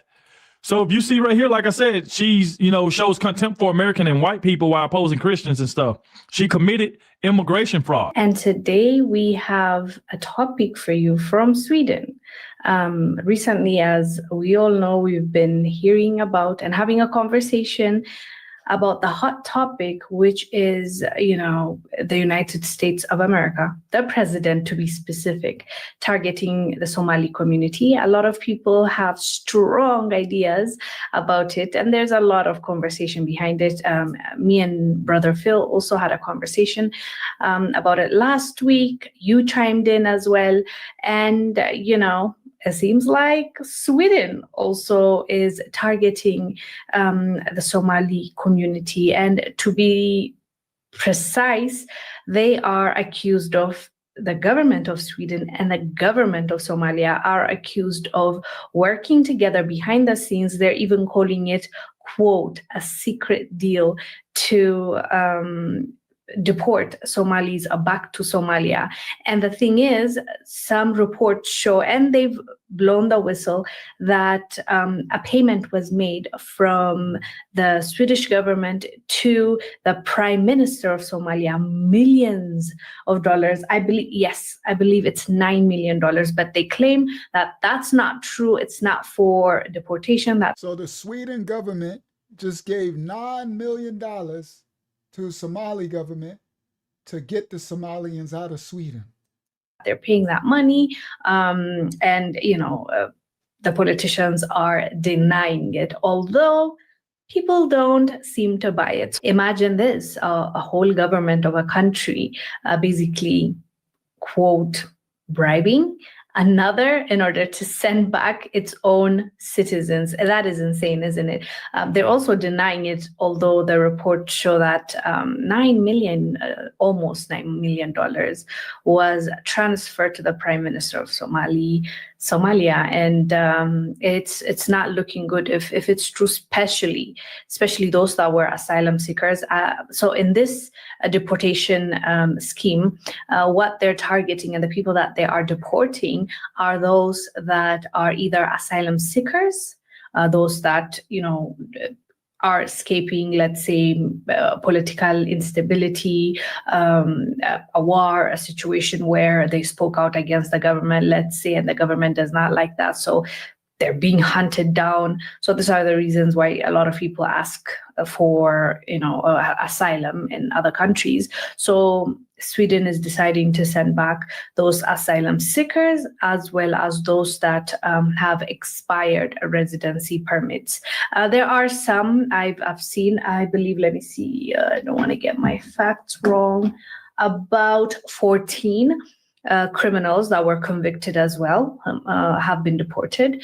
But, most of them, it appears that they are asylum seekers and those that, who are waiting for their residency permit to be.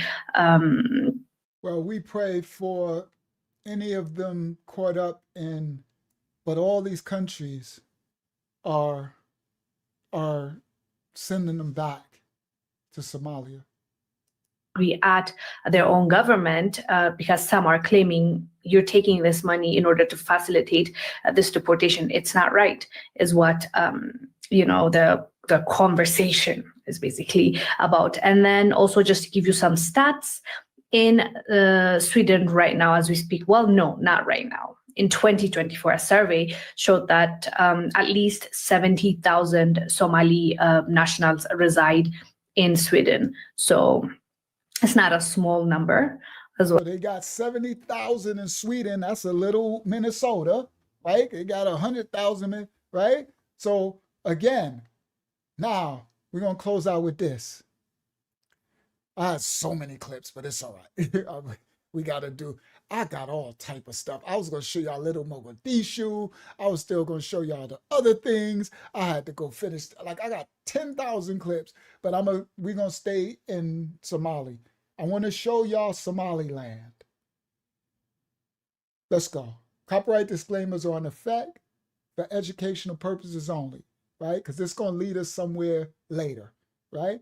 As we continue this series, the teaching the real life application. This is where Somalia, this is actual Somalia today. Somaliland. And it's owned. Watch this. Let me do this one. For those who already know. I think it was Brother Leonard. He knew this. I had it for the other clips. Remember, I was supposed to be doing these. I had this one I'm about to show y'all 2-3 weeks ago. I was supposed to bring it out, but I just don't have the time. Watch this. This is who owns Somaliland right here. Watch this. Share screen. Stop share. Y'all know I'm going to bring y'all receipts that others don't got. Who that? Shout to, Swift over on Facebook. Share. Watch this, guys. This who owns Somaliland. I'm going to show y'all where Somaliland is. Y'all know, here we go. Bring it out. Let's go, Tama, y'all. Bring it out. Hold on, let me make it bigger, make it bigger. There you go. Just leave it right there. Now come over. I'm gonna make it bigger so y'all can read it. Watch this. That's too big. Well, I'm gonna have to read it for y'all. I can move it over as I read. Angola, Northern Kimberley, etc. Every one of these has its disadvantages and its political and other difficulties. I believe there is only one territory which combines in itself all the 4 advantages I have mentioned. My proposal is to unite the so-called Harar territory of Ethiopia.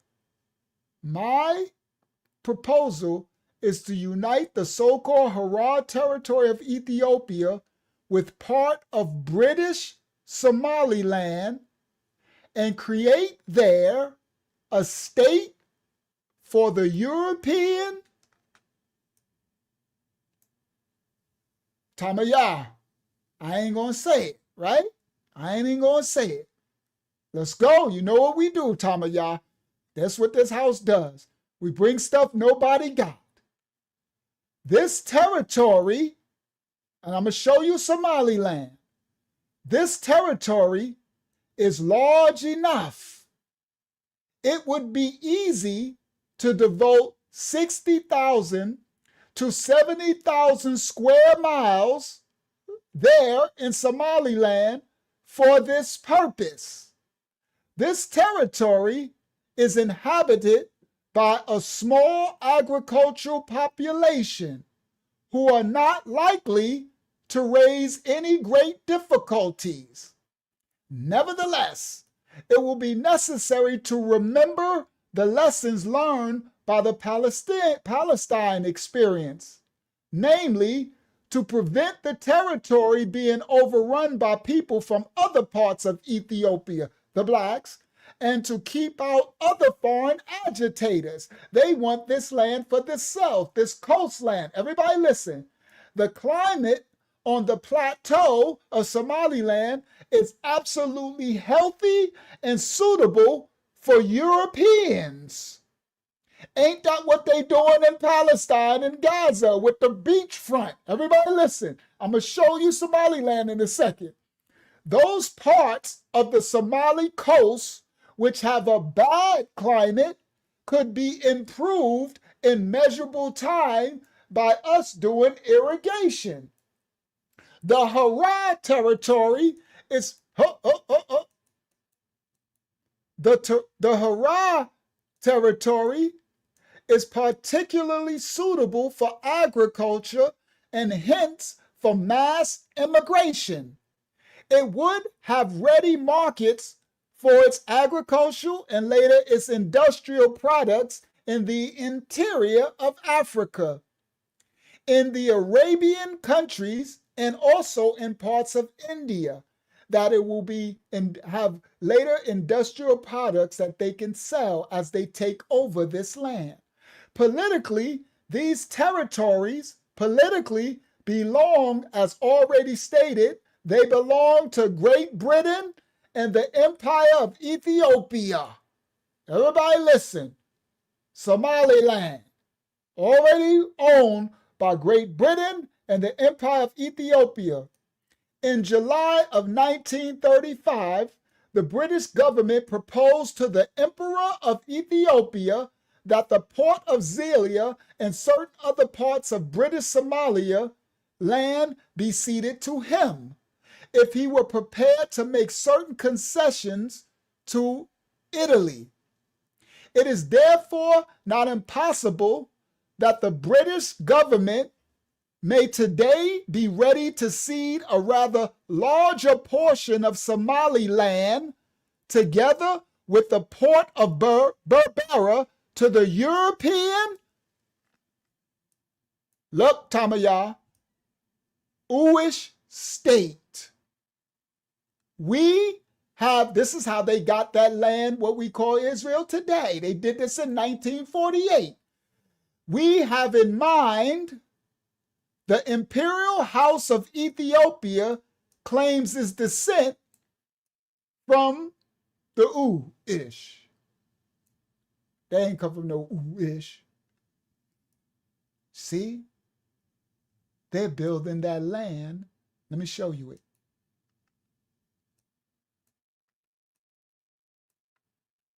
You see this? That's Somalia, Mogadishu. Right up here is Somaliland. It's on the coastal, in the Gulf of the Arabic Sea, in the Indian Ocean. Berbera is right there. You got Ethiopia, you see? And they want this land, just like they get in that land over there. All right? Yeah. Come on, Zayana. With a bang. Now, everybody, now y'all, this is Somaliland. This the stuff you won't get nowhere else. Share screen. Bang. Share. Copyright disclaimers in effect. This is Somaliland. For 20 years, Somali refugees have fled their country's civil war to seek a new life here in the UK. But settling has not been easy for everyone. Official figures show that Somalis have the worst record of any immigrant community for employment and education. And now many Somali parents say their children have lost their way, consumed by Western culture. Their solution? Sending their supposedly wayward sons and daughters back to their former home to relearn traditional values and respect. So in the United Kingdom, some parents are saying their little kids is becoming thugs. So this, guys, is Somalia, right? That's Mogadishu. And right up here is Somaliland. And this is where, you see what it said, Tamaya? The European Uish. They're planning on so Britain, Great Britain, and the Ethiopia from they pact from 1935, they're bringing them there to control all of this. The beach, yo, this is, boy, prophecy. All right? So this is a lot deeper than most people think. All right? All right. Where the capital, Hargeisa, is a far cry from the violence of Mogadishu. Hargeisa, where the capital, Hargeisa... Let me explain. This is the only part of Somalia that is free from the terror of the what they call those armies, those radicals who are just killing the blacks, the Somalians. They're just shooting one another, starving their people.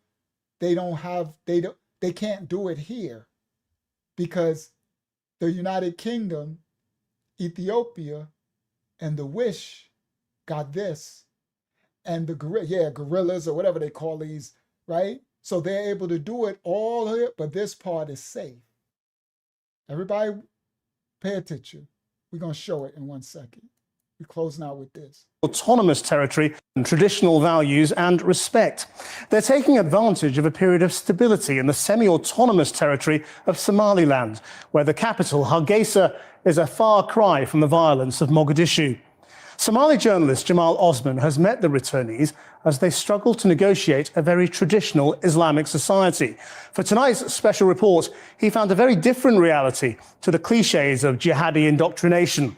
Teenagers bringing their British street style and some swearing, be warned, to their new home. Of all the UK's communities, young Somalis perhaps face the biggest challenge. They have some of the worst records in education, employment, and youth crime. So in the United Kingdom, the young Somalis got some of the worst records in education, employment, and all of it, right?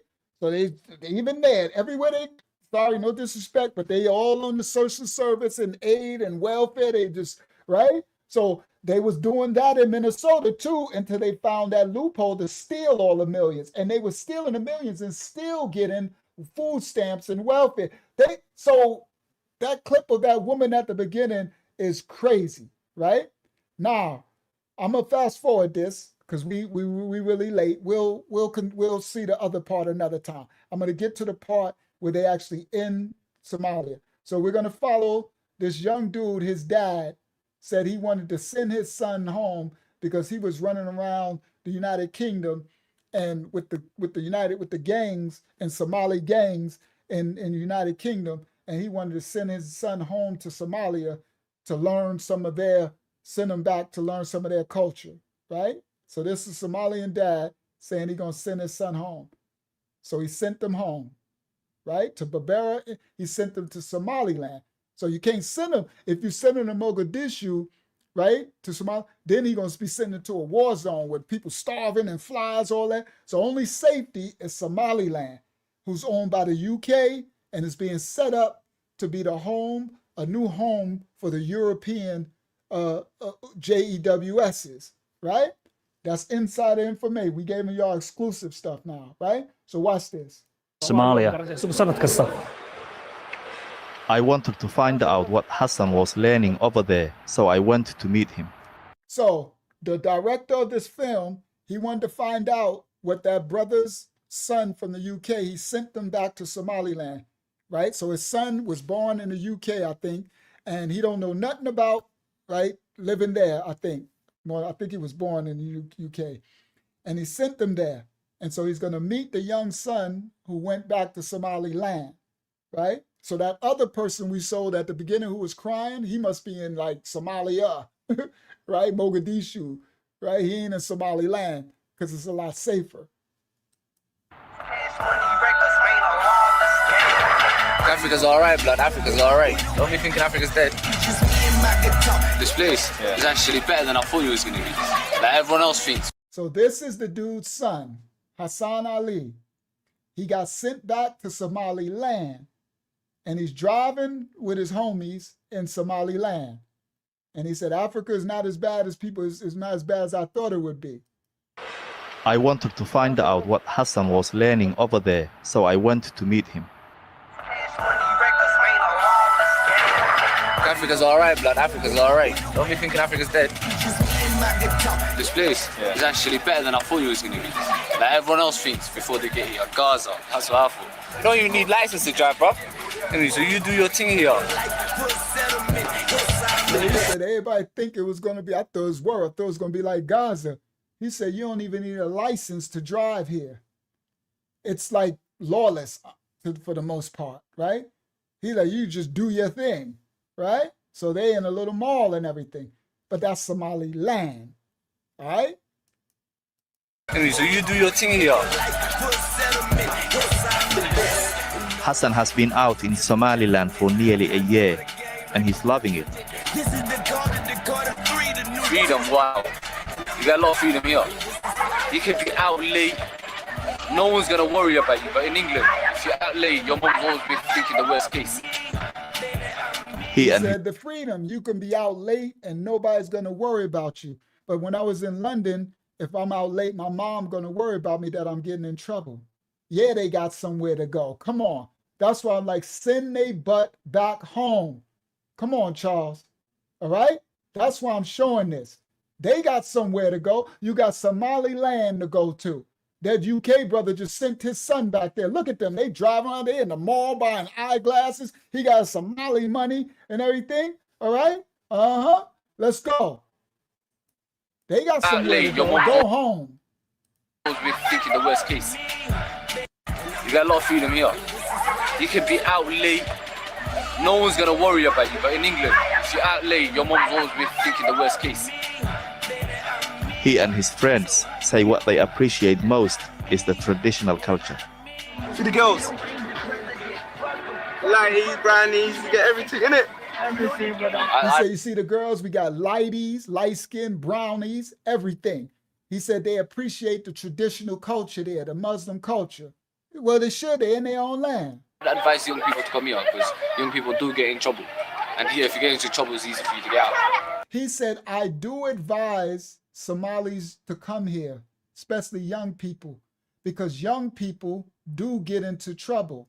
And here, if you get into trouble, it's easy to get out of it. Facts. Send Ilhan, right?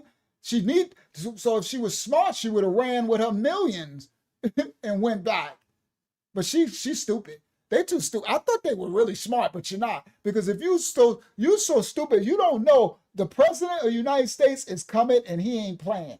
And you're going to stay up, you're going to mess around and find out. What's that, FAFO? Right? That's what's going to happen. You too stupid. You think you keep disrespecting America, disrespecting our president, disrespecting everything, and I'm an American citizen, all that. And when you could have took your millions right on back there and hid somewhere, nobody could even, you could have been underground and stuff. They still gonna be coming for you because you stole too much. Y'all stole like 19 billion. They got too greedy. They could have, if they would have fled with like 200-300 million, nobody would have even known. They could have bounced before it was known. They got too greedy. They would have just kept taking if we would have let them. They got over 9 billion or 19 or whatever. That's too much. Not a president. The orange dude is like, listen, we need some of that back. you done messed around and we done found out. You done picked our pocket. We need some of that back. All right? So, right? Yeah, facts. So she would have to pay her whole government off. Right? But that's enough money, right? Anywhere you go, you got to pay to play, right? So she would have to, and she got a mouthpiece. She a hustler. She hustled us over in America, right? So anyway, so this dude said, he said the young Somalis, they should come back there. Young people do you get in trouble, it's easy to get out of there. Because it's lawless. You can do whatever you want. You don't even need a license to drive. You get everything in it. Everything, brother. I'd advise young people to come here because young people do get in trouble. And here, if you get into trouble, it's easy for you to get out. It's a long way from where he grew up in Sheffield and the gangs, drugs and crime. Hassan's main worry here is being overcharged as a tourist. So it says it's a long way from what he grew up in Sheffield, England, with the gangs and the drugs and stuff. Here, they got this old Lexus they riding around in, right? They riding around in a car, right? That's who they need to go home. Somebody send them home. Worry here is being overcharged as a tourist. Was he trying to rip me off? Before you try to rip me off. His new home is Hargeisa. It's the capital of Somaliland, a peaceful region of Somalia. It feels far from the war in the south between the Islamists and the Western-backed troops. And Hassan feels a lot safer here than in... So they found, because of the United Kingdom and the Ethiopia and the European UISH, they got a little hub. It's safer from the South Wars and all that, right? That's right. So they got a place they can go back to, right? So he's in the capital of that. It's the capital of Somaliland, a peaceful region of Somalia. It feels far from the war in the south between the Islamists and the Western-backed troops. And Hassan feels a lot safer here than in the UK. It's like the civilians are police. So that's what makes you So feel he safe. said he feels safer there than in the United Kingdom. So he need to go back to the United Kingdom. Well, he is trying to tell him, well, then come on to Somaliland. You see, he got his skirt on, right? No disrespect to their culture. Right? If it happens to you, you've always got help around. His flip-flops on. Local residents say more and more British youngsters are coming. Local residents Makes you feel safe. See, he got his long skirt on. And the sister said, what, boy, put my skirt down. Safer here than in the UK. It's like the civilians are police. So that's what makes you feel safe. If anything happens to you, He said it's the civilians. It's like the civilians are the police. So they got to police themselves. No driver's license, nothing. He said, so if anything happened to you, they look out for one another. He liked that freedom. I would too as a youth. As a little wild boy, I would have been like, well, can y'all send me back to Somaliland? Because I'm free to just do whatever. They got chicks running around too. I'm like, I can just, no driver, I can just do whatever, right? But when you become an adult, you like some more responsibility. You don't like that, right? But as a youth, I can see why he like all the youth, send all the kids here. We can turn up. It's just turn up time. And Hassan feels a lot safer here than in the UK. It's like the civilians are police. So that's what makes you feel safe. If anything happens to you, you've always got help around. Local residents say more and more British youngsters are coming to Hargeisa. So many, in fact, that they even have a word for them, like an Alice, which loosely translates the rehabilitation community. Hassan regularly meets up with some other members of the rehab community to help each other adapt. So they call the ones who come back from other countries, right? So if you come back from the UK or whatever, the Somaliland residents, they call you the rehab community. So and he's going to explain they're seen different. They are at the top of the class system. So all of the regular Somalians look up to them because they're like special. So they went to the top of the totem pole.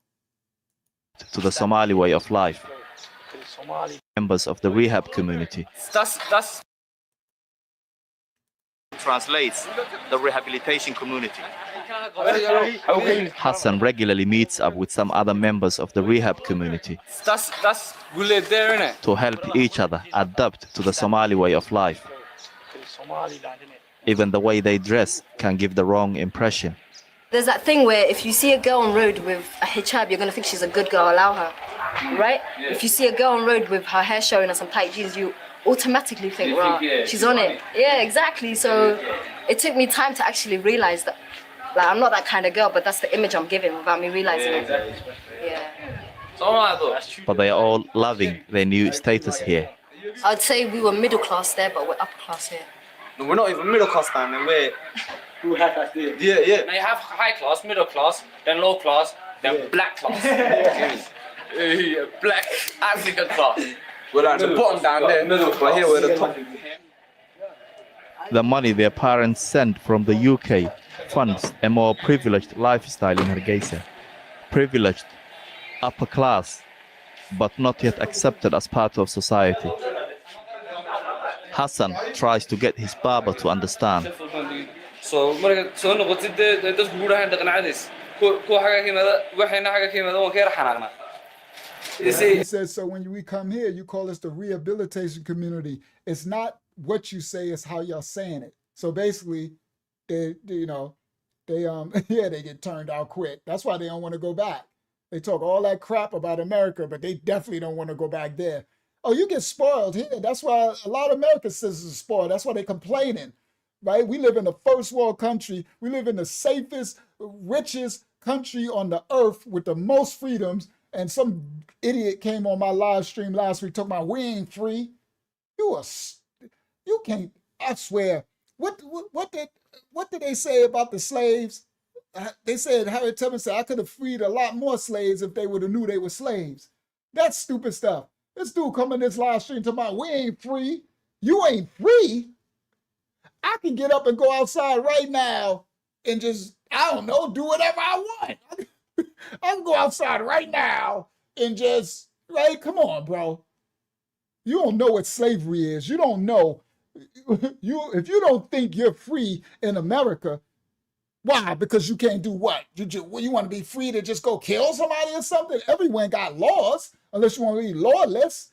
But you have freedom and rights that most people on the whole planet don't have. You got the freedom to disrespect your leader of your country. You could call him all type of names and disrespect and memes and everything, and you think you don't got no freedom? When you can just get in your car and go anywhere you want. You can go meet a girl here. You can go to the club today, the church tomorrow, the mosque the other day. You could go see the imam. You could go see a Buddhist monk. Then you could go do yoga. You can do hatha. You can do, right? You can literally do anything and you think you have no freedom. That means you're a spoiled brat. That means you don't realize the freedoms that you have.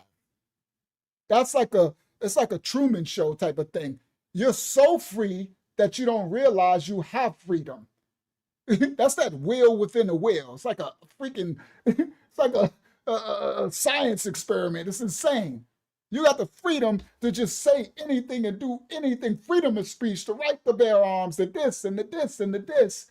You have all of these rights and freedoms. Now, I lost some of mine because when my youth, I did crimes. So I don't have the right to vote anymore. I don't have the right to bear arms, but I still got other freedom. I can still write. I can curse you out. I can sin. I can be righteous. I can go get ice cream. I can open the store. I can start a computer company. I can open an app and use AI and make it. I can become whatever you can. That's why everybody all around the world is trying to get here so bad for the freedoms. But we're so spoiled, America. The freedom has spoiled us so much, and that's what spoiled the Somali. That's what spoils other people. You could come over here and you could get, see, there you go. This idiot. So you're a slave, idiot, illy wolf. You're a diddy wolf. You're a fooly wolf. If you don't think you're free, then you're stupid. I have the freedom for intelligence. I got an intellectual property. I can sell. I could become I became a millionaire in this world. Now, I lost it back because I was doing crime, right? And I lost my freedom, you dummy, right? Until you apparently never been locked up, that you think you're not free. Get your butt, go to prison and go talk to somebody who got 50 years and tell me you don't got freedom, you clown. These people are clowns. Sorry, this world has been so dumbed down that they think intelligence. Calling themselves wise, they become fools. You have no intellectual capacity to even understand, right? That you don't think you have freedom. Well, you're not free because you're mentally enslaved, idiot. You haven't got the intelligence to know freedom. Do you know what freedom is? Our freedom of clarity of thought and of mind. Our free will choose what I'm going to do tomorrow and today. I can free will choose not to get up tomorrow and I can just sleep. I can free will choose not to eat and I can just starve. But you don't know that you are a slave to yourself because you're an idiot and you have nobody. You don't have enough respect to even intellectually lower yourself to learn and be taught, right? How old are you? See, now we in the wild, but see, that's what happens when we do these topics. So I'm glad that they over here in the rowdy bunch, because you got the right one today, baby, because I've been here in the 80s. I've been here in the 70s. You heard? I understand when it was the crack era. I've been in the streets, right? You ain't got, I got options to choose, and I got the freedom to choose which options. Come on. Come on, Shell Love. I ain't playing with these clowns. You got the right one, baby. All right? I done lived to be here in the 60s, in the 70s, in the 80s, in the 90s, in the 2000s. I know what it looked like to have a lot less freedom. Clown. Woke. I guess you woke, ain't you? I don't care if you 45. I'm still old enough to be, I'm still your elder. Almost old enough to be your daddy. Now, take that, 45. And I'm coming because you came disrespectful. You said someone too stupid or something. So now you're gonna get that smoke. And if we was in the street, I've been him Joe butt up too. That part. Yeah.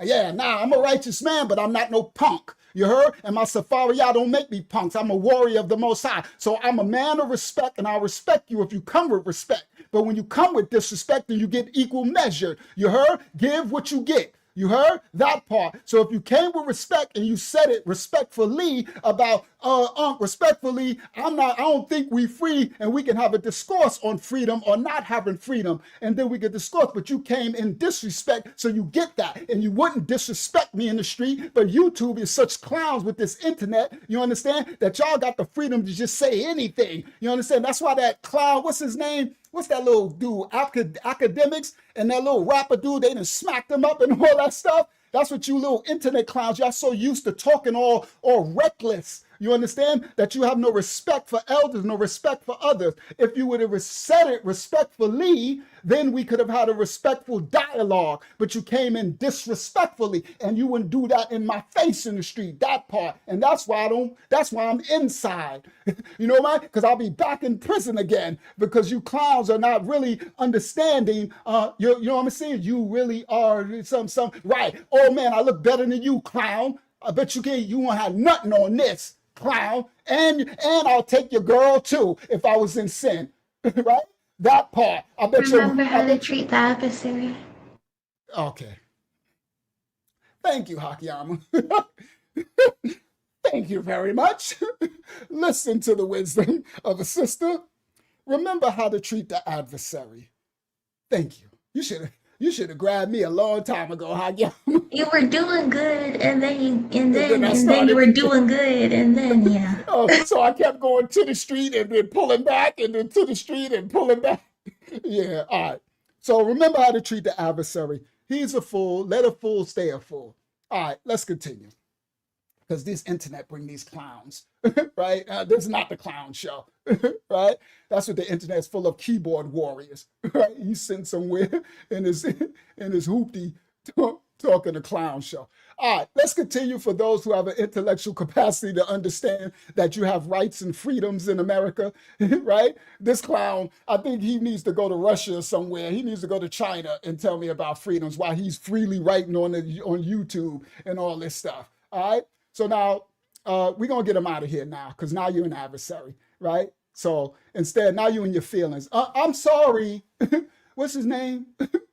What's his name? Illy clown? Illy boy.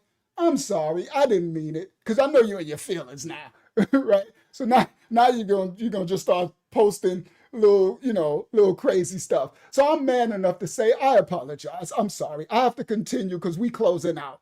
Right? We're closing out. We're trying to do an intellectual discussion. And I just said that Americans have the more freedoms than anybody on the earth. And he wants to come and say, we're not free. That's why I said a bunch of spoiled Karens. You see, they've created a generation of Karens that don't respect the rights and freedoms that our ancestors marched, fought, and everything for us to get. You get it? Our ancestors didn't even have the freedom to go outside and drink from a fountain. You understand? They didn't have the freedom to go sit anywhere on the bus where they wanted to sit. Do you understand? They didn't have the freedom. When they would walk down the street, they would have to look down and not look people in the eye. If they looked someone in the eye, they would get unalived and hung and killed. Come on, Charles. But some of these generations are so spoiled, right? And they think they're so gang or smart or something that they, it reminds me of that prison talk. Yeah, man, the equilibrium of the equilibrium, you not free, we don't understand, we overstand, we don't overstand, the man of overstand, you're free the dumb, and you're free and you're dumb if you think you free, because you free dumb, and like, come on, bro, this ain't in living color. I'm sorry. You can find another channel with all that crap. And I knew 120 lessons back in the 90s. I was a part of the Nation of Gods and Earth. I was a God Rashon. I knew 120 lessons, and I had grown men as students. You understand? I understand the Quran. I understand the Torah. I understand the Vulgate. I understand, right, the Habarayah. I speak other languages. So I'm a studied man from the streets, from the slums. No mom and dad, from the projects, all through the crack era. I'm not making myself to say I'm nothing better than nobody, but I lived experiences, and you can learn from the experiences. But understanding that most people are so spoiled that you don't know your freedom. So people are living in this bubble, especially from the internet, where everybody got a voice, right? Everybody can think they know something. Do you understand? So if you got an elder trying to tell you to understand the freedoms you got, and people are losing the respect and not understanding how good you have it. It's like raising people in a bubble, and they don't realize they in this bubble. That's why I say it's like the Truman Show. And you don't realize the other world. Look at Iran. They're being killed. They was gonna, that little wrestler. How old is he? 21 years old. He's a wrestler in Iran, and he spoke out he protested with the protesters, and they was gonna unalive him. They had him for execution, and Trump just told them, if you execute that wrestler, we coming in. So they stayed the execution. That's freedom, fool. Come on. All right, so who that? My brother, that's, I could always tell an elder. What's his name? Brother Charles. Come on. So this is where, and we learned from our elders. I listened, even though a lot of my elders was on heroin, right? Because they pushed the heroin epidemic before the crack epidemic. But I would still learn, right? A sponge. So I ain't gonna have to disrespect the young brother, but he came in disrespectfully, because they come with that in living color knowledge, right? They think that, yeah, Charles Washington, you the man, Charles Washington, right? They come with that, the free, the dumb, and they don't even understand. I know knowledge, wisdom, understand of freedom, justice, and equality. I know what makes sun, hail, rain, hail, snow, and earthquakes. The earth is undercovered underwater, 3/4 of the sun's surface. The sun and moon having attractive powers on that planet, while it's traveling at that terrific speed of 1,037 1/3 miles per hour on its way around the sun. The sun draws it. Then I could go into anthological. I can tell you who the Mycenaeans is. I can tell you the Cyclops. I can tell you who the Hellenists is. I can tell you who the Romans is and where they come from the Atlantean Islands. I can tell you all of this history. I can tell you physics. I can tell you chemistry. I can tell you mathematics, geometry, because I've studied. You understand? So if you're telling me you're not free, then you don't even understand the respect when you come in, respect when you take off your shoes, when you come in someone's house, but you haven't been taught the proper respect. So you've been taught this old savage world relationship today, where you just go into anybody's house because this YouTube channel is our house. You heard? And you just come in, you just think you can spew your stuff and disrespect and pee on the floor, but you came in the wrong house. You just can't come and piss on this floor. So if you came in respectfully, then we could have had a discourse and a dialogue, and I could explain to you that you are free, my brother. You might have restrictions because there's laws and lands of everything. When the Most High created you, he gave you laws to abide by. So, but you still have freedom, but you can't do certain things, right? So there is still freedom. You got the most freedom in America than any place on the earth. And I'm trying to get you to see it, because if you don't see it, then you don't appreciate what you have. And that's a bunch of spoiled brats. That's why America has been made to a bunch of Karens. That's why it's so feminized. Facts. Respect your elders, respect. And I come and respect. I teach people of all age groups from every nation on the earth. You understand? I would have never disrespected you, but you came in disrespectful, thinking you know something deep. You didn't know what you stepped into. If you look at the titles on the channel, look at the videos, look, you'll understand. Whoa, I'm tripping. I don't even know Unc.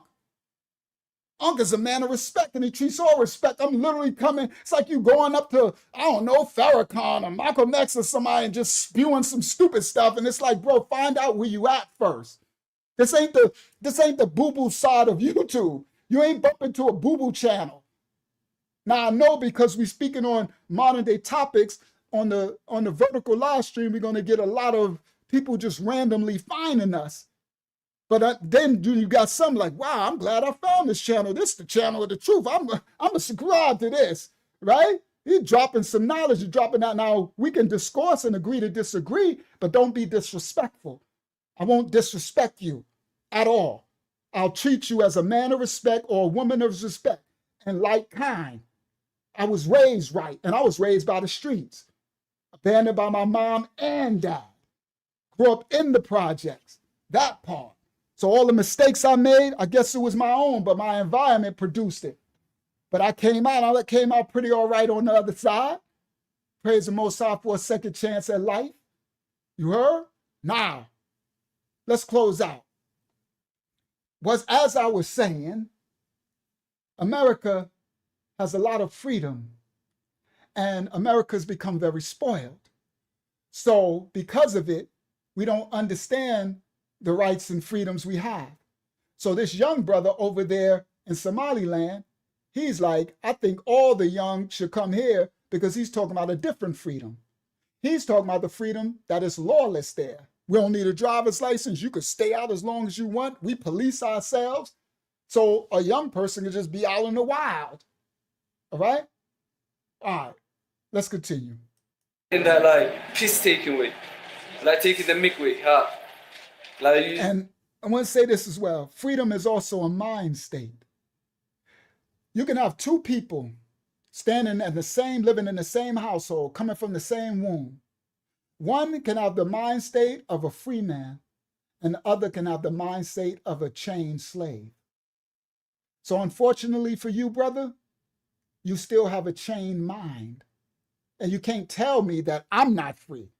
You could tell yourself you're not free, or you could be in victimhood. But I'm not nobody's victim, and I got freedom. I got laws that I have to follow. I have to drive. I got a license. I got things I got to do. But I'm free, and I'm happy for my freedoms.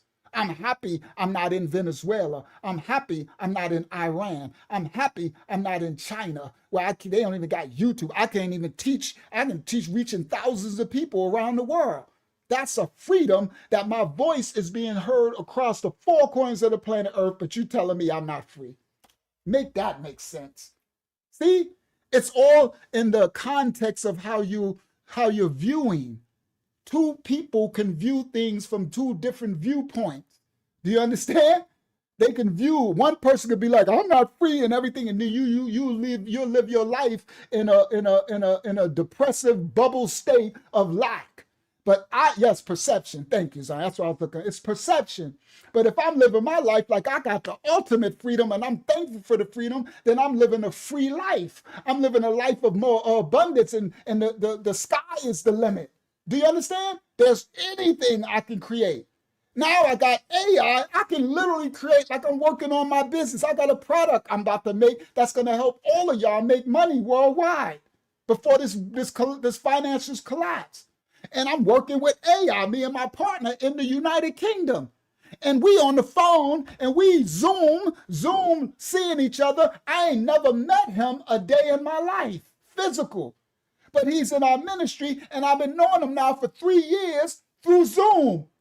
And I ain't got no freedom. I'm talking to a brother in the United Kingdom that I ain't never met face to face, and we built the product, and he's my brother, and we building this so that y'all can have a way to make money, all of y'all, when the AI start to take your jobs. And because of AI, I got the freedom to study and learn how to use the AI. I put it together, and then I'm going to sell this product. I mean, I don't know what freedom you looking for. I don't know what freedom you're looking for, but you're a fool if you think you're not free. Somebody done lied to you. You need to free your mind. Free yourself. Free yourself. They took the shackles and chains off our arms and feet during slavery, and they placed it on your mind. You ain't free your mind, brother. Free your mind, and the rest will follow. Dun, dun, dun.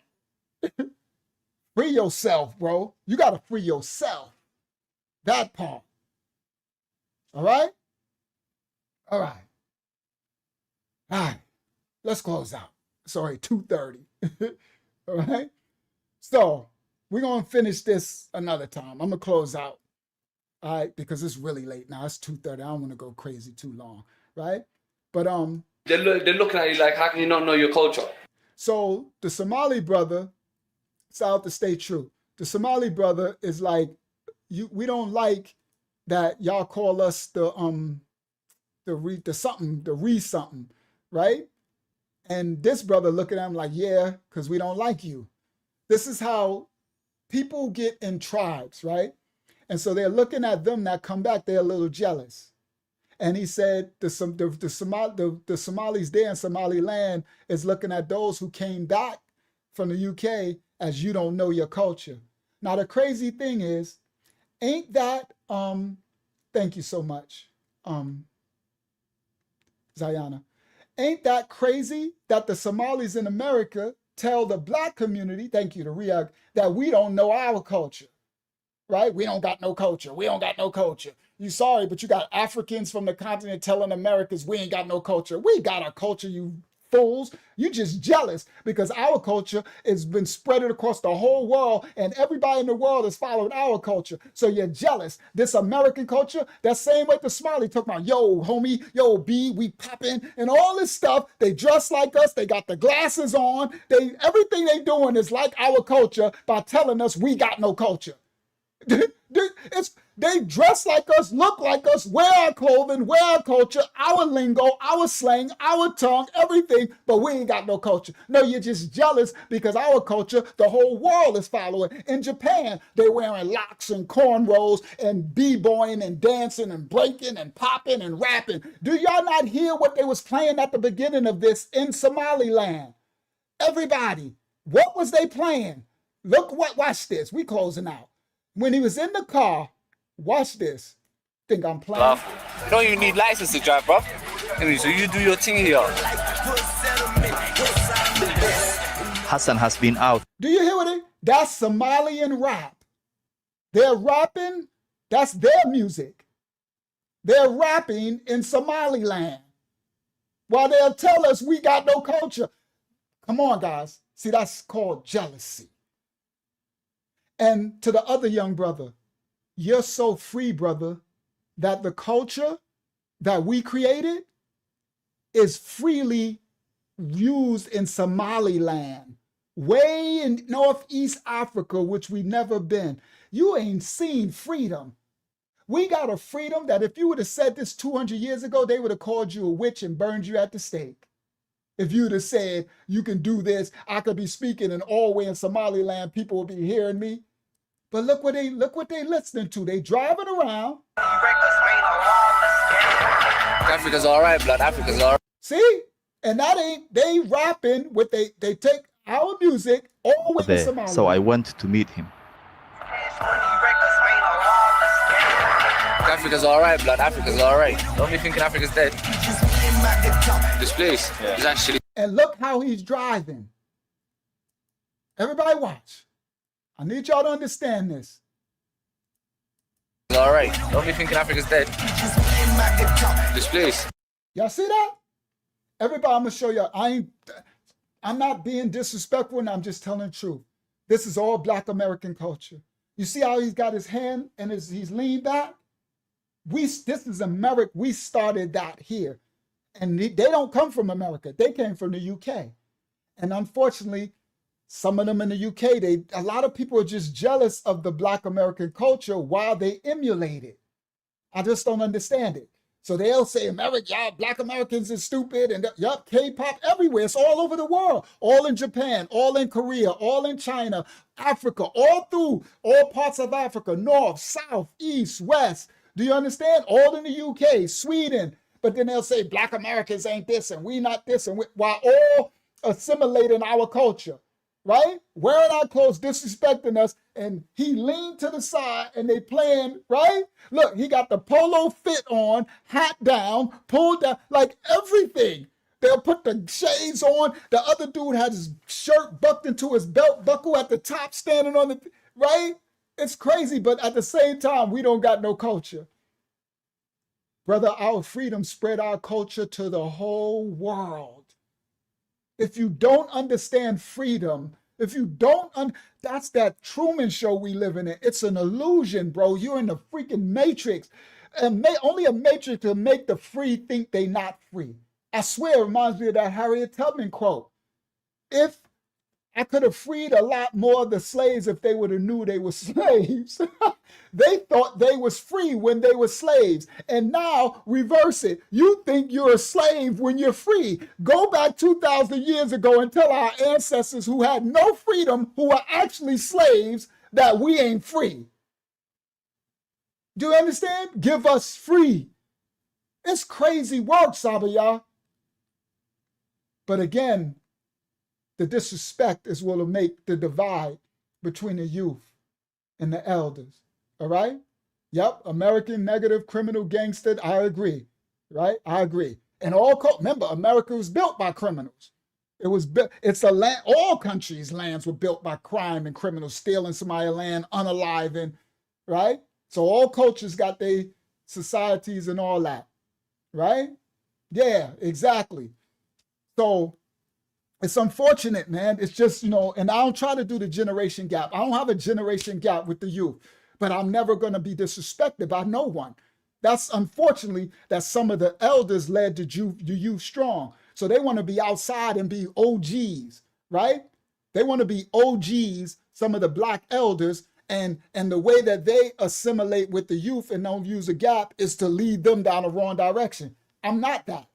I'm still not soft. I still ain't whack. I ain't wearing no tight clothes. I ain't wearing my pants ain't coming off my butt like I ain't assimilating to y'all culture, but I still wear everything that like I wear as a man of me, and I still stand in spirit and the truth. I ain't whack. I ain't corny. I ain't none of that. I'm healthy. Everything is functional and working, but the gap, I'm here to bridge a gap and to teach where I learned from elders before me, okay? Unblock me. I'm Illy Wolf. So you the guy who was here before? Yeah, that's him. All right, so is he acting right now? You guys, they would say you a house nigga. Yeah, that's correct. I'm glad you didn't say you put Niga. That's good. As long as you got some respect, I can unblock you, but don't, right? American negative criminal death world by meaning. Yeah. All right. Can we unblock him again? We'll unblock you as long as you act right. I can respect you and you respect me, and we got difference of opinion, King, and we can agree to disagree, but we just got to treat each other with respect. Okay? All right? Thank you so much. That's what I live, and I give others. I give as I give. That's what I believe in. I was raised that way, right? You didn't just go around disrespecting, because it was no internet when I grew up. I come from a generation there was no internet, so everything was outside, right? I'm not emotional. I'm passionate. I have passion, right? I'm not emotional, like, you know what I mean? I actually used to, my girls used to want me to have more emotion, but I'm passionate. Like I'm fire. I'm a lion. I roar. You know what I mean? So, and that goes into my sports, right? So it's like, if I was on your football team, you would like this energy I got, right? Give Rod a ball, because I'm going to run like crazy. You understand? Shout out to, no disrespect to you, King. You from the 80s. I got my dudes from the 80s, the 70s, the 90s, 2000s. People that I mentioned, we got people 21 years old here. I respect all. Culture generations. The 80s was a crazy year. It was on and popping. That's when I was outside in the streets when they flooded crack. They was about to flood crack in the 80s. Cocaine and heroin was all on the streets. But anyway, and I'm from New York, King. No disrespect wherever you from, but So anyway, Hakyama, if you could find a way to unblock his Illy channel, we'll do it. And you're welcome to come out, King. Just no disrespect. Just have respect, even if we agree to disagree, right? I call myself Unc because that's the way. Even before I was Unc, before this Unc thing was, people was calling themselves Unc, right? I was Unc back then. Right? It's because that's the way I was in the hood. A lot of people, it's just, a respect. You know how you might have some OGs that you look up to that's respectable, that respect you, and, that's it. And then I got a channel. Hakyama, you would like the channel. Illy, I got a Uncle Yashua 25 to Life Testimony TV channel. It's what they call that part of YouTube, the dirty YouTube, whatever, where I tell my testimony channel. She's going to put it. Once you see that, you from the cat? Yo, Oh, you from the CAC. All right, the elder from the CAC. I was in North Carolina too, in Raleigh, Henderson, Durham, and Oxford. That's where I own my real estate, and my nightclub was in North Carolina. But this, oh, you subbed to the 25 to Life channel? You know, you seen it? All right. So that's the channel. You will love that channel. Then you'll get to know Brother Illy. So nice to meet you, King. We just got off on the wrong foot. It's all good. You know what I mean? That's what, sometimes, you know what it is in the hood. Sometimes the dudes that I fought became my best friends.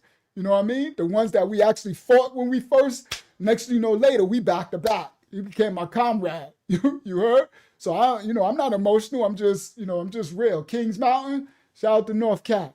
All right. So you enjoy that channel. That's when you get to see pictures, all that. Everything. And the people I knew and grew up with, I come from that era.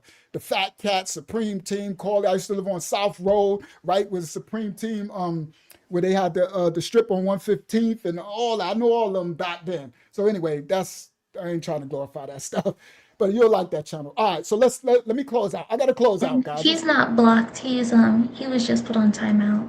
All right, so you were just in the So he's timeout. good, yeah. It'll free up later, King. So the next time we live, it'll free up. All right. I'll say less, King. I got you. I'll say less. Respect, King. Good to meet you too, King. I look forward to kicking it with you. So the next time you see us live and come back, you ain't blocked. You was just in the timeout. All right. So let me close out, guys. Let me close out. So this, because it's already 2:30 in the morning. How long I did? 5 hours? Whew. I'm trying to get down to like 3.5 again. I keep going. Nah, I can't go live. So we live every Wednesday and Friday, right? But I do other stuff. I'm gonna start putting videos, but I just can't go live. If I can make my live streams, I still can't go live every day because I teach. So Brother Charles, I got ministry worldwide. So I'm doing work. So I'm live Mondays, Tuesdays, Wednesdays, Fridays. That's why I'm doing some I teach on Zoom. I teach a cryptocurrency class. So I'm doing a lot of stuff. Shout out to Tammy. So I would love to be able to go live on YouTube more, but I can't. So every Wednesday and Friday, 9 p.m. So even if you subscribe, just kind of look out for us because they're going to unsubscribe you. They be blocking stuff. They on our channel because we bring in the raw truth. So it's hard to get through the shadow ban.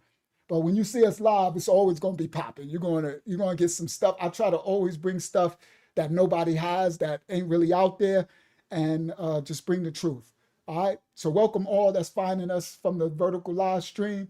All right. So let me close out. So, all right. So anyway, we're gonna close out basically here, and then we're gonna play this on the next live stream. I'm gonna play the rest of this because then they break down. Because then the sister talks. So then they talk, right? So then right here, the sisters, they go on the trip, and then the sister speaks, her, right? Fashion, acting, and dancing. But her parents decided that was unacceptable for a Muslim girl and sent her out here. So their parents in the UK didn't like, so that sister, she was, wearing her Nicki Minaj clothes and, doing the freedom world of being a whore. And her parents was like, you need to go back and get your customs. And she actually said she understands it now because she says when she see people dressed like provocatively, she see people treating her different. So anyway, so we'll break this down another time. But all to say, they got a land to go to. So that's her right here. Get your way. But I didn't realize I was only harming myself. So that's what I learned. Compromise.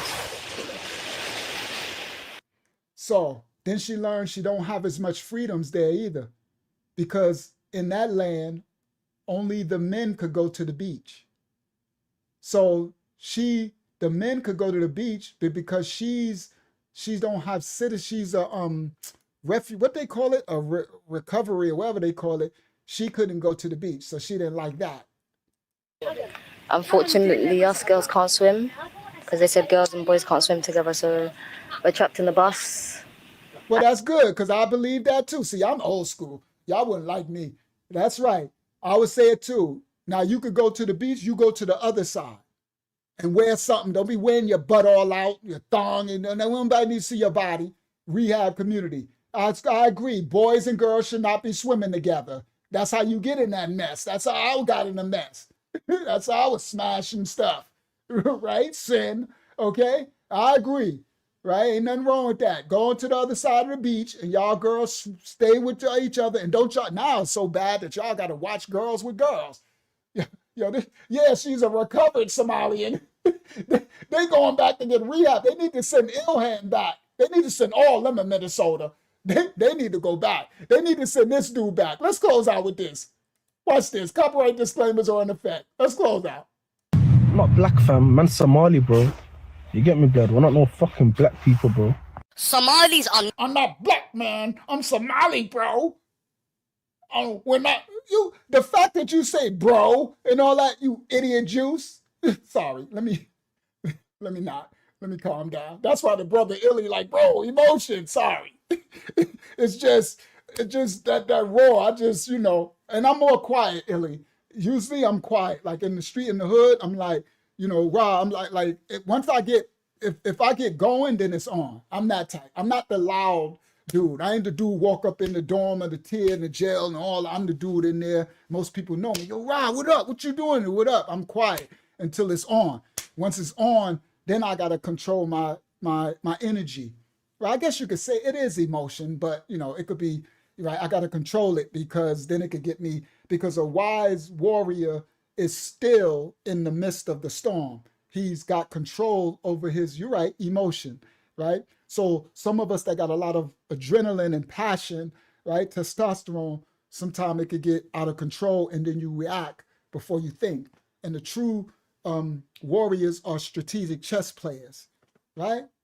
The loudest in the room ain't the strongest. And I'm usually the quietest in the room. Facts. Anybody tell you that know me, you wouldn't see it because you got it. Yeah, cooler heads prevail. That's why the sister Hakyama said, remember, Unc, how we treat an adversary. Because I'm training myself.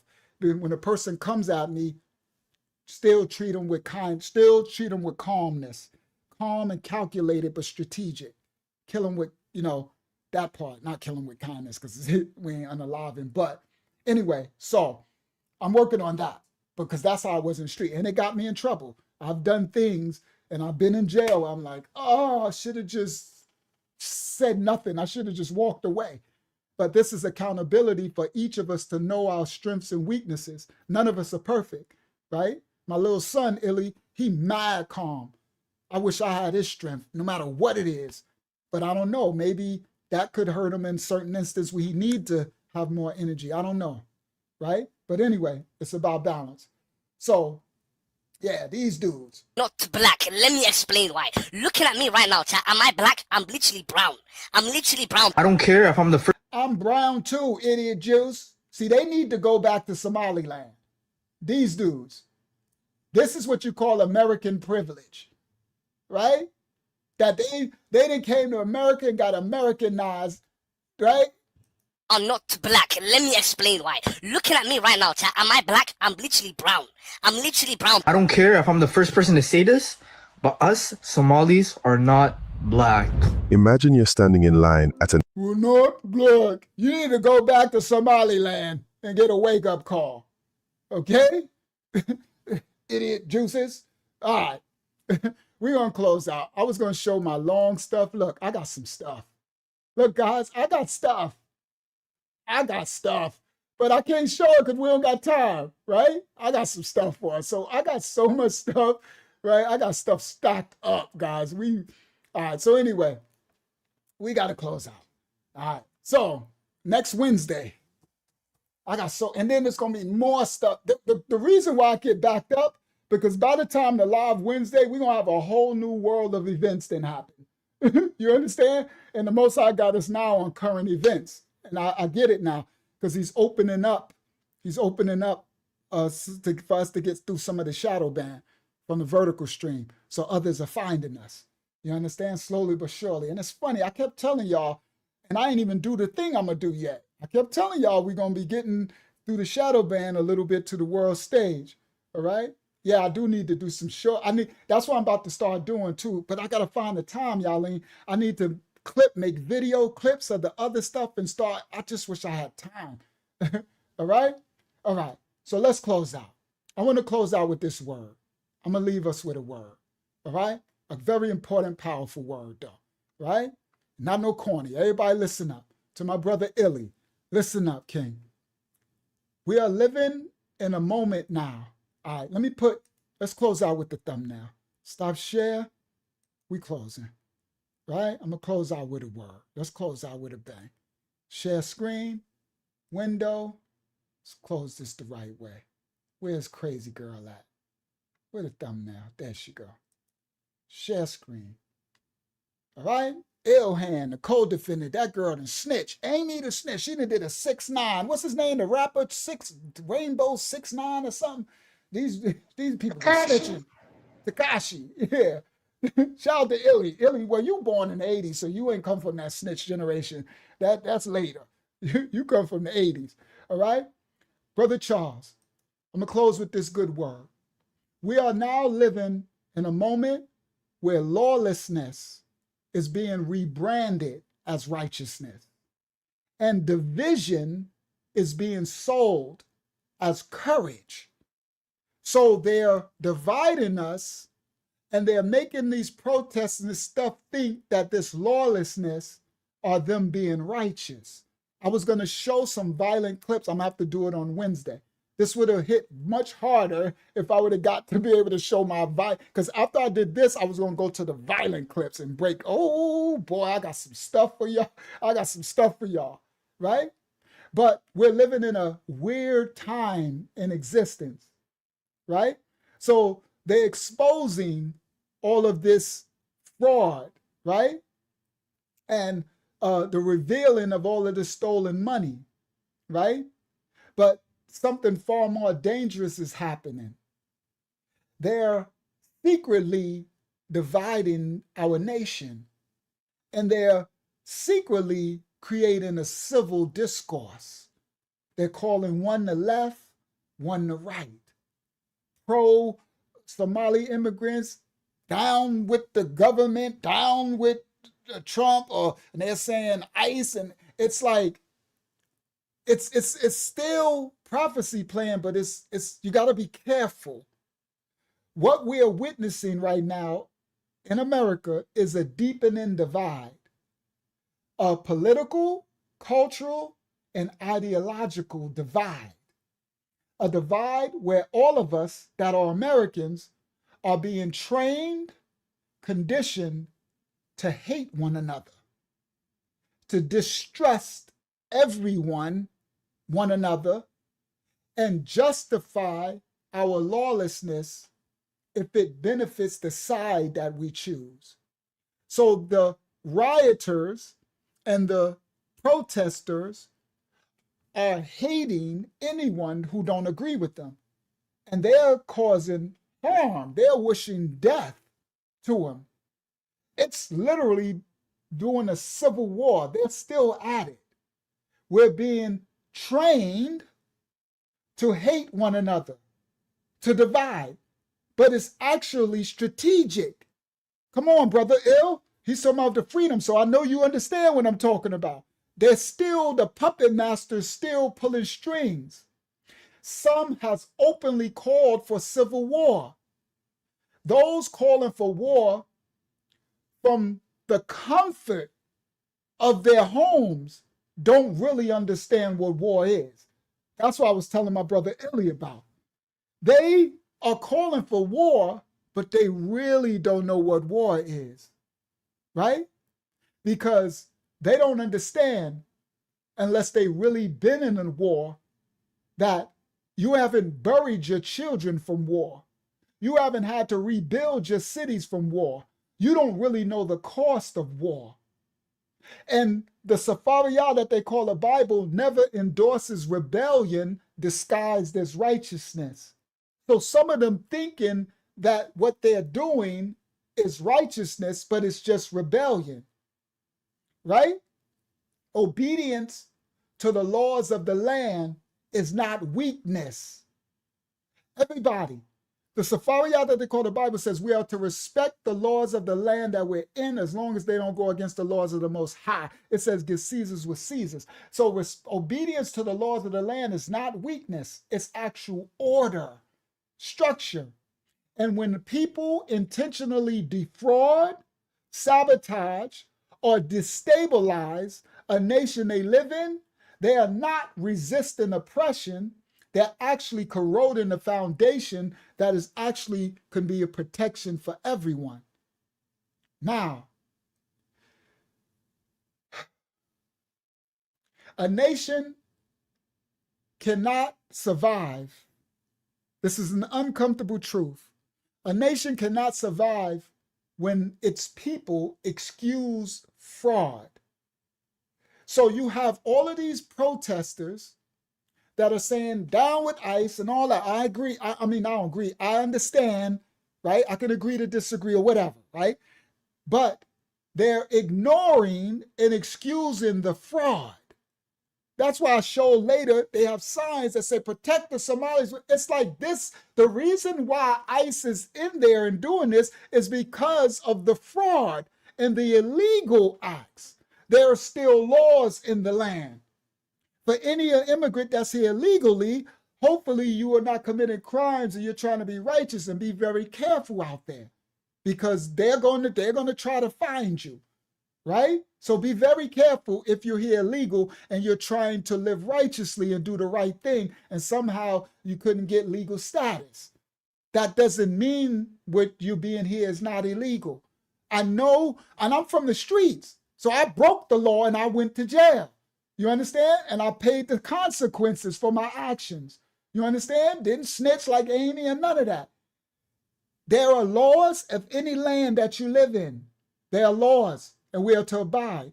So if you came illegally, no matter what reason, you're still illegal.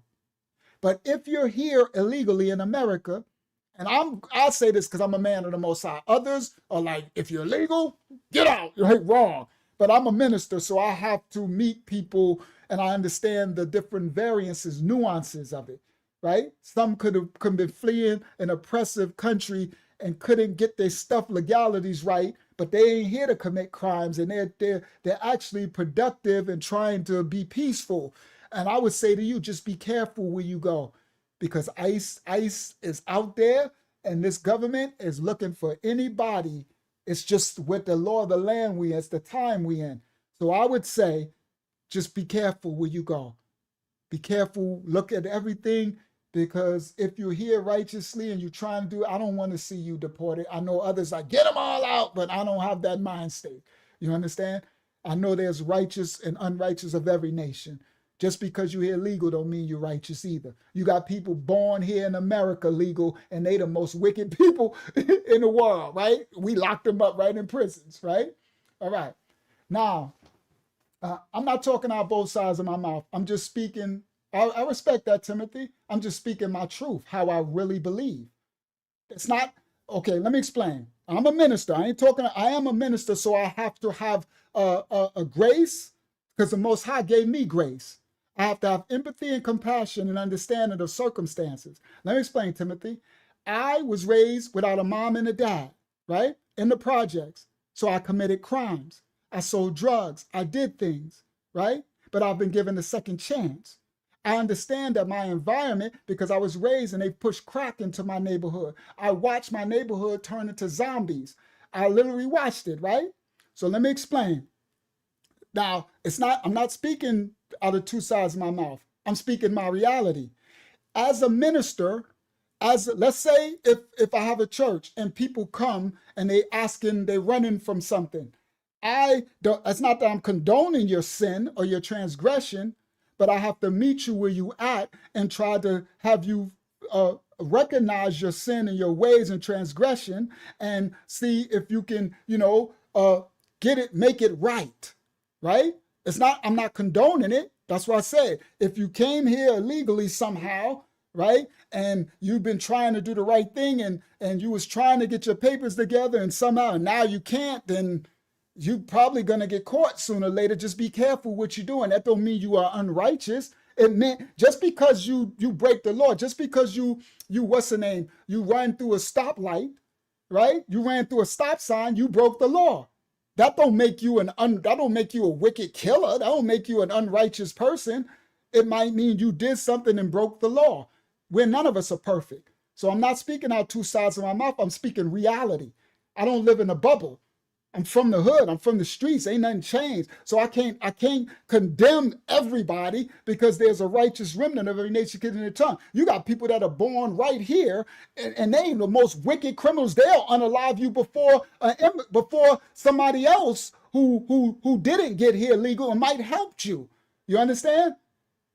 Right? Just like I had white people to help me before. When I was raised to be, hate them and say that they are wicked, but I was wrong because I had someone help me when my own people who look like me wouldn't help me. And I'm like, what? No, I've been bamboozled.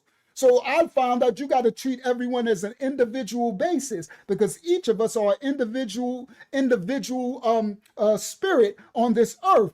Compromising a physical suit. So I can't judge nobody on a cover. I can't judge you by your color of skin or your anything. I got to judge you by your fruit, your content of character, what you do and believe. So everybody is side-eye until I see your fruit.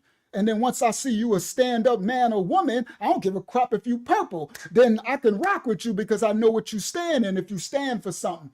You understand? So I'm not speaking two sides of my mouth, but I administer people worldwide. And I'm quite sure there's some people that watch this channel who might not be legally from the Caribbean, might not be legally from somewhere else. And that don't mean they unrighteous. That meant they might have had some circumstance. They might be, so I can't. That's hypocritical, brother.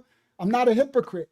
All right? I'm a real man and I'm trying to do what's right. And I wasn't always I was always a good dude, even in the hood.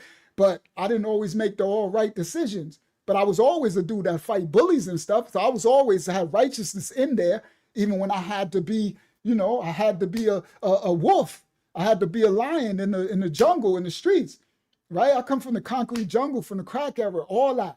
You understand? I was outside in it, It doesn't excuse but what if someone judged me for that and say I'm just no good? Nah. I'm righteous, bro. I'm a good dude. I was always good. I just had a bad hand dealt to me. I ain't asked to come here and I have a mother and father. Some of you got your mom. The other dude who said to me, you probably got your mom, right? If you don't, then my condolences, meaning you knew her. I was abandoned by both, no mom or dad. So I should be a crackhead or something, right? But the Most High allowed me to still have some type of normalcy, bro. That's grace. It's called grace and mercy. Give grace where it's deserved. So I can't just blanket everybody out. It's not forked tongue. I don't do forked tongue. I'm a man. I stand. My yays be yays, my nays be nays. I can't tell you that it's righteous if you here illegally. Only thing I can say is be careful what you're doing and stay in righteousness. And even if they deport you, then stay righteous wherever they deport you at. All right. So I just had to clear it up because I could see why he could think it's, like forked tongue. You're saying this, but you're nah, I stand it. I can't be hypocritical, though. I'm not a hypocrite and I'm not scared to stand in my truth, but I can explain my truth. I can explain myself. All right. So we have to understand a nation cannot survive when people excuse fraud. We can't celebrate disorder or chaos, right? Because there's going to be fruit from that tree. And what's happening on the earth is chaos.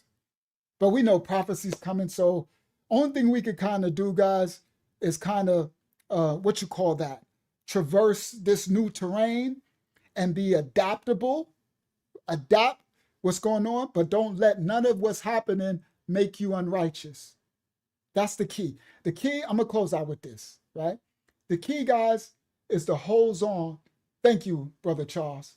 Thank you. Yep, learn from my mistake and repent. And Brother Charles, and then try to reach back and help others so they don't make the same mistake. Come on, Brother Charles. That's all I am. It don't make me nobody.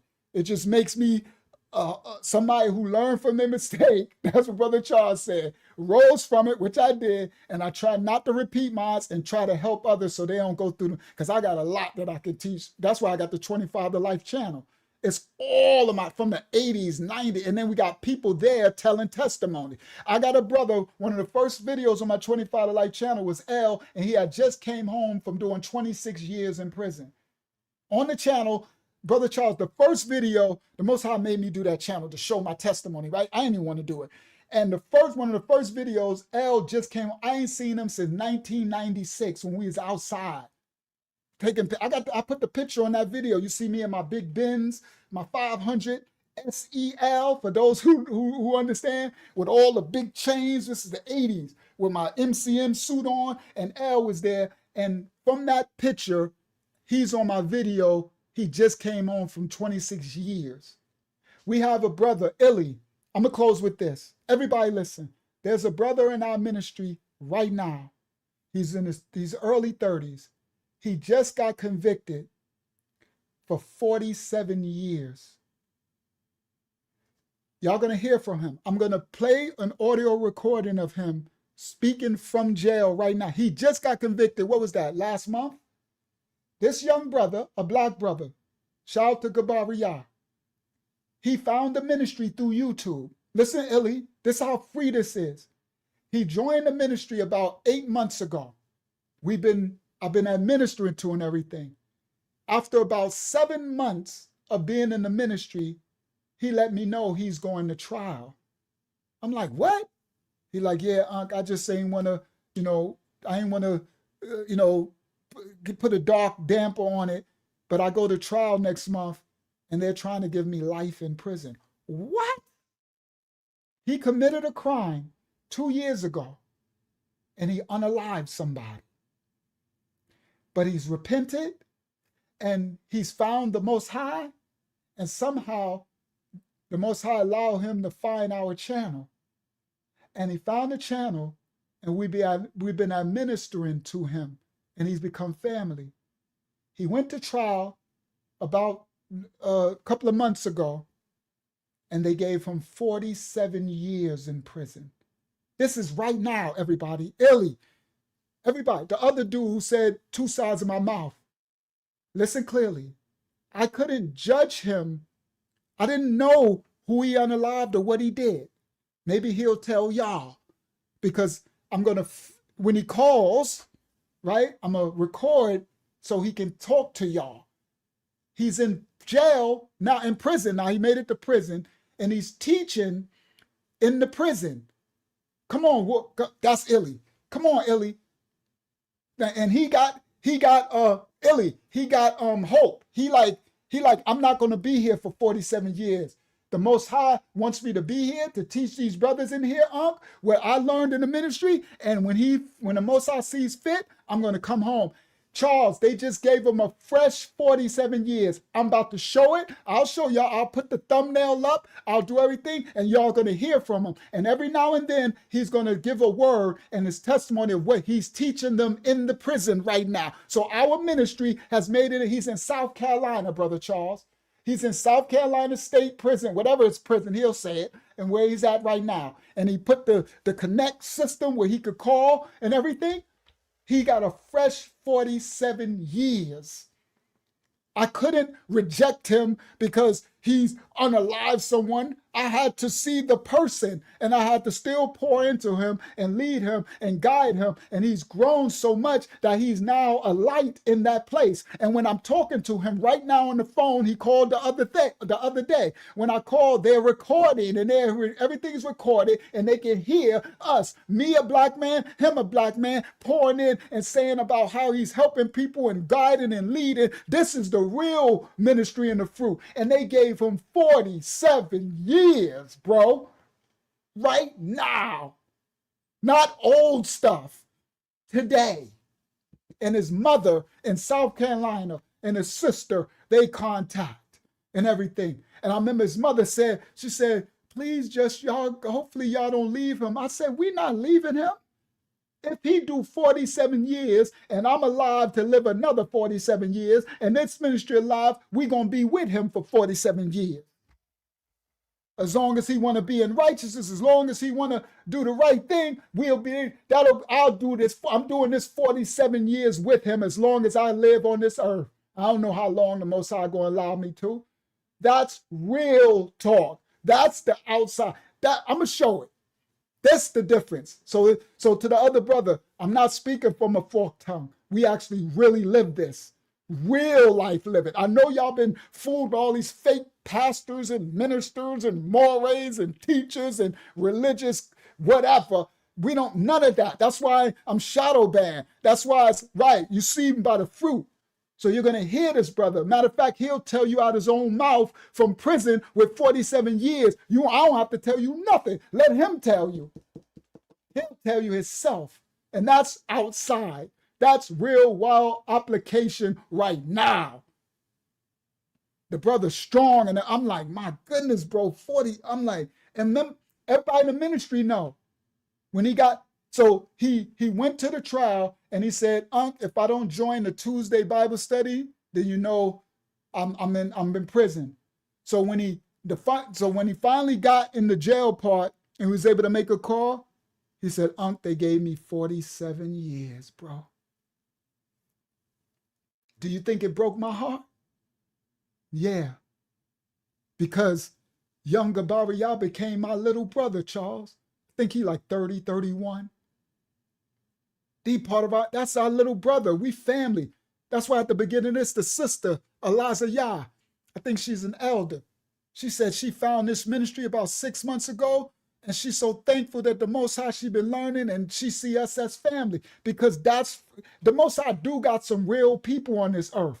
It's just hard to find us because we shadow banned. It's gonna be hard to find, like a diamond is hard to find, right? I wish it wasn't like that. I wish they would just leave us alone. We'd be millions of subscribers and all of that. Then it'd be easy to find. But no, they let you. If I was up here teaching sin, and if I was up here teaching sin too, but if I was up here teaching religion, right, false doctrine and all that, trying to get money from y'all, then we wouldn't be shadow banned, right? And everybody would know about us. They would be like, that's Unc. He got a dope channel. Unc be dropping the, But nah, it's real. All right? And it's just, none of us is perfect. Our little brother got 47 years, bro. And I'll let him tell you what he did and what happened. And you'll hear his voice. So we're going to close here. Praise the Most High. All right. Everybody, this has been, is this where Ilhan got her millions? Aimee told on everybody.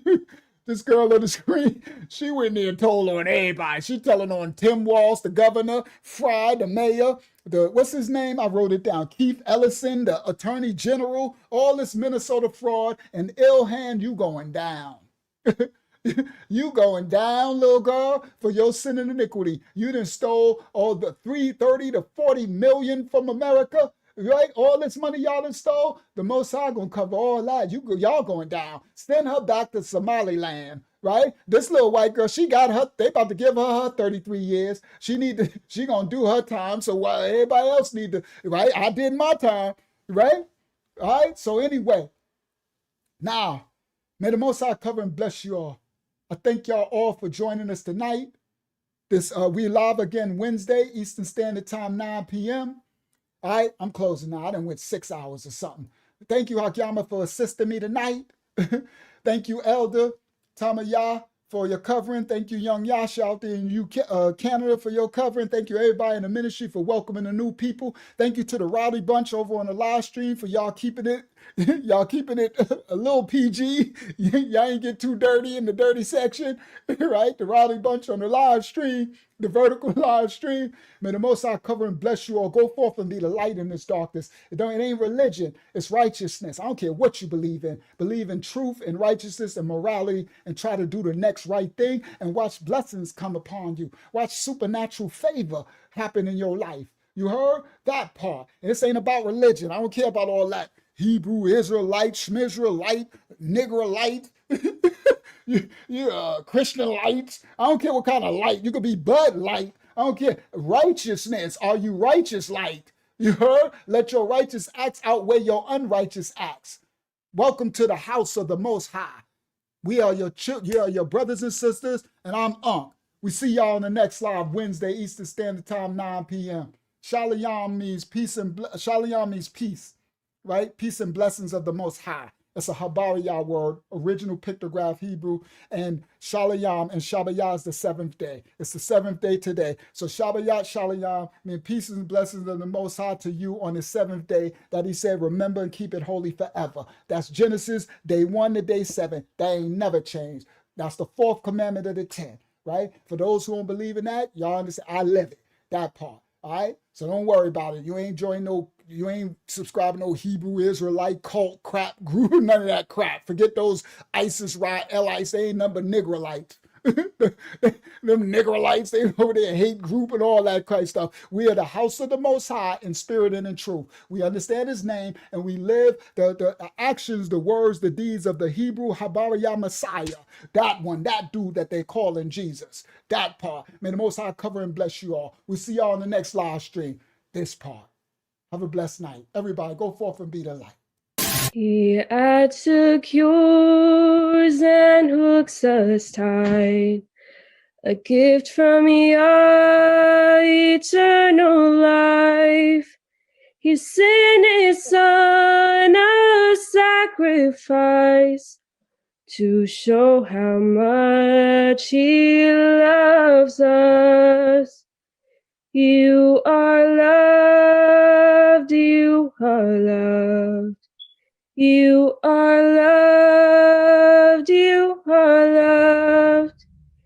You are loved, oh, you are loved. You are loved by Yahuwah. Praise Yah. Praise Yah. Hallelujah. Hallelujah. Bible study every Tuesday, 8 p.m. We having a Zoom Bible study. I'm gonna put email me for the link. I'm a lion of the tribe of Judah.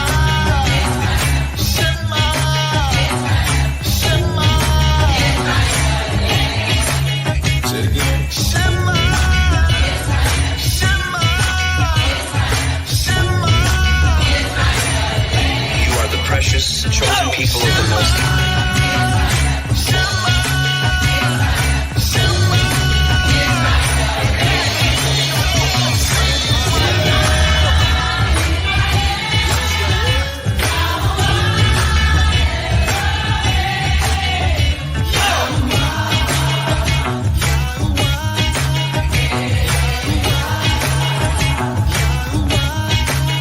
You got that right. We hope you have a good time watching our videos, and we'll see you in the next video. And we'll see you in the next video. So like and subscribe.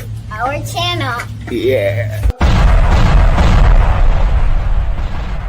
We are the true Hebrews. We are the true ones that fulfill Bible prophecy and scripture.